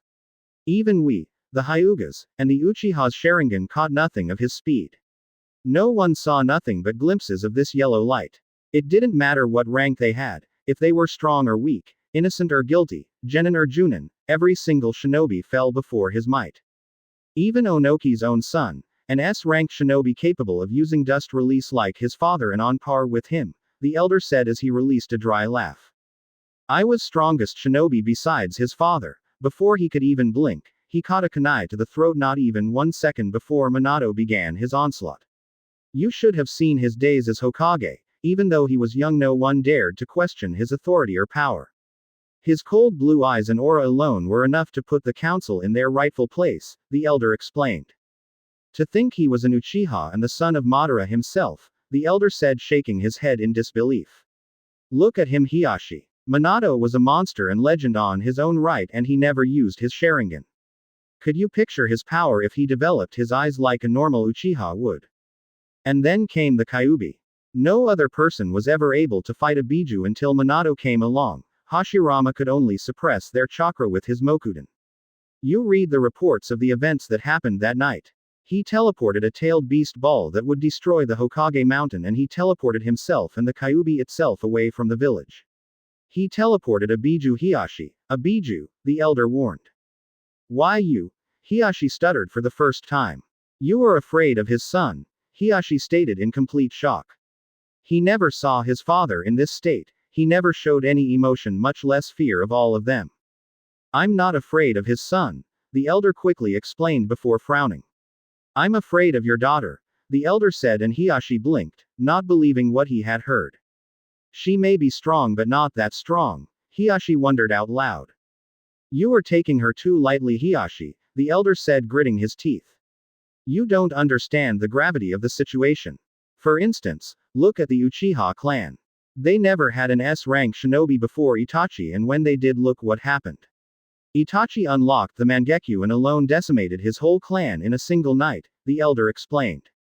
The point is that there has never been an S-rank shinobi in the Hyuga clan. Only Kami knows what powers Hinata may have and how far her eyes may have advanced. An S-rank doesn't simply use others' techniques. A true S-rank shinobi creates their own weapons and they alone wield them to their greatest extent. The elder finished his lecture. You think that Hinata advanced her eyes into another unknown stage, is that it? Hiyashi asked in confusion, but his father shook his head. There is no other stage, that much I am certain. We have used the Juken Taijutsu style together with the Byakugan for centuries. My concern lies with other techniques for the Byakugan. You saw her style at the Chunin exams, her speed, her strength, her form, perfect in every sense of the word even by our standards. The elder explained. I fail to see the point, Hiyashi replied. Do you really think she still stood idle and hasn't advanced her Byakugan? The elder asked, and Hiyashi's eyes lighted in realization. He too did nothing more than stay in shape after achieving the rank of master at the Juken, but he knew his daughter wouldn't stay put and let her skills dull. I see you understand, the elder said, and Hiyashi nodded. What can I do? Hiyashi asked, troubled by the facts. You can forget about defeating her in a straight-up battle, the elder simply said, and Hiyashi made no comment to refute his claims. This is what you will do, and so Hiyashi and the elders planned their move to make sure their leadership would not fall. Next morning. Hyuga compound. It was a beautiful new day as the sun was just coming up at the horizon. It was still early in the day, but at the Hyuga compound every single member was rushing through the halls. Today was a very special day. After all, is not every day that the current clan head is challenged for their position, and by their own daughter no less. The branch house all had their hopes up that Hinata would win. Hinata had always been a kind person and understanding of their position. She never once used the seal on them and never treated anyone of them like the slaves most main house members thought them to be. The main training ground of the Hyuga compound was surrounded by strong and sturdy stone walls about 7 feet tall. The training ground was nothing but plain rocky grounds with a single tree standing at the edge of them. By the tree stood a small lake with crystal clear water that glistened as the sun came up in the sky. All around the training grounds stood the entirety of the Hyuga clan, at least all those that weren't on missions or busy with other duties. To the left side stood the branch house. Their looks filled with expectation seeing the prodigal return of Hyuga Hinata.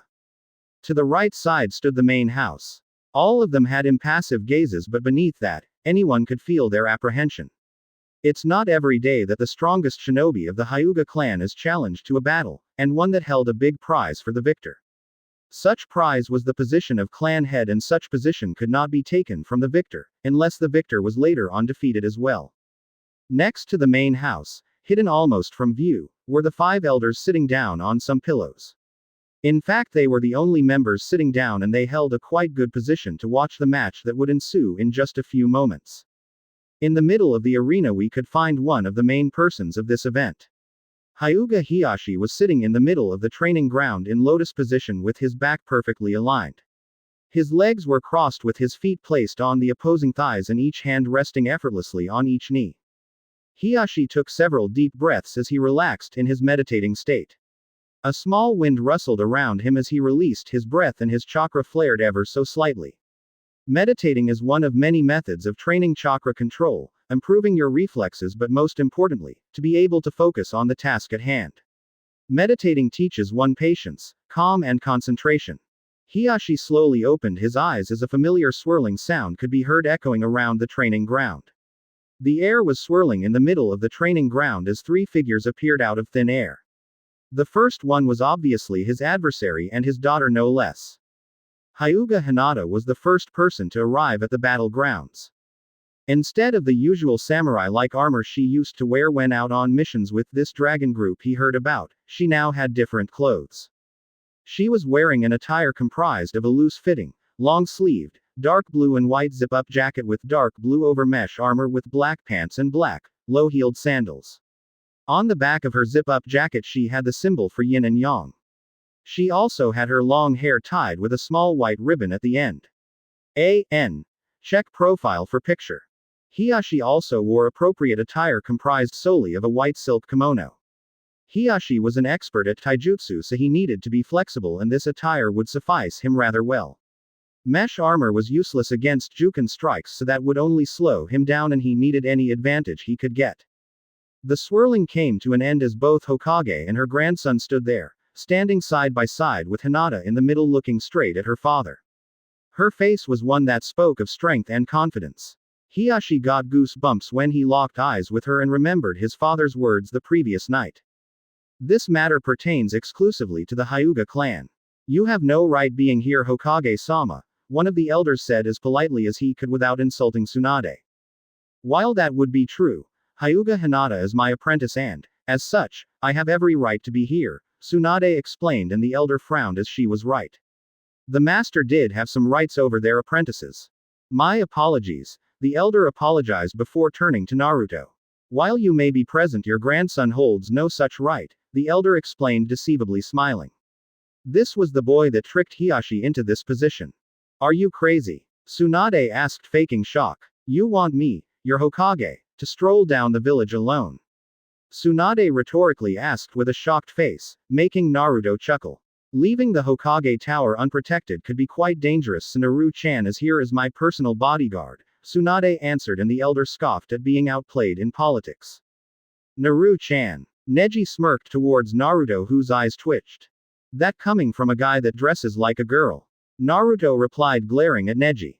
Why you? Neji asked, getting angry. Cough cough. Neji and Naruto turned to the source of the sound to see both Hinata and Tsunade glaring at them with gazes that promised pain and a lot of it. Both of them cowered behind them and immediately ceased their argument. Hinata quickly scanned her surroundings and noticed that almost everyone was there. If she had to guess, almost 90% of the clan had gathered to watch the battle. Her eyes landed on Hanabi, whose eyes were red with tear-stained cheeks. Hinata's eyes landed on Hanabi's forehead, and a familiar green X-style tattoo was made visible, the caged bird seal. I can't believe that bastard went ahead and sealed Hanabi-chan, Hinata thought to herself in disbelief. Her father stood at nothing. But I do wonder why he would do such thing. He knows very well that Naruto-kun can remove it, Hinata wondered to herself as she began to walk forward and watched as Hiyashi raised himself from his sitting position. Hinata looked backwards towards her sister and sent her a loving smile. Hanabi managed to get out a small smile before Hinata turned to face her opponent and current clan head of the Hyuga clan, Hyuga Hiyashi. Both fighters walked until they stood about 16 feet apart. One of the elders slowly rose up from his sitting position and approached the battlegrounds. Hyuga Hinata hereby challenges Hyuga Hiyashi for the position of Hyuga clan head. Hyuga Hiyashi, do you accept the challenge? The elder called out. I do, Hiyashi replied in a firm voice. Very well, the elder said and approached the middle of the battlegrounds, staying exactly in the middle of both fighters, and rose his right arm into the air.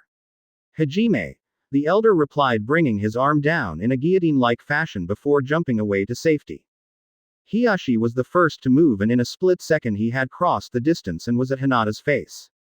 Hiyashi began with a standard move and tried a Juken strike to Hinata's chest, only for her to sidestep and swat his hand away, pushing his right arm away. Hinata took advantage of Hiyashi's offensive stance and went for single Juken strike to Hiyashi's shoulder. Hiyashi saw this coming and simply jumped away to gain some distance. The fight had just begun and they were only measuring themselves against their opponents. Neither of them had activated the Byakugan as of yet. Hinata was trying to get a feel for her father. They say that when two high-class shinobi collide they don't need to use words, their fists do all the talking. Both fighters blurred forward as their fists met at middle ground in a resonating strike. Swirls of blue chakra were seen, clear as day, as their fists met once again. Hiyashi jumped back to gain some distance and quickly rose his arm, channeling chakra through it. Hake Kusho, air palm, a compressed stream of air was unleashed towards Hinata at high speeds. Hinata jumped up and back flipped midair. She watched as the jutsu passed right beneath her without even touching her. She landed on the ground gracefully before quickly turning around and pointing an arm at Hiyashi. Hinata fired the same jutsu, forcing Hiyashi to swiftly dodge to the side. Taking advantage of Hiyashi's momentary slip at his dodge, Hinata appeared in his face in a burst of speed. Hinata cocked her arm back and slammed her palm in Hiyashi's chest. Hinata watched as Hiyashi flew backwards and tumbled through the ground. Hiyashi regained his balance and wiped a bit of blood from his mouth. Everyone was staring shocked at Hyuga Hinata. The shy and fragile little girl that was expelled from the clan all those years ago came back to fight her father and drew first blood out of him, with a swift but precise strike. Hiyashi regained his bearings and his Byakugan blazed to life. He couldn't afford to make any mistakes. He already made one and Hinata had capitalized on it hard. She could had ended the match right there if she so wished. Hiyashi dashed forward once again and Hinata braced herself. Hiyashi went for a leg sweep making Hinata jump high up and backwards. As Hinata was still midair, she twisted her body and channeled chakra to her storage seals on her wrists.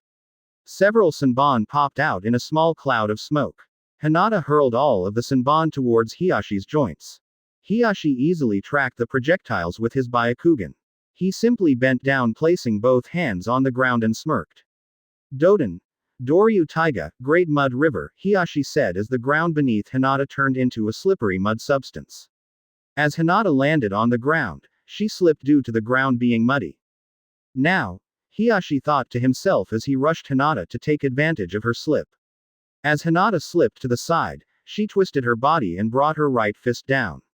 Her fist collided with the ground, breaking the earth and forming a crater. Hiyashi tumbled backwards from the shockwave and Hinata quickly regained her bearings. I never expected ninjutsu from you, father, Hinata replied, completely caught off guard by that. The Hyuga clan was known for their strict training regimen and jutsu pool. They relied solely on the Byakugan and their excellent taijutsu style. You should be happy, Hiyashi said, getting up and dusting his clothes.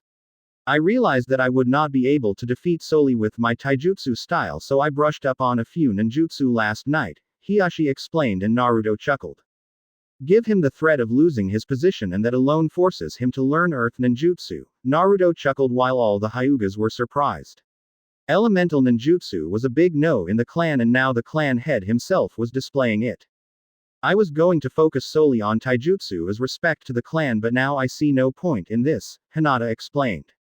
Dai Hake Kusho, large air palm, Hinata said and pumped her arms with an abnormal amount of chakra. The result was very powerful and fast compressed wind ball that before Hiyashi could blink, it was upon him. Hiyashi saw no other alternative as it was simply too late to even think about dodging. Kaden, heavenly spin, Hiyashi said as he started spinning and a large blue dome formed around him. The wind ball clashed with Hiyashi's ultimate defense and overpowered it, sending Hiyashi sailing through the air. Hiyashi maneuvered and easily landed on the ground. Hiyashi regained his footing and looked around for Hinata. Suddenly he felt something block his sun. Hiyashi looked up to see Hinata with her leg raised high up. Sudankyaku, heavenly foot of pain, Hinata said as she smashed her heel on the ground, breaking the ground and blasting Hiyashi away into the air. Hiyashi skidded along the floor as he tried to slow down. He was breathing heavily and his clothes had small tears. The dust cleared and Hiyashi looked towards Hinata to see her with a determined face. The battlegrounds were completely destroyed and a large crater stood where Hinata had struck. Mizu no Muchi, water whip, Hinata said as she made a single half seal with her right hand. From the nearby lake a single water tentacle formed and before Hiyashi could comprehend what happened, the whip attached itself at Hiyashi's ankle and spinned him around before throwing towards a wall. Hiyashi crashed into the wall making an indentation of his body and fell to the ground. As I suspected, this battle is one-sided, one of the elders and Hiyashi's father thought, griping his kimono hard. Hiyashi shakily rose from the ground, spatting blood on it. Hiyashi took a couple deep breaths before turning to Hinata, who was simply watching him. You should surrender while you are still conscious. I count at least 1 cracked rib and 2 broken. Half of your chakra points are closed and your chakra stores are nearing empty, Hinata said. I will not surrender. I still have a few aces up my sleeve, Hiyashi replied before dashing forward. Hinata shook her head in defeat but retook her stance and waited for her father. Hinata watched as her father approached her and suddenly made a tiger hand seal. Ahhhhhhhhhhhhh. Hanabi, Hinata thought as she looked to the side and heard the piercing screams of her little sister. Now, Hiyashi thought to himself as he was suddenly upon Hinata, who was distracted by her sister. Thumb. Hinata received a direct Juken strike right to her chakra core. She let out a gasp and simply fell backwards to the ground with a single thumb. A small cloud of dust rose as her body collided with the ground. Once a failure, always a failure, Hiyashi said as he took deep breaths to regain his breathing. He killed her, Neji stated with shock evident in his face. Everyone in the Hyuga clan was shocked to see that Hiashi would go as far as kill his own daughter. Then again, he already expelled her from the clan when she was a young girl, so this shouldn't come as a surprise. Poof! The Hinata that was on the ground exploded in smoke, making Hiashi do a double take as he was about to leave. Congratulations, father, Hinata said, gritting her teeth as he walked from the middle of the crowd and into the battlegrounds. You defeated my shadow clone, Hinata said with absolute anger. Hiashi dared to hurt her little sister. You mean this whole time I was fighting your clone? Hiashi asked in disbelief. The beginning it was me, but I got bored and replaced myself with a clone halfway through it, Hinata said, shrugging her shoulders and ignoring the shocked faces of everyone. You hurt my little sister and I'm going to make sure you will never hurt anyone else in this family, Hinata said as her Byakugan blazed and she took her stance. Before Hiashi could even blink, Hinata was suddenly at his face with two fingers pressed strongly against his shoulder. Hiashi let out a strained gasp as he felt some foreign chakra enter his system. Arghhhhh, Hiashi screamed as he fell to the ground on his knees. Hinata jumped backwards and watched as Hiashi nursed his right arm. To everyone's shock, including Naruto and Tsunade, Hiyashi's right arm started turning gray, starting at the shoulder joint and quickly spreading into his arm, down his elbow and into his fingers. What is this? Hiashi stuttered as he tried to ignore the pain, but it was too much to simply discard. He couldn't comprehend what was happening. The foreign chakra that Hinata injected was overpowering his own. Hiashi looked at his hand and watched as his fingers started to become gray and unresponsive to his movements. Once the whole arm was gray, it simply dangled from his shoulder completely limp. Hiyashi's arm had been completely petrified in just a few seconds. What did you do? Hiashi asked in desperation. I made sure you would never hurt anyone, either by using the caged bird seal or not. I turned your arm into stone. The process is irreversible and you will never use it again, Hinata explained without a shred of remorse. My father was right, she's a monster, Hiashi thought in fear as he stumbled to the ground. The Hyuga clan members were staring in shock and bewilderment at Hinata. She had just used the Juken-styled taijutsu but made it far more deadly. With a single strike to his shoulder, Hinata had transformed Hiyashi's arm into stone. You should consider yourself lucky. If I had chosen to hit your chakra core or heart, you would have been completely petrified, Hinata explained. How did she do it? Tsunade asked out loud and only Naruto chuckled. He had felt the energy when Hinata had used it. Hinata infused Senjutsu chakra into Hiashi with her Juken style. The Senjutsu chakra is too powerful and if not controlled that happens, Naruto said, pointing towards Hiyashi's now limp arm. Since I won this match I am now the clan head of the Hyuga clan, Hinata answered, and no one dared to defy her. Not after what they had just witnessed. Hinata had turned living flesh into stone. My first act as Hyuga clan head is to abolish the caged bird seal, Hinata said, and the main house erupted in protest while the branch house were all overjoyed. Enough! Hinata's voice echoed through the clearing with enough authority to silence everyone. Hinata-sama, please think of the ramifications, one of the elders pleaded to the new clan head. The plan to use Hanabi as a distraction and kill Hinata had backfired since they didn't expect her to be this strong. I already thought. The branch house were never your slaves, neither they shall remain to be. Naruto-kun, if you please, Hinata said, and Naruto nodded before making dozens of shadow clones. Each shadow clone took a branch member and in just a few minutes the caged bird seal was removed from everyone. I won't allow it, one of the elders said as he rose from his seat. I challenge you for the position of clan head, the elder said, and Hinata chuckled. I figured as much, but you will be unable to do so as in just a few minutes all of the elders along with my father will be placed in jail, Hinata said, chuckling, getting confused faces from everyone. How so? Neji asked, joining the discussion as reattached his headband to a now perfectly clean forehead. Because of me, a soft voice echoed through the clearing and everyone turned towards the newcomer. Ha Hana. Hiashi barely managed to get out as he and everyone else stared at the Hyuga standing in the entryway. Hello dear, Hana replied with a low and soft voice betraying none of the anger she held for him. Surprised to see me? Hana asked, smiling. But you can't be alive, Hiashi said out loud, pretty much summing the thoughts of everyone else. We buried you, Hiashi said in shock, making Hana chuckle. I too thought to be dead, but imagine my surprise when I wake up in the hospital after being in coma for almost 14 years, Hana smoothly replied. Both Hana, Naruto, Hinata and Tsunade had agreed to a cover story to hide Naruto's powers. What about the body we buried? One of the elders asked, confused by this whole ordeal. A simple fake body, Hana replied and turned to glare at her husband. It looks like that poison you gave me didn't quite finish the job, Hana replied, and suddenly all eyes were on Hiashi waiting for an explanation. He didn't tell you, did he? Hana rhetorically asked. My wonderful husband here and our beloved elders fed me a special drug to try and abort Hanabi, Hana said, and heard gasps from everyone including Hanabi. He was displeased as to how Hinata didn't meet his expectations and wanted a male heir. So unknowingly to me, he and the elders gave me daily doses of the poison, but I didn't give up. I gave birth to Hanabi and fell into a deep coma, Hana explained. The Hokage at the time knew that something was wrong and simply faked my death, keeping me on life support until Hinata stumbled upon my room in the hospital and managed to awake me, Hana explained. Is this true, Hiashi? Tsunade asked, glaring at the former clan head. I do not know what she speaks about, Hiashi simply replied. Please, Hana snorted. One of the elders decided to gloat and explain everything to me moments before I supposedly died, Hana explained, pointing towards one of the elders, especially towards Hiashi's father. Well, Tsunade stated, trying to get answers from Hiashi or either of the elders.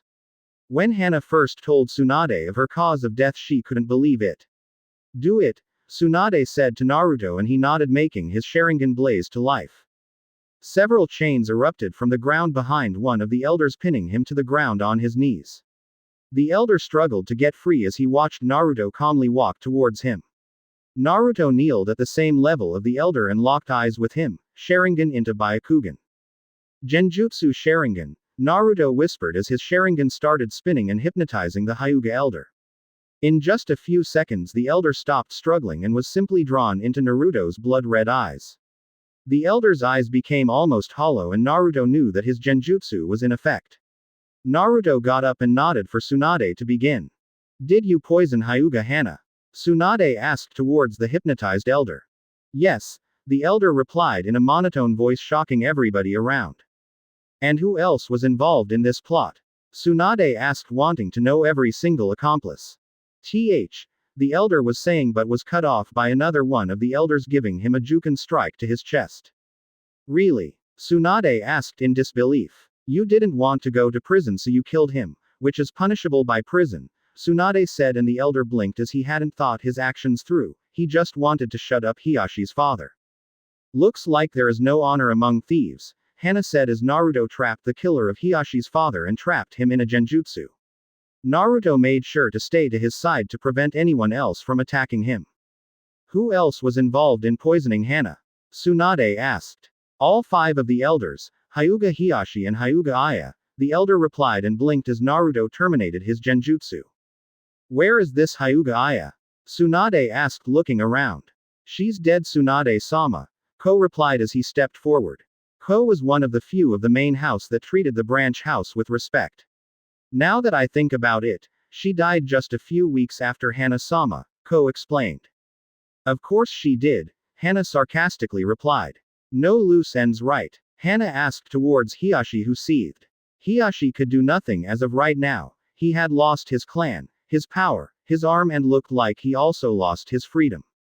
All I wanted was a strong heir. Nothing like Hinata turned out to be at the time, Hiashi angrily replied and turned towards Hana. She was like you, kind and soft. Such person was unworthy of leading our clan, Hiashi sneered.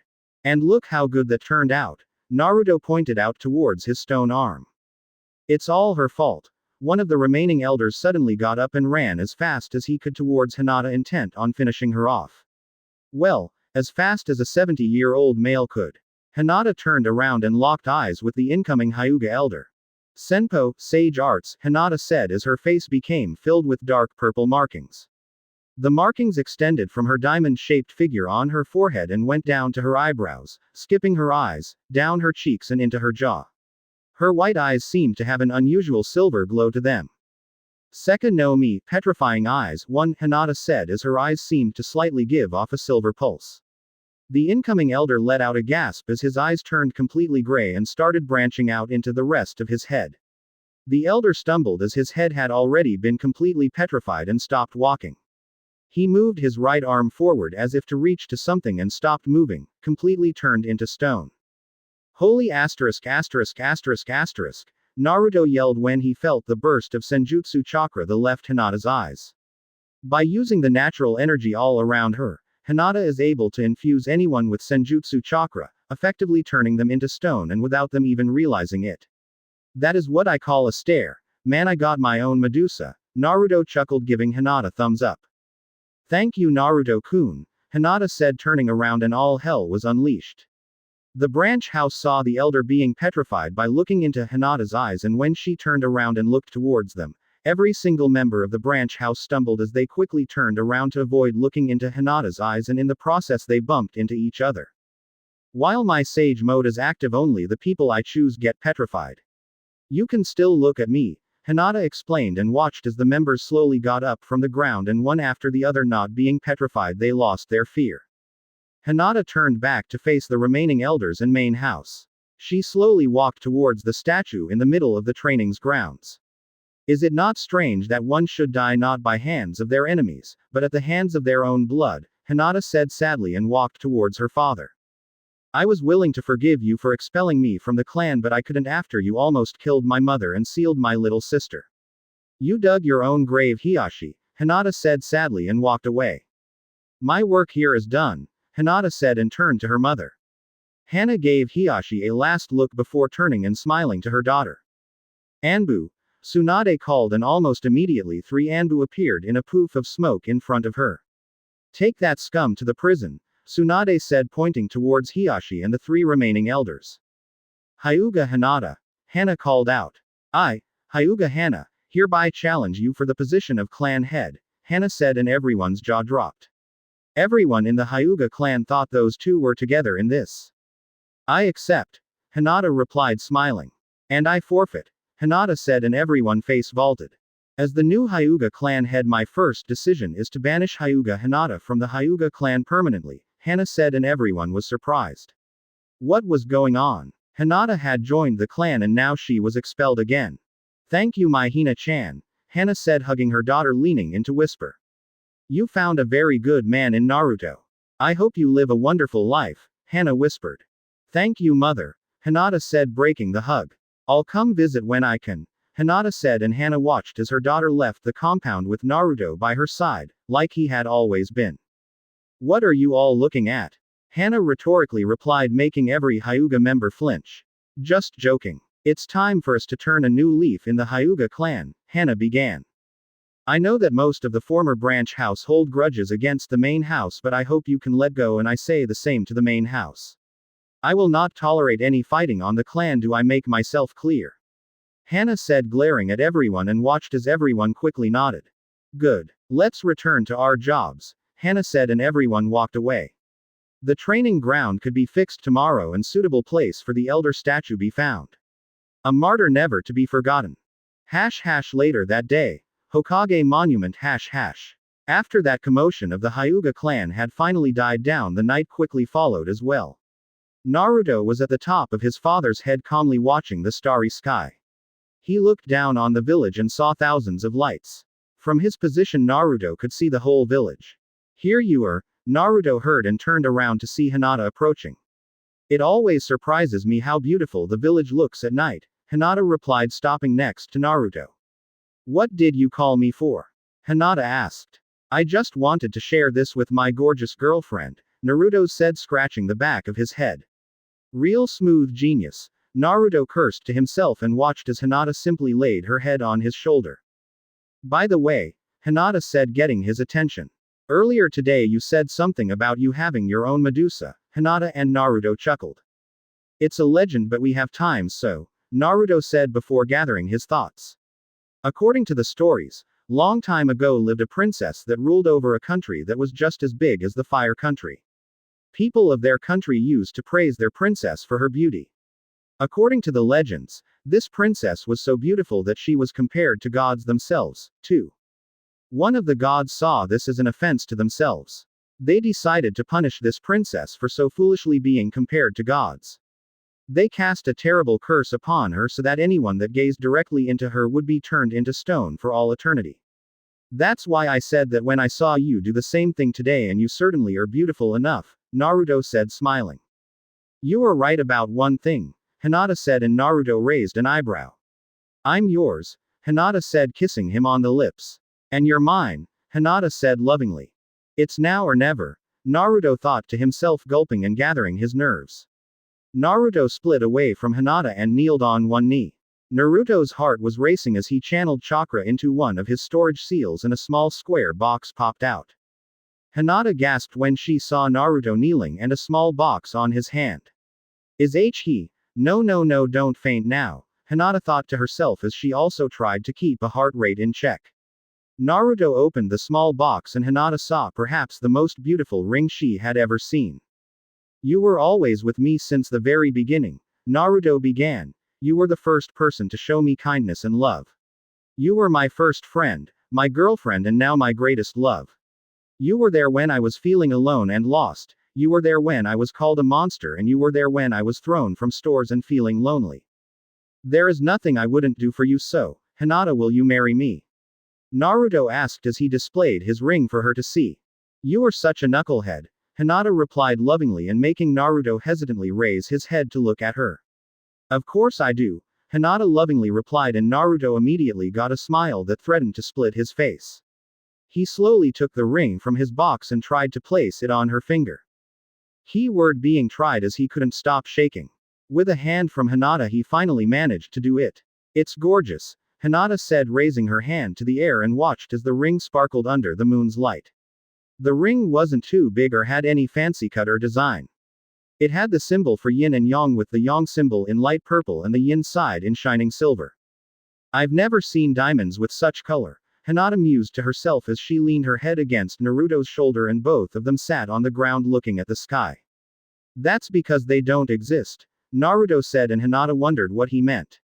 I created these two stones from scratch with my Rinnegan.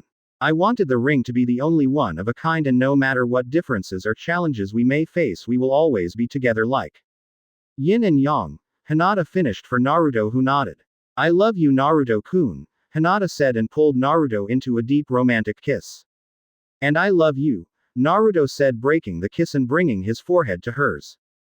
Senju Hinata. Chapter 49, The Choices We Make 3. # Senju Compound #. It was a beautiful day in Konoha. It was warm and sunny all over. The sun was coming up, shining upon Konoha as the merchants were opening their stores to start up a fresh new day. A few sunrays broke through the village's barrier and started waking up people inside the houses. This was the unfortunate event for Naruto. The room was dark and a few beams passed through the window and hit him right in the eyes, waking him up from his slumber. He released a small yawn and tried to shift in bed, but realized that he couldn't move. He looked down and smiled at his princess, who snuggled next to him, resting her head in his shoulder. There was something about having Hinata sleeping on his chest that just felt right. One of the things he enjoyed most was waking up with Hinata next to him. Feeling her warmth against his body, caressing her soft hair. She noticed that Naruto was looking at her with a warm smile. She returned the smile just before she closed her eyes again and placed her head on his chest, releasing a sigh of bliss and happiness. Naruto had proposed last night and Hinata had accepted, and now they would be together forever. It didn't get any better than that. Although the room itself might disagree. For starters, there were clothes everywhere. Naruto's vest and pants were near the door, which meant that they were the first to go. Hinata's jacket and bra were also nearby, although her pants and underwear were actually near the window. Only Kami knows how they got there. I'm so happy that I just want to run and jump everywhere, Naruto whispered, and Hinata giggled lightly. I know the feeling, Hinata replied. After everything we have been through, we are finally together forever, Hinata explained, and Naruto gently kissed her forehead. I'm the luckiest guy in the world, Naruto said. Are you crying? Hinata asked, smiling as she saw his moist eyes. Of course not, Naruto quickly replied. It's just dust that got in my eye, Naruto replied, scrubbing his eyes. Hinata knew the truth very well. For someone who never had a family, he just got one of his own. You know, Hinata started as she looked up. We are going to need a new bed, Hinata said as Naruto sighed. Last night had been one of commemoration on their engagement and they got a little carried away. It was your idea to try doing it while we were on Sage mode, Naruto chuckled. Like you didn't love it, Hinata teasingly replied, kissing his cheek. Senjutsu empowers all of our senses, Hinata explained blissfully. And also our strength, and that is why we broke our bed, Naruto said, shaking his head, and watched as Hinata rose up and straddled him. The sheets fell to the bed, revealing Hinata's naked form. It's not like it's going to break again, Hinata lustfully said. Such a tease, Naruto complained, and Hinata giggled. Are you going to do something about it? Hinata asked, giggling like a school girl. Maybe. Naruto half lied and rose up to meet Hinata's lips. Naruto embraced Hinata, pulling her closer as Hinata ran her hands through Naruto's long spiky hair. Their lips met with fierce passion. Naruto turned her around and gently lowered her on the bed, making him stand on top. Hinata hummed in delight as Naruto kissed her neck and gently fondled her breasts. Knock knock. Naruto-kun, if you don't hurry you will miss breakfast, Kushina said as she knocked on the door just before walking away. This sucks. Naruto frowned as he stopped his actions and simply laid on the bed. Maybe not, Hinata replied and got up. She started walking to the bathroom, swaying her hips in a sexy manner. Naruto could only stare at her and follow her movements. Right, we must preserve water, Naruto said in conviction before he got up and quickly followed Hinata into the shower. Water was a precious resource after all. Senju compound. Kitchen. The doors to the kitchen opened and everyone in there shifted their attention to the couple approaching.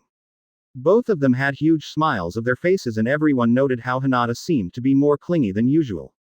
They had such happy expression that it was intoxicating. Looks like someone had a good night, Jiraiya said, wiggling his eyebrows. He was lucky enough that Tsunade wasn't there, otherwise he would already be buried on the ground. Better than good, Hinata said dreamily and raised her hand to show the purple and silver ring on her finger. Naruto-kun proposed last night, Hinata happily said and sat down, but was quickly surrounded by Kushina and Mito wanting the juicy details. About time, Naruto, Hashirama said, chuckling, making Hinata raise an eyebrow in confusion. What do you mean? Hinata asked. You don't know what we suffered with him always haunting us for advice. Where to propose, when to propose, what to say. It was a nightmare, Hashirama explained, and Naruto groaned. Hinata didn't have to know that. Really? Hinata asked, surprised, looking at Naruto. You should have seen him when he came to me to ask how I proposed to Kushina-chan, Minato chuckled, remeing of that particular moment. He began wondering what to say and when to do it. He looked like a headless chicken until he began to hyperventilate and proceeded to pass out, falling flat on the ground, Minato said, laughing. Father, Naruto complained, and Minato just chuckled. These are the good memories one should remember, Naruto, Minato advised, rising up. By the way, good work on the Hyuga clan. I'm proud of you, Minato said, making Naruto smile. It went better than I thought. It's a good thing that the clan is still stable even without the caged bird seal, Tobirama said in afterthought. It's good we didn't tell them everything. Can you imagine Hiyashi's face if we told them that the Byakugan comes from the Sharingan? Naruto chuckled and began eating until he realized that everyone was staring at him, including Minato, who was about to leave. Is there something on my face? Naruto asked, confused about the stares. Hold on, Tobirama said. Back up, Hashirama added. What do you mean by the Byakugan coming from the Sharingan?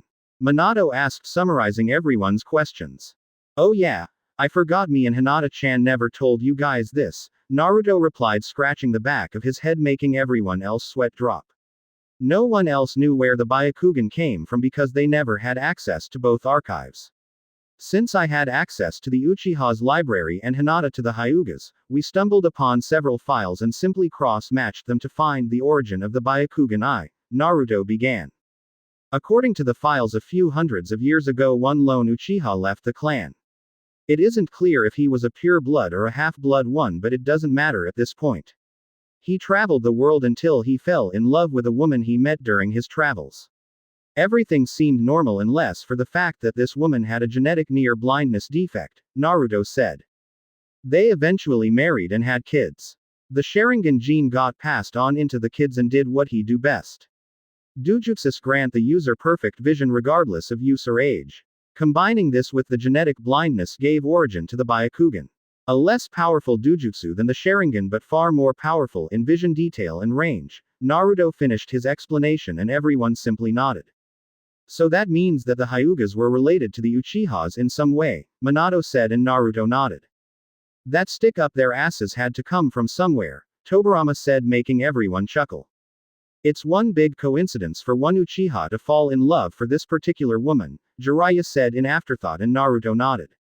All bloodlines begin somewhere, either from the mixing of several genes or simply by one mutating into something viable. Survival of the fittest, Naruto replied and everyone resumed their breakfast. By the way, Kushina said, getting the attention. Have you two picked a date? Kushina asked Giddy. She couldn't wait for grandchildren to smooth her with affection.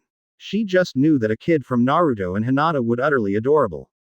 Naruto-kun just proposed last night and we didn't talk about it that much.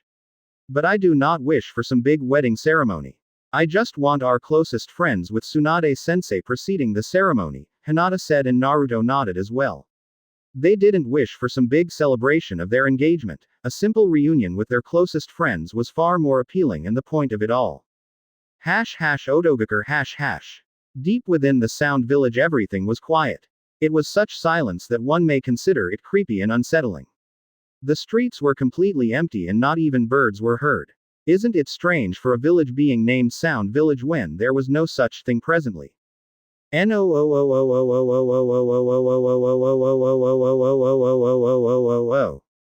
scream echoed through the empty halls of the main building in the village. Crows burst from the trees from the sudden sound spike. Entering the Odokage Tower and proceeding down into the basements, one seemed to pick up some sniffling sounds. Walking down the halls and approaching the origin of the sound, we come into a pitch-black room. The walls were of brown stone, torches along the walls provided some much necessary light. The whole base seemed to give off some dark and evil aura. The whole ambient seemed taken from some horror movie. As we approached the room, a small trail of blood was seen leaking from the room. It flowed through the floor and into the middle of the hall and it showed no signs of stopping. The blood started pooling in the middle of the hall and from the quantity of it, someone was dead. Peering inside, we find two figures on the room. One simply laid on the ground with her eyes a hollow white and her skin a ghostly white, like it had been drained of all of their blood. Above this figure stood another one kneeling next to the downed one. This figure had a white long-sleeved shirt which was open at the torso. He wore dark blue pants with a blue cloth hanging from halfway up his stomach to his knees. He also wore black arm guards that covered his forearms and stretched up to reach his upper biceps. He also wore a purple rope belt around his waist, tied in a bow. He was Uchiha Sasuke, a genetic clone that Orochimaru had engineered from the original one. Sasuke was kneeling next to this person as he weakly gripped a sword that was pushed right through the figure's chest, directly through her heart. Blood continued leaking from the wound as it flowed to the hall. "Why Koto-chan?" Sasuke cried as he looked to the dead eyes of his friend. He couldn't understand why she would attack him out of nowhere. She had long black hair, which is in a Heim-style cut, and black, pupilless eyes. Attire-wise, she wore a pale green form-fitting vest, with an opening in the center which shows off her cleavage and her stomach, and a camouflage-patterned scarf and skirt. "Il loved you," Sasuke said, looking away from her when realization hit him. He had just killed the only person he cared for in this village, the only person he loved. He couldn't fathom as to why she attacked him. They were good friends ever since they met a few weeks ago and Sasuke knew he liked her more than simple friend. Why? Sasuke wailed in grief as his Sharingan unwillingly flared to life. It was almost a cruel punishment that his Sharingan should flare. Punishment as the Sharingan would forever remember the scene that laid just before him. The scene with Sasuke driving a sword through his lover's heart and blood pouring everywhere. Sasuke swiped his cheek with his hands to try clear the tears. Sasuke's chakra spiked and his Sharingan flared to life. It had 3 tomos. A chunk of chakra was funneled towards his eyes and Sasuke's Sharingan started spinning and glowing. In the pitch-black room, his Sharingan was the thing that definitely stood out. Blood-red eyes with pitch markings spinning and glowing. His eyes began to slow down and the 3 tomos were completely gone. A whole new pattern was revealed to the world. His eyes were black in the background with three blood-red intersecting ellipses. Sasuke's eyes had changed into the all-powerful Mangekyo Sharingan. What's this? Sasuke wondered out loud looking down. Yet again he could see his own reflection in the blood pooling on the ground.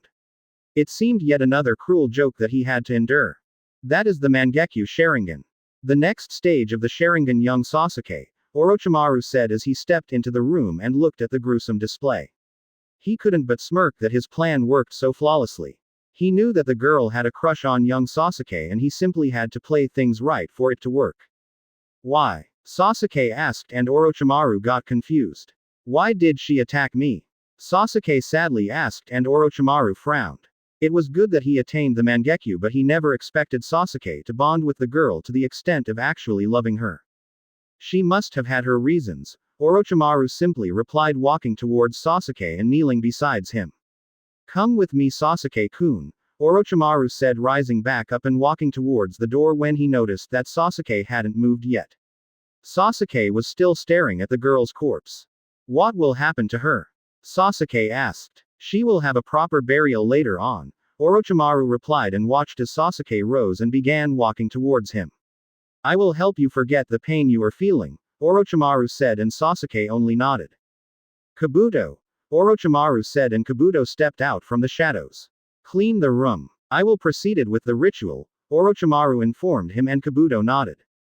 Orochimaru and Sasuke walked into another pitch-black room with strong wooden doors.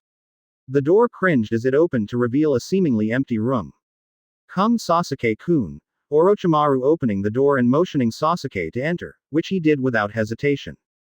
Do you wish to forget the pain? Orochimaru asked with his eyes glinting. The goal he fought so hard to achieve was but a few minutes from his grasp. Yes, Sasuke simply replied, and Orochimaru nodded.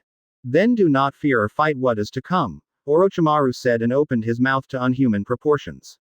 From Orochimaru's body came a gigantic white snake composed of smaller white snakes. This was Orochimaru's true form. Orochimaru-sama? Sasuke asked, slightly shaken from seeing this big snake slither out of Orochimaru's supposed body. Do not fear me, child, Orochimaru said as he coiled himself around Sasuke's body, locking eyes with the young Uchiha. Furo Fushi no Jutsu, Eternal Youth and Immortality Technique, Orochimaru said, and the world started changing. Sasuke and Orochimaru were no longer in the dark room, but they were in what seemed to be a vast place. The sky was dark purple, and looking down, the ground was nothing but a wall of pink muscles that seemed to spasm at random intervals. What's this? Sasuke asked fearfully. With this I will accomplish my goal, Orochimaru said, chuckling darkly as the muscles began to crawl up Sasuke's body. Sasuke tried struggling, but he was overcome in just seconds.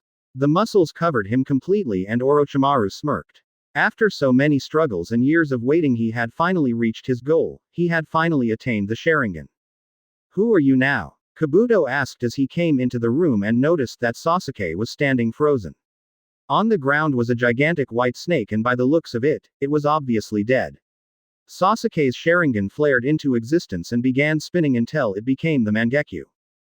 Kukukuku. Who do you think? With Uchiha now Uchiha now had just returned from her appointed mission in Konoha.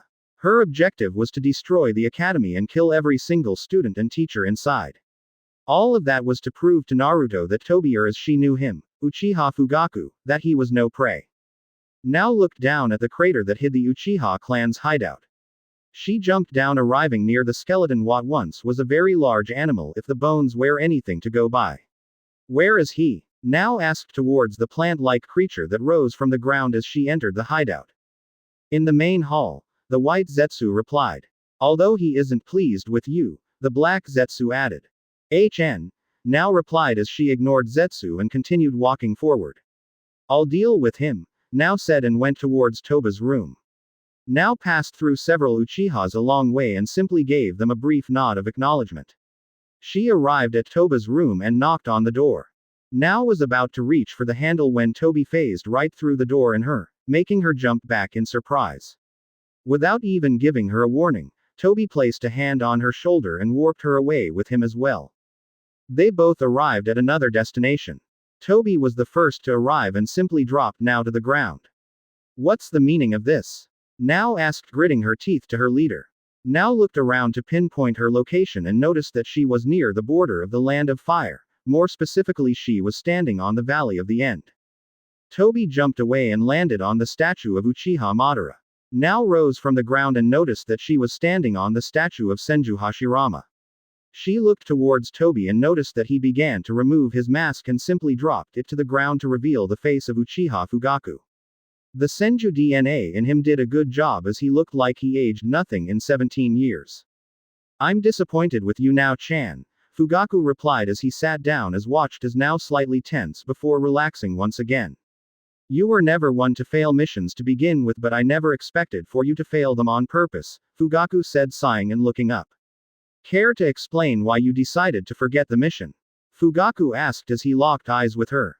I may be under your command, but I am not your tool to do as you please, now snarled at Fugaku. You asked me to kill some innocent kids, which I would never do. I have my standards, now explained. I see, Fugaku said, getting up. I should have expected this from you. Your lineage was one of softness after all. Your sister did the same thing when I asked something similar, Fugaku explained, chuckling, and watched as now got confused. You didn't know, did you? Fugaku mockingly asked. Your sister was just like you. You, your sister, Makoto, and even that cousin of yours, Obito. You were all too soft and kind-hearted for the Uchiha clan. I thought that making an example of your sister would solve that in you, but I was mistaken, Fugaku simply explained and watched as now tensed. What do you mean by making an example of my older sister? Now asked, narrowing her eyes at Fugaku. Exactly like that. She was a soft-hearted like many before her, and she was influencing you, the strongest of the clan next to me. You looked up at her like anyone would do to their own older sister, and I couldn't have that, so I took steps. A simple poison in her food to make it look like she died of her eyes not accepting her body, Fugaku explained, smiling darkly. What? Now asked in shock. You killed my sister just because she was kind, now mumbled to herself. Why? Now asked, although Fugaku had just given her the answer. I want soldiers. I don't need anything else but soldiers, Fugaku simply replied. Your sister became a liability the moment she started refusing the missions I gave her because she couldn't do them, but I had hope for you now, Chan. You, who were so fond of my son Itachi. I hoped that you would outgrow that kindness that seemed to be instilled in your family and became what you were supposed to be, an Uchiha clan shinobi, Fugaku said and watched as lone tear ran down her face. You killed my sister, now simply said, looking at the ground. You killed the only thing I had left of my family, now sadly said, and suddenly looked up with her Mangekyu blazing. I was a fool to be following you in the first place. I should have stayed by Konoha's side.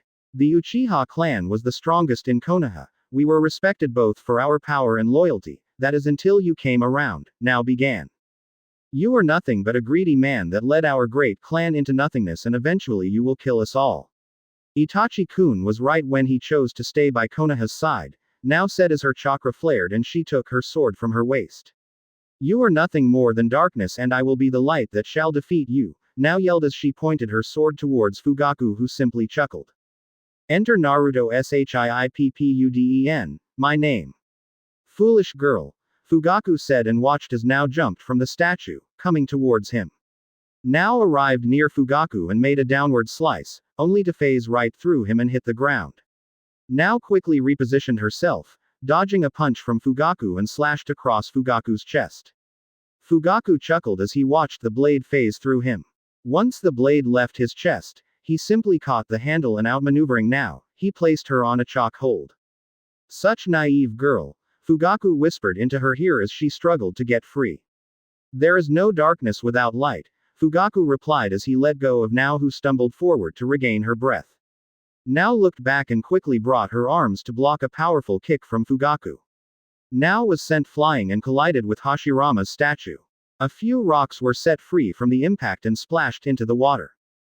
Now coughed but quickly regained her breathing. She looked up to see Fugaku in the same place. Kaden. Goryuka no Jutsu, Great Dragon Fire Technique, now said as she sent a torrent of fire shaped in the form of a dragon towards her enemy.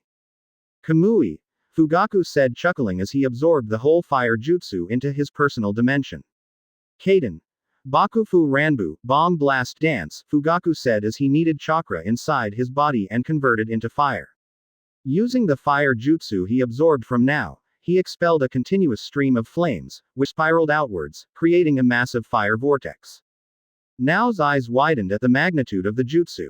Fugaku had used his own jutsu and further increased its power by using her jutsu. Nao's eyes glowed and purple ribcage formed around her. The fire jutsu clashed with her Susanoo shield but didn't even scorch it. Susanoo wasn't her ultimate defense for nothing. Yusaka no Magatama, Yusaka beads, Now said as her Susanoo glowed and slightly increased in size. A couple arms sprouted from the ribcage and, as they spread apart, pieces of chakra floated in the air between them. Several dark purple beads were shot towards Fugaku at high speeds. When will she learn? Fugaku thought to himself in amusement as the gigantic beads collided with the statue, ripping out chunks of stone. Fugaku had simply used his kamui to escape the attacks and jumped down into the water. Fugaku looked straight forward and narrowed his eyes when he noticed Now, who had her hands on the water.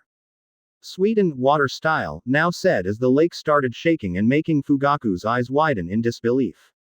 Sen Sudareki, 1,000 strikes, Now shouted as the lake all around her started giving off steam. Right before Fugaku's eyes, hundreds upon hundreds of water tentacles started forming out of the water. Now, who still held her hands on the lake, smirked as the tentacles blurred towards Fugaku, who began evasive maneuvers. Fugaku's was running for dear life. There were so many tentacles that they were even blocking his view of the statues. They were so many that they almost blot out the sun, leaving Fugaku to fight in the shadows. Fugaku ducked under a tentacle and used his kamui to avoid another one. Kaden. Ruka no Jutsu, Fire Dragon Technique, Fugaku said and unleashed a torrent of fire against the water tentacles. He watched with great satisfaction as most of the water whips were vaporized. He quickly lost his smile when he noticed the whips simply reform themselves from the water. I can't use my kamui indefinitely and there are too many whips for me to track, Fugaku thought as he tried to think of a way to end this jutsu. Otherwise he would be forced to evaporate the whole lake, which would be impossible. He was shot from his thoughts when a water whip got past his defenses and hit him on the shoulder, making him stumble. Enough, Fugaku said, blurring through hand seals. Kaden. Genkyu Great Blaze Ball, Fugaku exhaled a gigantic sphere of scorching flames that vaporized and destroyed everything in its path. Everything around Fugaku was decimated and only steam remained. Fugaku looked in annoyance as every single water tentacle slowly reformed, but he caught a glimpse of Now, who was still in the same position as she was when she began the jutsu. Fugaku quickly realized this jutsu's weakness. In order for it to work properly, the jutsu caster would need a large body of water nearby, but more importantly, this jutsu requires the caster to be stationary and feed chakra continuously so that any destroyed tentacle may be reformed. Fugaku smirked and quickly dashed towards Now at high speeds. Several water tentacles tried to block his path but simply phased right through them until he was upon Now. Fugaku arrived near Now and immediately went for a straight punch, only for Now to tilt her head to the side and jump away to safety. Fugaku watched as the water tentacles dispelled back into the river. That was one particularly annoying jutsu. To think you had water affinity as well, just like Itachi. It looks like you were made for each other, Fugaku said in a mocking voice. While he was mocking his opponent, even he had to admire the potency and beauty of the jutsu. You think too high of Itachi-kun. I kicked his ass several times during our shinobi career, Now said, smirking as she had finally understood the timing on Fugaku's kamui. She knew very well that his Mangekyo jutsu was simply stronger than her own, but like everything else, his kamui had a weakness. And she found it when Fugaku chose to fight the water tentacles instead of simply standing by. Kaden. Hosenka no Jutsu, Phoenix Fire Technique, Now said as she released several fireballs towards Fugaku, who simply shook his head in defeat. Fugaku used his kamui and simply absorbed the jutsu into his dimension. Fugaku realized that the jutsu was taking longer to absorb than usual. She hid shuriken among the fireballs to delay my absorption. Clever girl, Fugaku thought to himself as he noticed Now reappear next to him in a blur of speed. Fugaku simply stopped absorbing the jutsu and allowed a few fireballs to hit him. Simple fireballs did nothing against him. Now swinged her sword horizontally and watched in shock as Toby easily caught her blade between two fingers.